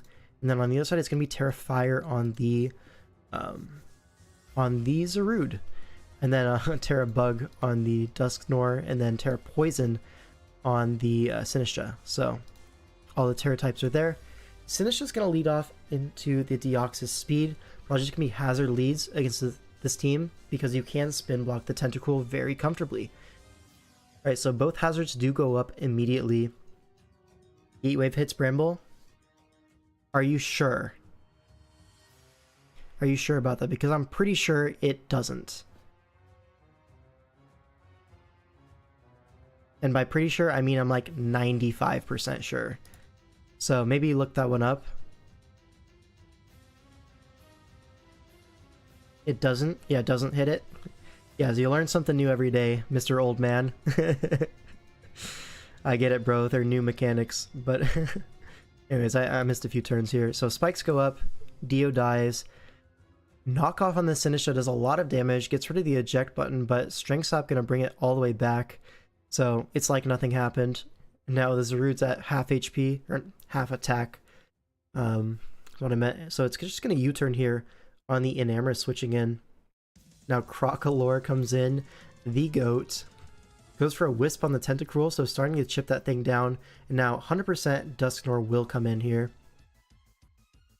T-Spike does go up, and that could be a pretty nice thing. Unless this is like Boots Zarude, it's going to be pretty nice here. So knocks off the Boots here. We got to keep track of the Boots numbers for the bingo board. Croco, the GOAT. So true, Viz.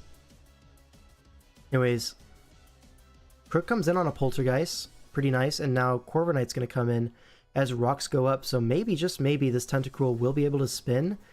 It is going to not take hazards at least. And Dusknoir is going to take, you know, both hazards and maybe like a knockoff. But regardless, this Crook is going to get 1v1'd by this Corviknight in exchange for its Rocky Helmet. And now as the root comes in, it is Boots. So very nice. Now, Crocalor is going to come in on the Terra Stellar Terra Blast. Takes 40% and Enamorous is going to 2-hit KO that. It's probably going to be Choice Scarf in this matchup. Although it could very well be Specs. Now what? Iron Valiant comes in. He seems pretty confident that this is Specs. Or it's a Scarf Valiant of his own. And Tentacle going to fail to spin here. Yeah, it is Life Orb, so he was probably pretty sure that it's Specs. That did do a lot to the Crocalor. Probably Spadef. Win his finals in 2 minutes. Yeah, we're rushing through this last series to catch it live. Anyways, Zamazenta comes in as the Revenge Killer. Now, Corviknight's going to come in. It did get its Rocky Helmet knocked, so at least the Zama isn't taking chip. But yeah, now the Iron Defense comes out as a Roost comes out. Now, Corviknight does not get any phasing moves, so Zamazenta does just kind of set up all over it. Goes for a sub as well. This is looking like potentially a Snack Wrap. Oh, goes for the Curse. Does that go through sub? Oh my god, it does. So the final hurrah of Dusknoir, but things are still going to have to drop to the body press. Ooh, that might have mattered. Fizdef Corviknight versus +3 Zama. I'm really not too sure on that calc. But Zama is going to claim another one with, I believe, body press, yeah. Even with the resist, just knocks that out. And now it's Zarude versus the World. A common theme, but I think Specs and Amorous is going to be able to, you know, handle this. Goes for a Terra Blast. I think maybe a little bit preemptive, honestly. This looked to be Specs, yeah. So, here's the thing, right? Terra Blast is super effective on Terra Zarude when it Terras, but he didn't even force the Terra first. I think you probably, maybe it doesn't matter. Maybe he's fine. Goes for another knock, and goes for a Matcha Gotcha. Can Zarude do this? Encore 3 attacks, it's looking like. Does this put it in range of the Deoxys superpower? It all comes down to the Deoxys set. Do we have Life Orb superpower? It will KO from this range. Oh, but he predicts the Terra. Goes for a Psycho Boost, doesn't KO. Oh, this... And he synths it off. A crit will end the game, but you have to assume a knockoff is coming. Maybe it's a Colberberry, and he thinks he can just 2-hit KO it. Maybe that was the play? No, the Zarude finishes it off. So Wombo goes up 1-0 in the set. Let's look at game 2. Folks, finals is starting very soon, and this is the semifinals review. We're trying to catch finals live. Right. Machapa stink. Yeah, we did have some Skuntank replays earlier on the stream. Anyways, Exploud goes for a Boom Burst immediately. Stealth Rock trade, and it's actually Scarf Exploud into no normal resist, so something will be dying to this. And it looks like Scarf Lando is going to trade for the knockoff. Is the root broken or Deoxys Speed a fraud because Psycho Boost doing that little is pathetic? It means that mountaih does not know ball because Life Orb is the only item on Deoxys Speed. There is no other item on Deoxys Speed, there is only Life Orb. And with Life Orb, he would have won. All I'm gonna say. Oh my god, the Icy Wind is crazy. So, denies the Dragon Dance speed boost, and it is gonna go down, but not without leaving a mark on the other team, right? Gets half on the Mew, KOs the Landers, and breaks the multi-scale. What more can you ask out of an Exploud, right? Okay, Grassy Seed Rillaboom threatens the Grassy Seed, or Grassy Glide. Celesteel's gonna come in, also Grassy Seed, so guards itself against the knockoff, gets the +1 defense. Imagine that was policy E-Speed right there. Imagine, yeah. Overheats into the Starmie. It's Eject Pack Mew, okay, into the Unburden Grassy Seed Slurpuff with Calm Mind. Can this sweep? Oh, misses the T-Wave. I think with T-Wave it's probably not going to sweep, but it might get a KO or two. Depends on the moves, right? You probably have to imagine a Flamethrower this turn. Goes for a Heal Bell. Oh, it's far more sinister than I had anticipated. Flamethrower just knocks it out. Oh my god. This is over. Has to go for another T-Wave, but it's Heal Bell. He's just going to Heal Bell it off. Has to go for a full pair this turn, and it's not going to happen. Low tier sweep. Put it in the bingo board. Wait, it's not over. can crit this. It's over. Oh my god. Slurpuff the goat. And we put that in the bingo board. Low tier sweep. We're still not quite on that bingo yet. We need someone to waste a Z move in the finals. Or a triple para. I don't hope that for them. Or a rocks trade, like rocks on the same turn. We have so many win conditions for this bingo board in the finals. Alright. So, we just have to wait for the finals to start between Zazo and Wombo. But, yeah. Here, how about, I'll have Zazo say in chat when you start. We ready. So finals. Finals is coming. This is happening live, yes. We kind of rushed through the past few. Do you want co-coms? Yeah, hop in. Hop in, buddy. I'll send you a call. How about that? Oh, where's my DM with you? There it is. Voice call. Yeah, just join in whenever you want. And in the meantime, let's go ahead and look at the third game for fun out of the semifinals match. You should upload finals as a video, Loki. I'll probably cut it out. Actually, you know what I'll do? We can keep streaming, but also record it, like, locally. So you guys get to watch a video live, and then I'll upload it standalone separately, you know? That's actually a good idea. Anyways. You see rocks? No rocks trade, unfortunately. Taunted away from us. And now foul play is going to do a little bit of chip, but the main point is no rocks. Scouts the Aguav berry, so super berry on this. And now Infernape's going to come in. Goes for the Scarf HP Ice. He wasn't ready for it. And now Aromatisse comes in. Able to go for potentially a Moonblast here. No, a Nasty Plot. It's far more sinister. Goes for a Yawn as another Nasty Plot comes out. And now what? You just take your KO? Yeah, but rocks go up.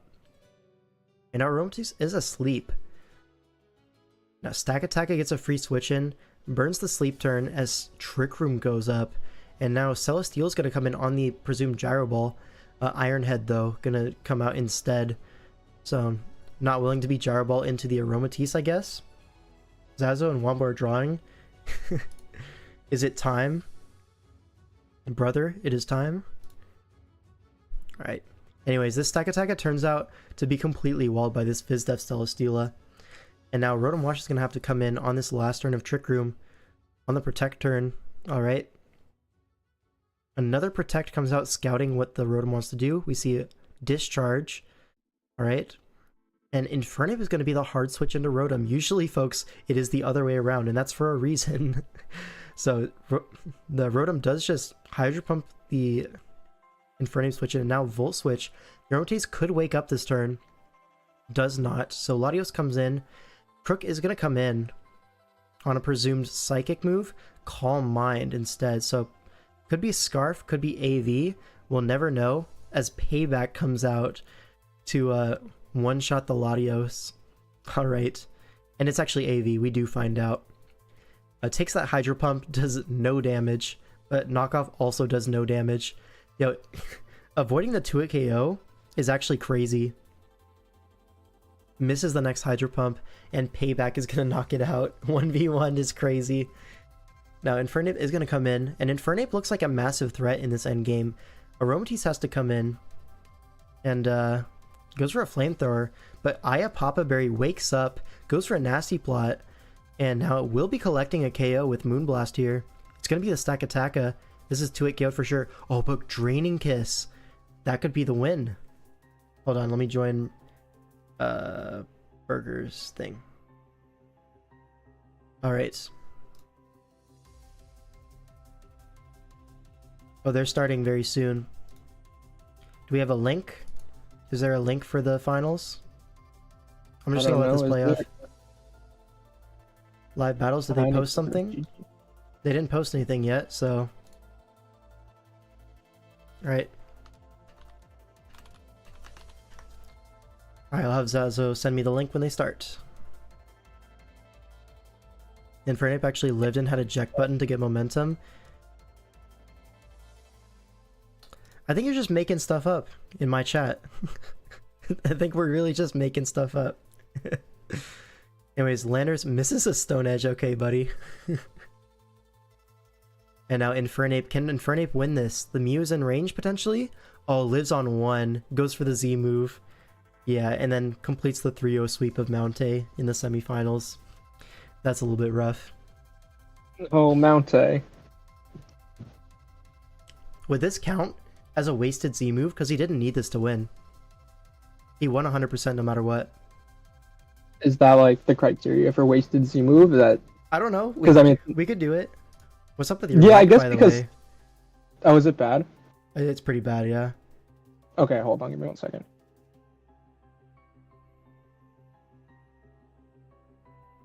Might be because I have you tuned up to like 200% because you were quiet last time, and maybe it's peaking now. I have no idea.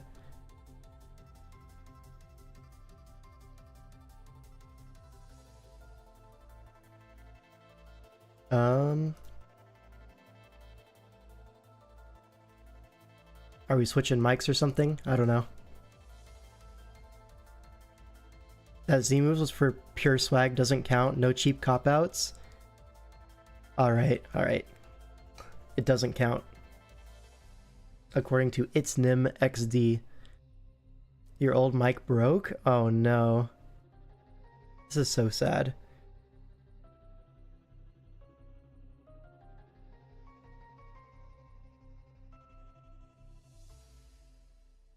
Oh, do we have the link here? We do have the link.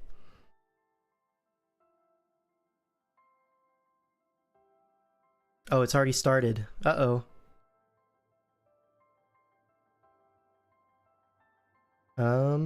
Let's go here.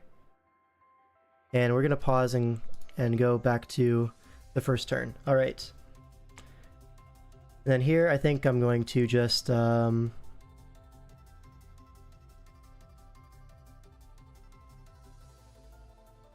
let's do this and this, because it's going to be a video standalone. But let's go ahead and start the recording. Alright, hello and welcome, Draft League fans. Today we're here for a live commentary of Wombo versus Iron Flash Gaming. They're playing in the finals of GG Inc., which is a multi-gen tournament. They've had to play a lot of games to get to this point. And let's get right into it because they have already started. Alright, Mew leads off for Wombo with this very hyper-offensive build against Zazo with the lead Aselgor. Sets up the lead T-Spikes, okay? Which are not showing up on the screen. There we go. Goes for a Yawn next turn on the Defog. So these T-Spikes will be going up. Yeah, and now a U-turn to break the Sash. Alright, but now Dragonite's going to come in. And now pivot back out into Landorus, but U-turn is going to get clicked. So Rocky Helmet defensive Landorus makes sense here. For the opposing Landorus, right? But now the Weavel's going to come in, goes for a triple Axle, but it's Rocky Helmet, Fizdef, Blaziken. Now this thing could potentially be Vacuum Wave. Is that a Gen 8 thing or a Gen 9 only? I'm not too sure. But either way. White on white looks trippy, man. It does, yeah. The Defog does come out here, and Rock Tomb 17%. Folks, this is why we cannot have kids in this in this climate, right? You're gonna bring children into this world to watch a Landorus mirror? Are you kidding me? Anyways, we see a Defog, gets rid of the Grassy Surge immediately, but a Woodhammer still comes out regardless. Figures the last move is going to be Earth Power or Earthquake and not Sludge Wave. Makes sense. And the T-Spikes are going right back up. So, finding it hard to keep these T-Spikes off. And Spikes go up as well. Now, Yawn is going to happen again. And again, the sequence where a T-Spike, I am sure, is going to go right back up. But no, this time we go for a Spike. And it's Citrus Berry Selgor, so it's going to be Unburdened, it looks like. I am back. Is my mic better? Oh, now you're very quiet because I turned you down. Yeah, this is Burger joining me. Yeah, you're good. But yeah, so it looks like we're caught up to live, and this Lando has opted to U-turn on the Blastway switch. Yeah, you're good, Burger. Yeah, I got it now. Yeah. With the shell smash. And now we see Shell Smash into a Surf, but only Nightshade to fight back. That's not going to cut it. Yeah, Glide's definitely picking this off, even with It is, but it could be Rindoberry. At -1, you think it could actually take it here? Depends on the Rilla set. If it's Choice Banded, no way. But if it's like just like Swords Dance, like maybe Lum or something, then it could definitely live. I could see like Life Orb here as well. It looks pretty solid into this team. Yeah, for sure. Generally, grass resists. Like +2 Life Orb just kind of kills everything, right? High horsepower Grassy Glide kind of just smokes everything. Ice Strike's not going to do too much damage to you. Yep. So, moment of truth. Is this the Rindoberry? This is getting intense in the chat. Because it's cut off on my video. I don't usually record live comms, so I don't have a setup for it on my OBS, so it's kind of a little bit scuffed, but it's all good. Who's thinking right now? Zazu's thinking. He's thinking real hard right now. Into the Bulu on the Glide, okay. And that is Choice Banded for sure. Banded, yeah, that chip. So makes the correct call. Mm-hmm. He can take another one because of the terrain, which is pretty good for him, which means Woodhammer can't really get a kill. Yeah, I could see just Stone Edging, honestly, this turn, if it tries to do anything. I'm not too sure, because I think maybe Blaziken could be a sack here. But Yeah, also, sure. you could just stay in with Rillaboom. You're not exactly threatened 1v1 by the Bulu. It just Does go depends if you want to, like, the ice shard damage. Oh, screen. Reflect. Interesting. So is this special Blaziken? Would get around the Reflect. I mean, Yeah, special maybe. does make sense as well into the H slash. Yeah, and the And Lando. too. For sure. Yeah. Yeah, if it has overheat here, it's probably picking one. I mean, Stoice Yeah. might switch in still, but Yep. And let me just go ahead and while I'm thinking about it, let me change the chat for my stream, because we're actually recording this live on stream, as well as, you know, recording it as a video standalone, so make my chat stand out against the white background. Should be nice. go like the stream and the video. Yeah. Ooh, Lando comes out. Overheat, there it is. Overheat. 39%. Yeah. Good chip on this Lando. Yeah, that's really nice for Dragonite potentially late game.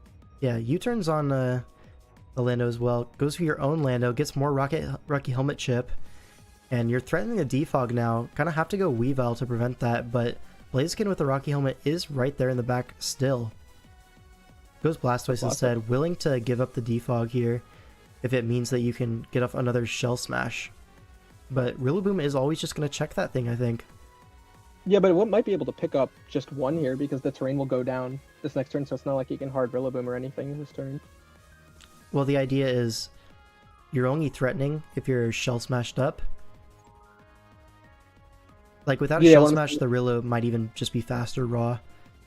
That's true. He could just smash this turn, though, potentially. Could also just be, like, threatening Ice Beam here. Nothing really wants to come in on Ice Beam. Slurpuff. I don't have the Slurpuff out. I assume it's going to be some kind of Unburdened set then. Yeah.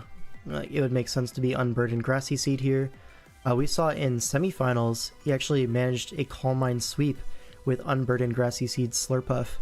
So maybe, you know, drawing off of that and, you know, coming back for round 2. I mean, it could be, right? It looks pretty decent here. I mean, the H slash is going to give you troubles, but you do have access to, like, Flamethrower. Goes for the U-turn, okay. And do we see a Blaziken sack? We do see a Blaziken sack, right. And Shell Smash again. Makes sense. We might see a Vacuum Wave come out here, but does this thing have Vacuum Wave? I don't think it does. Let's check.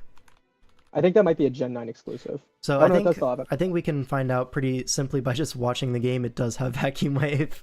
Yeah. Imagine Drum Citrus Puff. I mean, that will get checked by Aegislash plus Ice Shard, you know?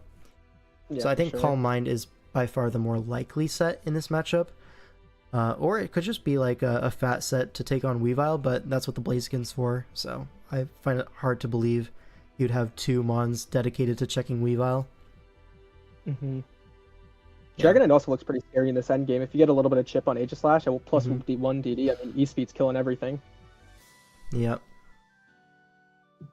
I mean, this Aegislash is kind of like the last big deal for Wombo to break through. Once he gets through this, all of a sudden the floodgates are open. Everything is in range. Ooh.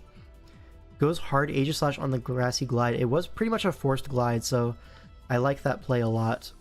Now potentially could be an SD turn on this Aegislash, or even just a Shadow Ball if you're a special set. It really depends on the AG set. Yeah, 14% through terrain. I'm not sure if that's like offensive or defensive, honestly. I mean, Aegislash is pretty tanky. I mean, it does awesome. benefit from the form change. I think it's probably max HP, just because it's Zazo and he loves max HP on everything. Shadow Balls. Yeah, so it looks like a bulky Aegislash from that damage. Yeah, for sure. 40 at neutral with no multi-scale sounds about right.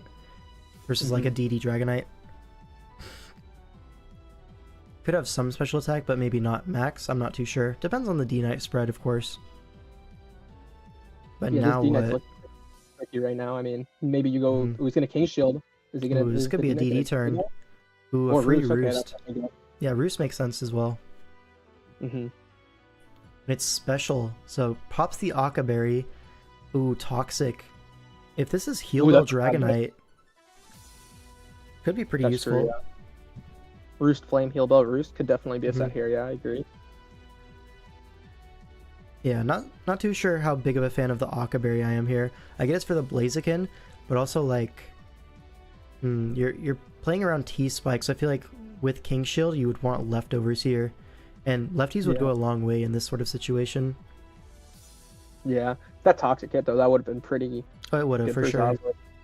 But that being said, he can just Toxic again. Nothing really stops it. Ooh, another miss. Something does stop it, actually. The Lander's switching on a miss. This is so sad, folks. And now what?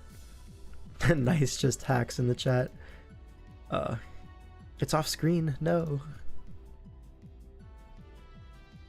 Selgar sack, and he gets the defog off. Alright. Yeah. I mean, this Accelerator is just going to go for like a T-Spike or a Yawn or something like that. Yeah, I would guess T-Spike, yeah, to make sure the Slurpuff can't get out of control. And lives. Part is 23. So now it's going to be a sequence of Yawn into Defog and then T-Spike into U-turn, I assume. Ooh. Or he's just going to go hard. Okay. Goes hard Weavile on the Defog turn. Says, we've played this game before, I don't like how that ends. Goes hard Weavile instead. So gives up the hazard in exchange for a Weavile turn, which, honestly, probably worth it. There's no ice resist. 3 of these guys are weak to ice, so... For sure.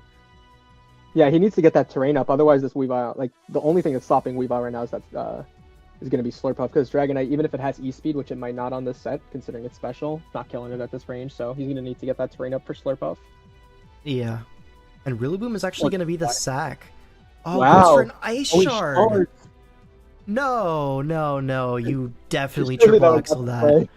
Oh no. That cannot be correct. I guess he was scared of taking the helmet damage on into Weavile E-Speed range, yeah.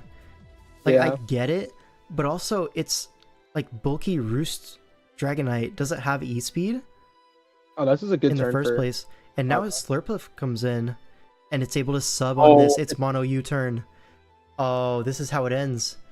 Yeah, this might be it. Another Slurpuff sweep for the books. Okay, it's not over yet. Aegislash could potentially have Flash Cannon or something, maybe Iron Head.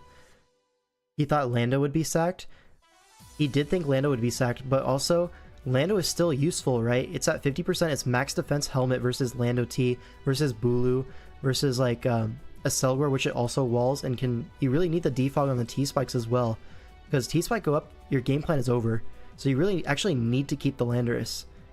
So I think you had to triple axle. I think it's really that simple. But even if you do, like, Wombo still was fine sacking the Rillaboom in that position, because you still get this Slurpuff angle. right? Yeah, I agree that. I don't know if. It just means It's a that tough turn, yeah. if you're able to actually KO the Rillaboom, if you're able to beat the Slurpuff, then it's a Shell Smash and you win. But it's at 31%. You Shell Smash on nothing. So Yeah. maybe this Slurpuff is just too well positioned. Maybe there's nothing that Zazo could do. But again, so much depends on what sets he has here. There's 6 Pokemon alive. Anything could happen. Mm-hmm. Yeah, I assume it's probably like Flame Dazzling Gleam, but it depends It how much has to AG be, actually takes from it. AG is pretty fat. It could potentially take 2. I mean, you're going to be playing a little bit with like King Shield 50/50s, but the issue is AG's not even going to kill it, even after the sub breaks, because it's got both the defense boosts. I'm thinking it might be Draining Kiss plus Flamethrower, right? What do you actually need the power for?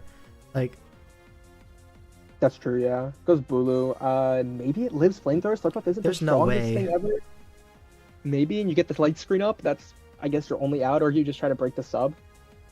Yeah, maybe. Well, we're gonna find out in about 5 seconds. Yeah, there we go.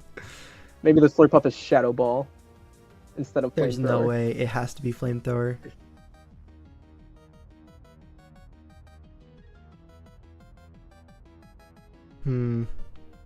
Slurpuff proven to be kind of insane. 2 sweeps potentially. Well, we don't know if this one's sweeping here, but there's a Flamethrower. It does knock it out.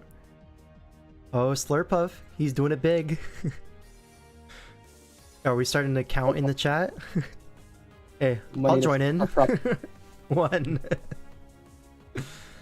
I'm so sad this isn't on the screen. Can I fix this?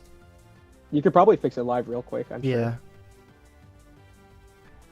If I get rid of this and maybe do this. Yeah, we're doing some live editing. And then zoom out a little bit. Oh yeah, this is it. There we go. Start the count. This thing's comfy with Flamethrower for 5 points. Oh, it's over. It's over. Maybe Kiss doesn't kill here. It definitely kills. Flamethrower. Oh, cussed out. Breaks the sub at least. Okay, step 1 has been achieved. Okay, now we need to crit the Aegislash, but... Aegislash comes in. You can go for a Toxic maybe on the non-sub. Oh, Autotomize. Oh, but it's Mono Shadow Ball. It doesn't break. It's over, yeah. It's probably You just Calm Mind here. Oh, it's no item. It's a revealed Akka. Yeah. Oh god, 66. Oh yeah, just go for the 2-hit KO, I guess is fine as well. You don't need to boost up anymore. Wow, Slurpuff it does break the sub, but to what end, right? 3. Live 3s in chat. Yeah, this should be over. Yeah, there's nothing he can do. Aqua Jet for 12. And it was Draining Kiss, but yeah.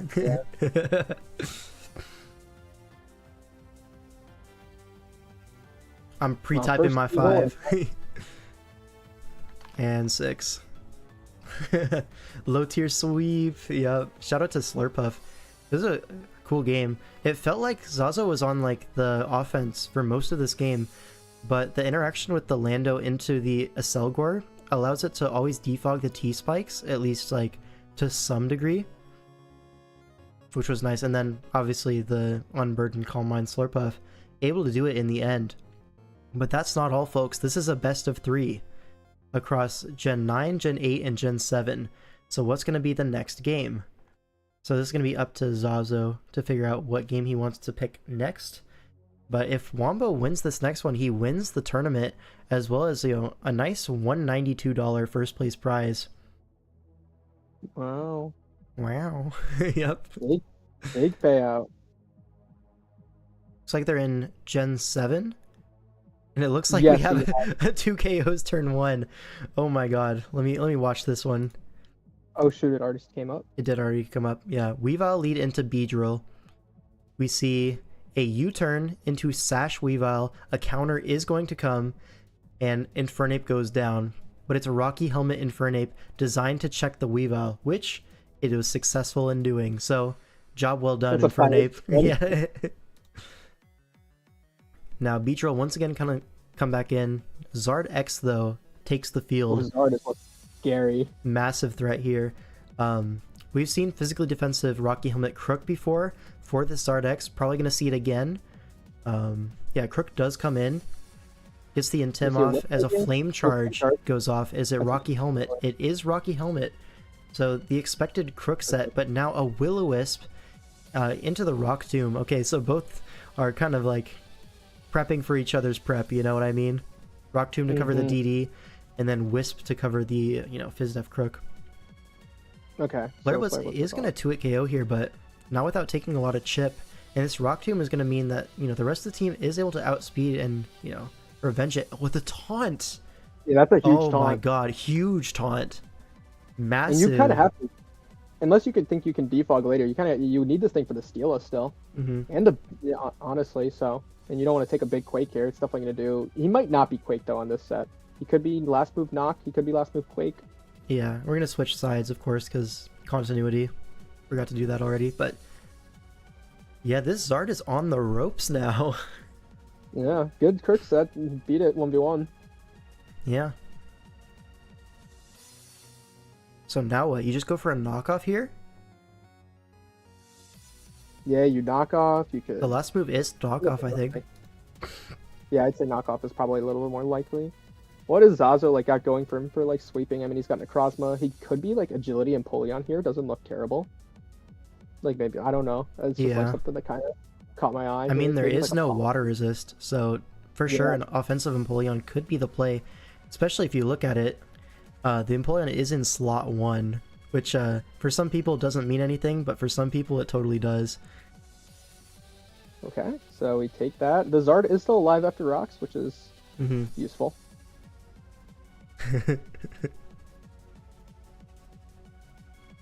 Alright, now what? This Zard is -1 speed, gonna be outsped by either the Beedrill or the Mew, but probably not the Steela or the Aromatisse, right? Especially not the Aromatisse, but Steela depends on the set, I guess. What's up? Yeah, I think it's -2, so it could be outsped by It's -1, it just killed with a Flame Charge. Oh, it killed with Flame Charge, yeah. You want to see some Beedrill Fell Sting sweep? I don't know if you're aware, but Fell Sting is not killing from 27. Yeah, maybe from 26. No. No. Maybe from 5, how about that? Yeah. No, it probably does 11, if I had to guess. That's my head calc. Yeah, this Zard is probably very fat. It is, yeah. Alright, Mew comes in. Could see just a Psychic here.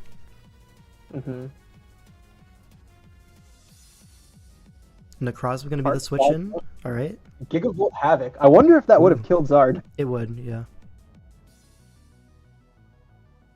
41 to Necrozma, and can Calm Mind up on this thing. As another Z gets popped, Savage Spin Out does 48%.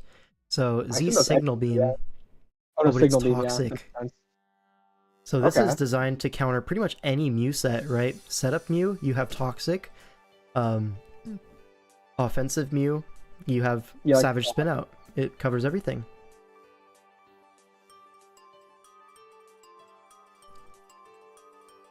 Alright, that's fair play. Probably just gonna see a Morning Sun right here. We're gonna tank that.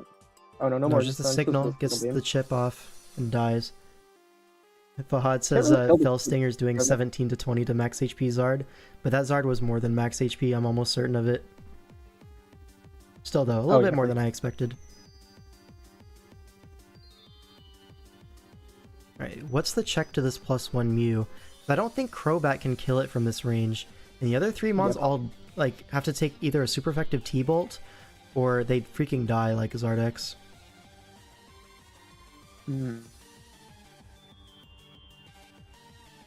Is it the play to potentially drop the Zard here? Do you think we still need this thing for the Celesteela just to get another round of poison so you can kill it with the Crobat next turn? I'm not too sure.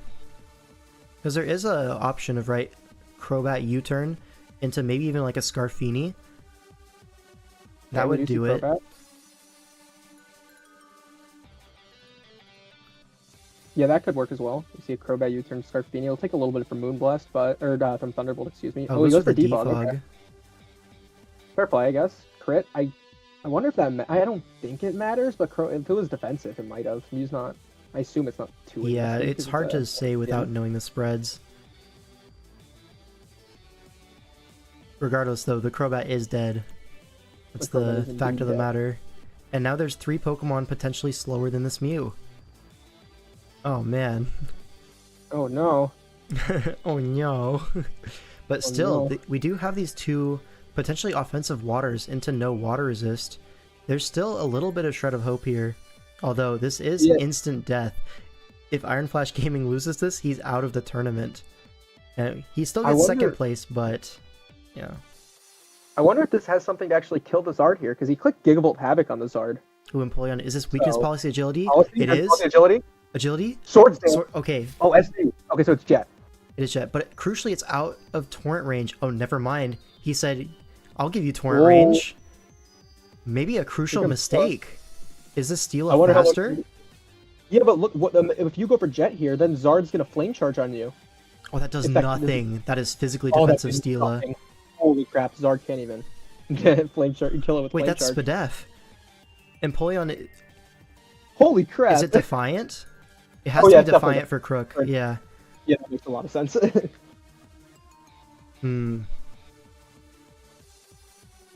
Okay, so Zard has to come in here. No doubt about it. But Flame Charge doesn't kill. You can Roost on this, maybe. Yeah, you definitely got to Roost up.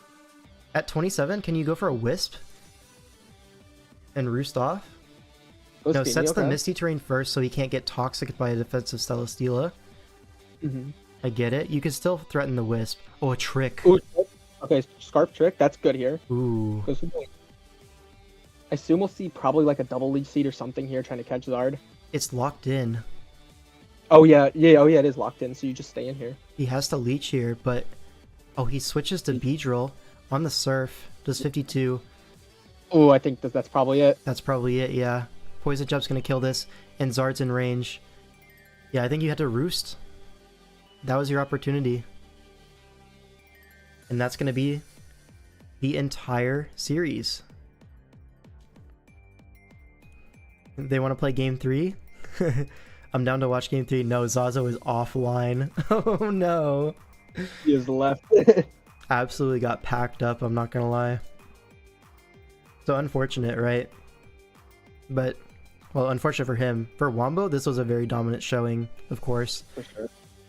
Like, looking at these games, this Slurpuff, this endgame was really cool, honestly. Pretty intricate, right?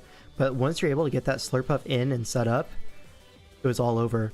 Like, Zazo was in a pretty commanding position for most of this game. It felt like, anyways. Always threatening the T-Spikes up. And if T-Spikes go up, Wombo's game plan just doesn't work. And this Blastoise was also really close to just winning a couple times. Wombo proved how to play the Lando versus Lando mirror. Yep. Defog, top, turn Lando. Rocky Helmet, max defense. Yep. Yeah. So Reflect goes up. Vacuum Wave. And now Glizzy Glide into the Aegislash. This Aegislash really could have done a number, but the double Toxic miss was really unfortunate, right? Yeah, for sure.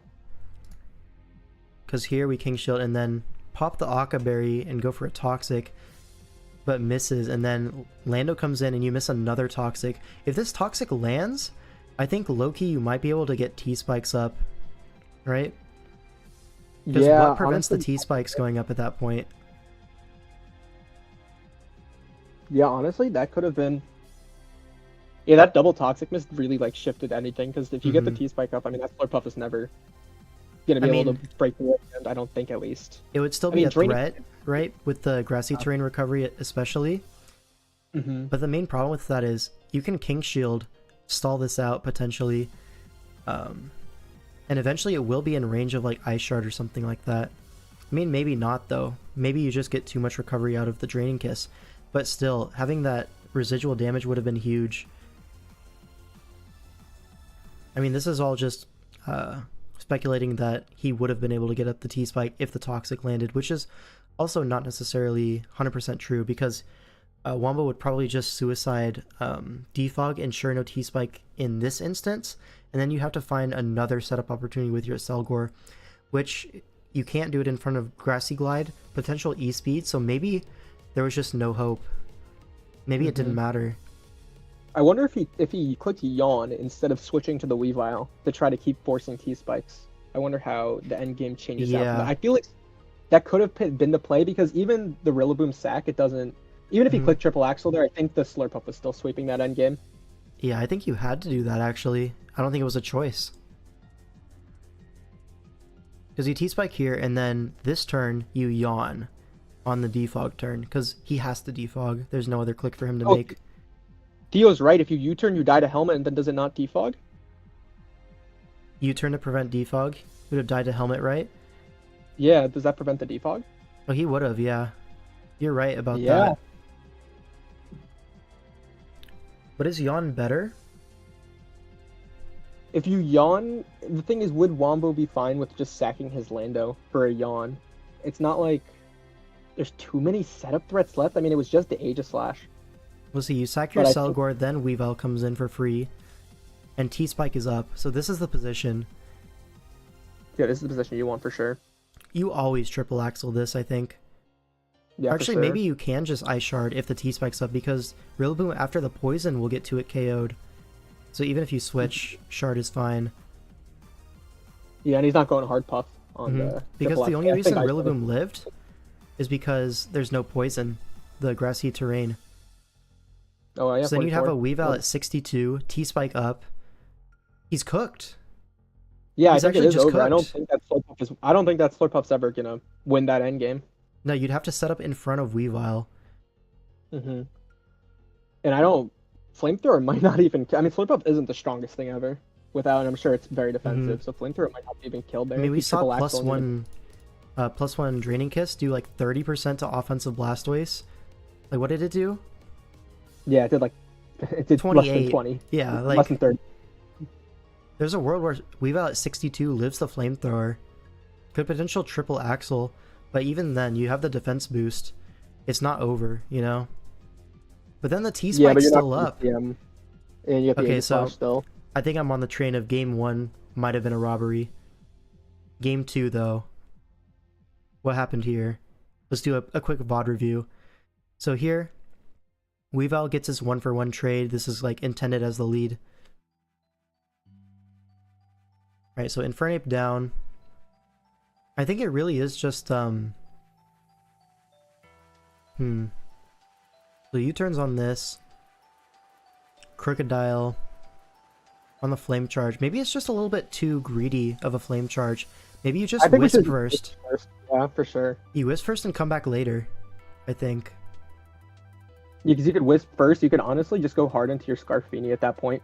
Yeah, like Scarfini's so good here. There's no water resist. You want to get it in early and often. But I guess you don't have hazards up, so like the pressure isn't too amazing.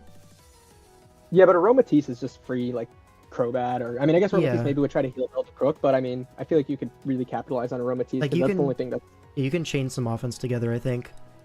But yeah, it goes for the Wisp now. Has to take Helmet. You're at half. Maybe Roost now. You do Roost now. Yeah, Roost, yeah. As rocks go up. I mean, here you don't need to stay in. Your Zard's at full. The Crook's burned. You can come back later. Like this would be the turn to maybe switch Feeny in, or even Empoleon, right? I think Empoleon makes a lot of sense here as well, because especially knowing its weakness policy, right? Switch it on an Earthquake, presumably. You're fine. If you switch on a Rock Tomb, you get Defiant. It's like a perfect play. And if you get knocked off, oh well, who cares? Like, knockoff is still an SD opportunity. And then once your SD Empoleon's up, like, this Crook is not 2-hit KOing you with Earthquake. And even if it does, like, you have Jet, it's, like, not the end of the world. I really think Empoleon was the play here, rather than taking this recoil and also another attack. Like, imagine Empoleon comes here, takes the Rock Tomb, gets Defiant +2. Wombo might be cooked. Like, nothing even one-shots Empoleon. The only reason it died in the actual game was because the Mew was able to set up to +1. Well, he had the Gigavolt Havoc Mew, which he he did probably have the would Gigavolt Havoc. Yeah, he would. But also that means you Which- don't have it for later, so maybe the Necrozma lives longer. It's a whole domino effect. It's a completely Yeah, different for game. sure. But yeah, this was definitely a mistake, letting the Zard take chip. I get you're expecting to be able to roost next turn, and it's like a surprise that the taunt comes out. Like, we were surprised too watching it. But also, this didn't need to happen. You had the perfect Empoleon play. There's no water resist. Take advantage of it. And then even, like, there's nothing that can go wrong with that play either. Anyways, Gigavolt Havoc here on the switch to Necrozma. Sure, and then Calm Minds on it as the Savage spin out. Yeah. Yeah, that's fair. Like, at this point, Zard is, like, basically dead. Like, your Beedrill counterplay is just Crobat and Scarfini, and Scarfini doesn't one-shot it. It's like a two-shot barely. Mm-hmm. Yeah, and you're only roost. I mean, you can roost on the Steela and Mhm. on the Aromatisse, I guess, but you need to find that opportunity because it's not like you can ever switch in. You have to get a free swap, so it requires sack. So, yeah, if you were healthier, I mean, I feel like you're just in generally a good spot if you swapped it out. And here, we defogged to get our Zard to come in a little bit healthier, and maybe that crit mattered. I'm not too sure about the Mew spread and the Crobat spread. But if we assume it didn't matter, like it's +1 Mew, maybe it killed. Actually, this might be time to bring out the calc. I'm gonna go ahead and calc this. Live calcing. Mew versus Crobat. It's defog Crobat, so I'm gonna assume max HP. +1 T-Bolt.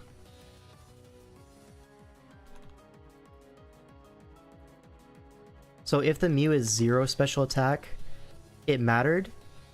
And if it had any special attack whatsoever, it probably didn't matter. That's the situation here. So let's say it's offensive Mew, because it's a Calm Mind Roost 2 attacks, but maybe that's a bulky Mew. I don't know. Yeah, the Savage spin out costs a lot. Yeah. I mean, even though it's one, but Okay, that's a really strong. I'm going to decide that it mattered for the Crobat dying, but also that I don't think that changes the outcome, because the Crobat would end up at literally like 5% after a 0 special attack +1 T-Bolt. Now, what are you going to do? Roost on a Mew that might have Psychic? Maybe it's a Vacuum Wave last, and then it would just kill, because Vacuum Wave into Weavile makes so much sense. And Vacuum Wave T-Bolt is like not even too horrible coverage. I mean, it is pretty bad into the Zard, Remember, but... It clicked the Empoleon. Oh, it did. Yeah, so it had Vacuum Wave anyways, which probably KOs at 5%. It just means it's an extra toxic turn, which didn't end up mattering, right? And the Policy pops. And man, imagine he was Agility right here. Yeah, like, I wonder if I thought Agility weakness policy was going to happen, and then Hydro Pump just wins, I think. Yeah, especially if he Vacuum Waves and puts you in the Torrent. I mean, Yeah. you're definitely going to win in that game. But here's actually Defiant, so no Torrent boost. And here I think you just had to hope you're faster than the Steela. Maybe you're like 0 speed and it's just not possible. But if you're not Torrent, like there's no even like crit out here.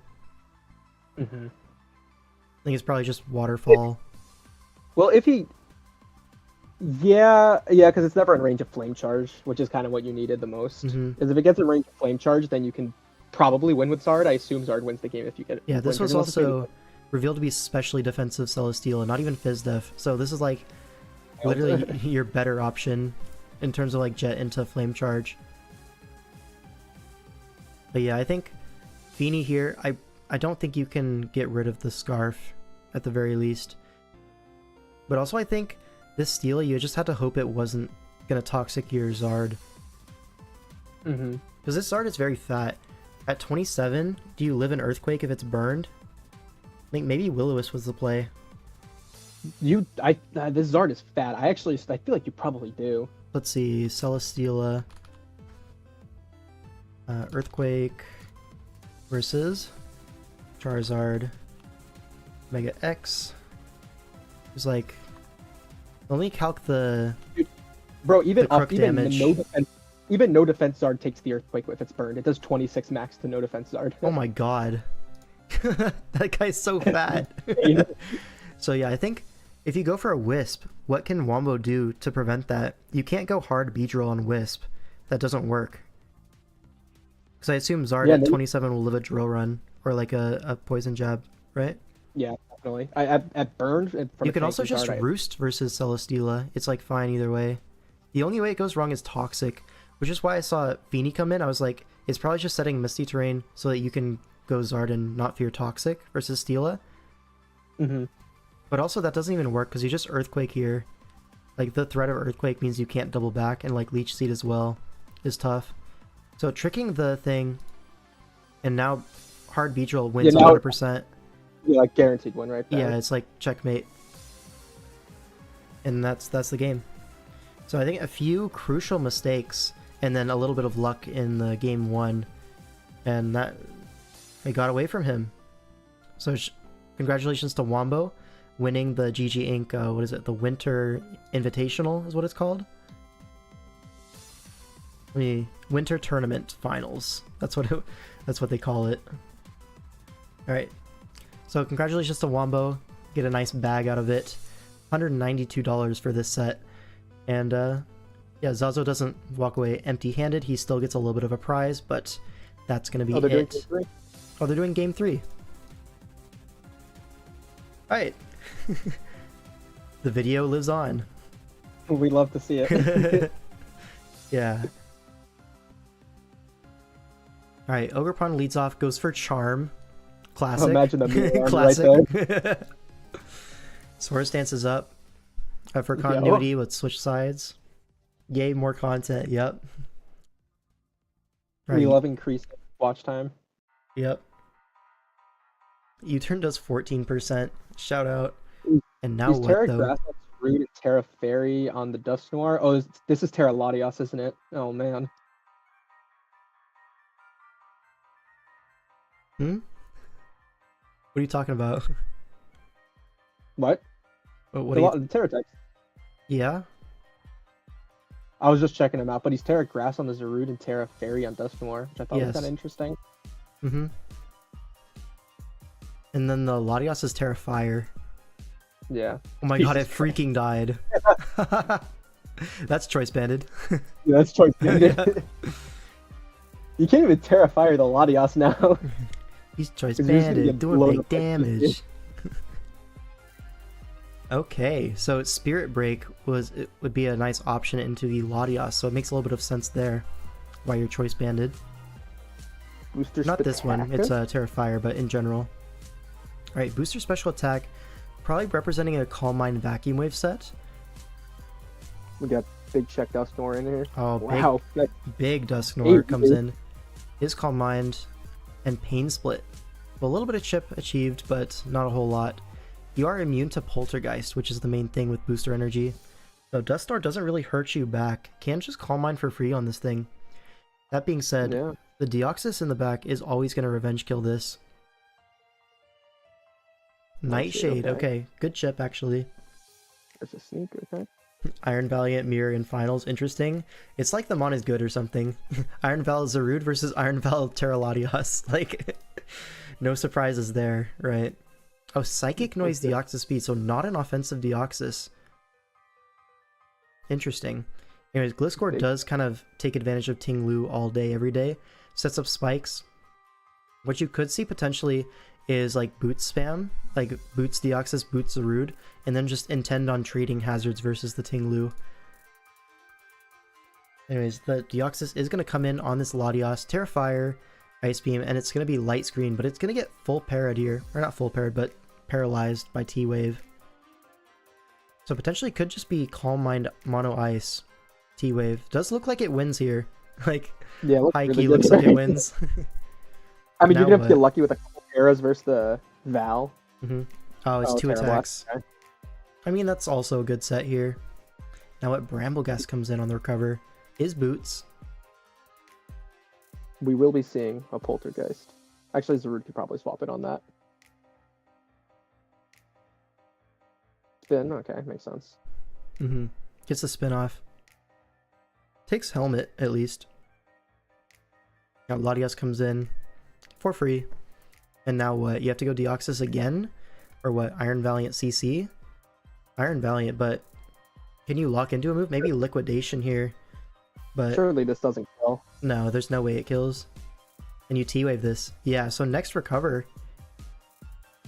This is gonna be really hard to kill this Latios. Mm-hmm. You obviously keep it here. Probably, yeah, you swap out here, I assume. Mm-hmm. You can still heal Corviknight if you own the Gliscor. Yep. And honestly, I mean, ooh, he stays in. Wait, oh, that kills? kills. Wow. God damn. I did not expect that to kill. And you could just recover on this. Yo, Yeah, someone sure. tell me Latios is not broken right now. Someone tell me in chat. Will someone do it? Someone willing to be wrong for the cause? It's just gonna solo. There's nothing he can do.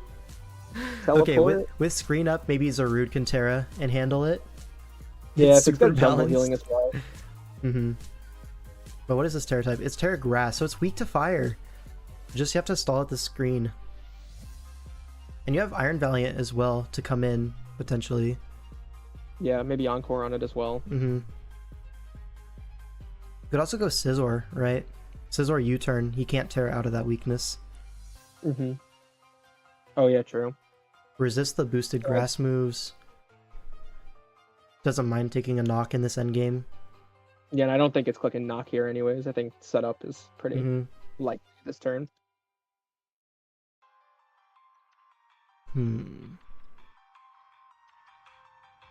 There's the Terra. We Oh, see a T-Wave that makes T-Waves. sense. On the Sword Okay, Stance SD. turn, I don't know. This might leave you a little bit behind on the turns. Yeah, you're Like, scared if they jungle. Valiant and jungle Scizor on that turn, I think, were probably better options. But regardless, T-Wave is still not that bad, especially considering you maintain the item on Latios, no knockoff. And the full para threatens the Encore now because of that full para. I don't think he even has Encore, to be honest. Calm Mind Moonblast. It has Reflect. Dies to the Trailblaze anyways. That's 60 base power Trailblaze thanks to the Terra. So this is an offensive Zarude. And it got its 2 turns of setup, but it is paralyzed. So now what? Are we going to see Brambleghast try to Poltergeist it down? Could see that. Or we could see a Scizor. I think Scizor is out of range, especially because of the Reflect. And just go for like a U-turn, a Bug Bite, any of these things. Yeah, if you Ting have Scizor. Lu. Ooh, Ting Lu. Hold up. Weakness policy? That doesn't even kill back. It's Rindo. Okay. 18. Crazy. Okay, gets the Whirlwind off. So now the Zarude is parried, but it's still at full. I'm not too sure how much I like that. And now it's Taunt Corviknight, prevents the spikes from going up. And now what? Probably Latios back in on the Corv, right? It's the freest entry. Yeah, this might be a Stays long in. end game. Gliscor. But yeah, Ting Gliscor Lu, comes in. It's no problem. Payback? Yeah. I don't like the Ting Lu staying in here, wasting your screen turns. This does not feel correct. And But- I'm gonna guess it doesn't have Toxic on this. Like, if it has Toxic, you can't really go hard Latios. It might not, though. I think you go Scizor and then you U-turn. Yeah, I agree. Always U-turn. Okay. Okay, U-turn. The U-turn So I spikes, Earthquake, Protect. Like, yeah, So probably not no. toxic. Okay. That's gonna make this game really long. This Latios is not dying. It's really not dying ever. Now that Zarude's parried, yeah, this Latios just gonna solo, man. It's gonna just I think fish for so. paras on the Deoxys and it's gonna be over. U-turn. Yeah, I mean, this Corviknight. Gliscor's gonna come back out. I guess it can try and spike, but you just rapid spin every single time. It really just has to be toxic Gliscor here. Yeah, if it has Toxic, it's could be doable. alive. But yeah, it is doable.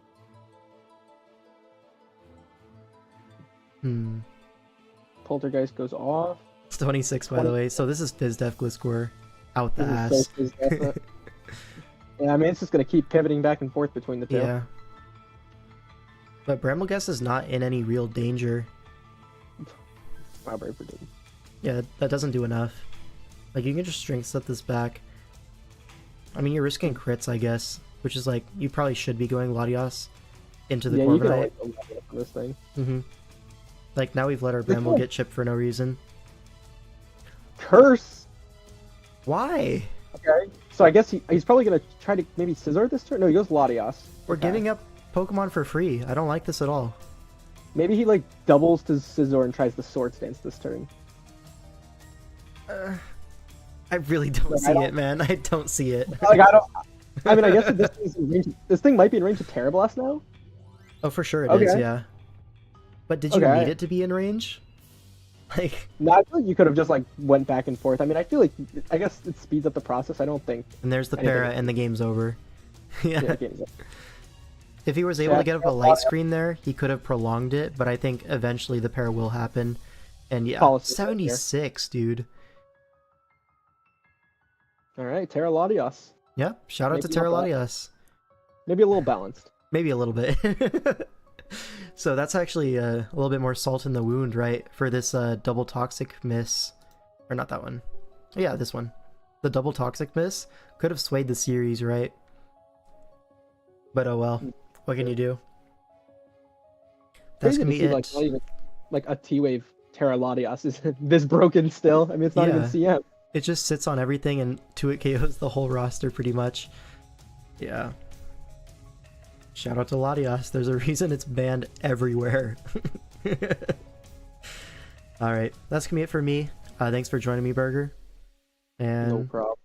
yeah, so we're gonna end the video. See you in the next one. And now the stream has to end as well. Alright, thanks everyone for joining the stream as well. Appreciate that. Can we finish our... Oh, did I close my... Oh no, there it is. Can we finish our bingo board? This is what I want to figure out before we go. Triple para. So we see 1, 2. And what was the last eligible para turn? It was the Zarude, right? Yes. I It believe was the so. Zarude. But no, the para on Zarude was earlier. So not in a row, sadly. We want to do endgame choke for the not U-turning with a Selgor. Do we think if he U-turned, he won that game? Yeah. I think that's totally fair. That doesn't give us bingo, but... Yeah, I mean, it just gives us another one, though. Mm-hmm. Anything else here? Mountaih to only passive damage. I don't think we had any of that. I think people were clicking attacks most of the time. 4+ boots, no. Donphan gets 2 turns, no Donphan. There was only one Insight. Dawn fan in the whole top 16. It came to 1 game and it got 4 turns. This is so sad. Wasted Z move, I think you could say it. Yeah, I think arguably, I mean, It's it depends on the arguable criteria. for the It's semifinals, arguable right? because Psychic, it's Psychic, which is going to kill anyways, so it's not like you need to use the Z move, but it's not like you didn't need to use it. But it's not like he had to use it either. Yeah. I'm actually so surprised we never saw a rocks trade. Like rocks going up on both sides in the same turn. Yeah, really. That's insane. Not in like how many series or how many games was this? This is like, let's see. That is actually insane. I feel like I see a lot of like Over 30 replays. Yeah. Even the Lando mirror can't give us a rocks trade. This is Yeah, insane. like that's actually absurd. At least no 15 turn wheelchair. Screens Chungus, we could put that in. Right, this was screens into Double Dance Rude. Is that like a bit Yeah, a bit like it's a disingenuous? little cutting it because he's got a lot of fat on the team. It's not like a full. It's not a screen. Chungus, yeah. It's just screens. But both sides did have screens. So. Yeah. Alright, chat, what do you think?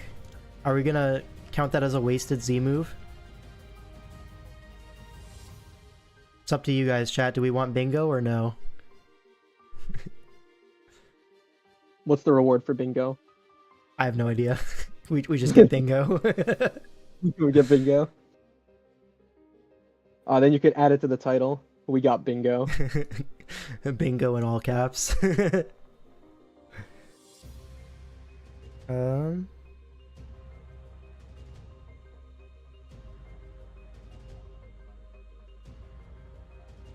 We feel good when we go to bed if we get bingo.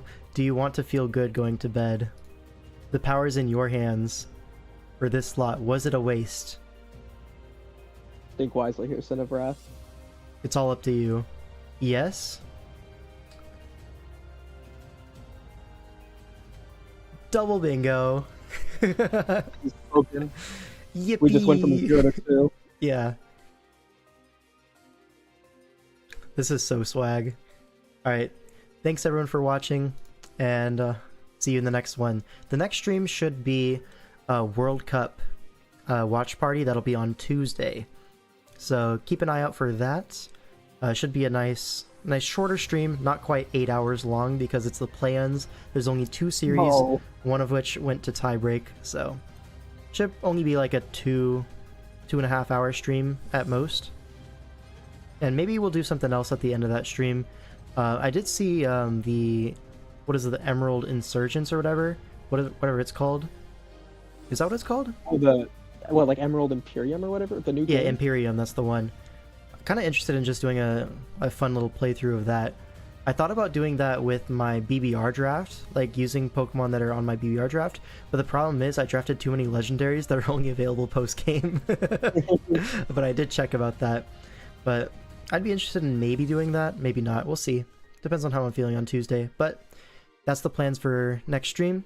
Thanks for hanging out, and I'll see you in the next one. Peace.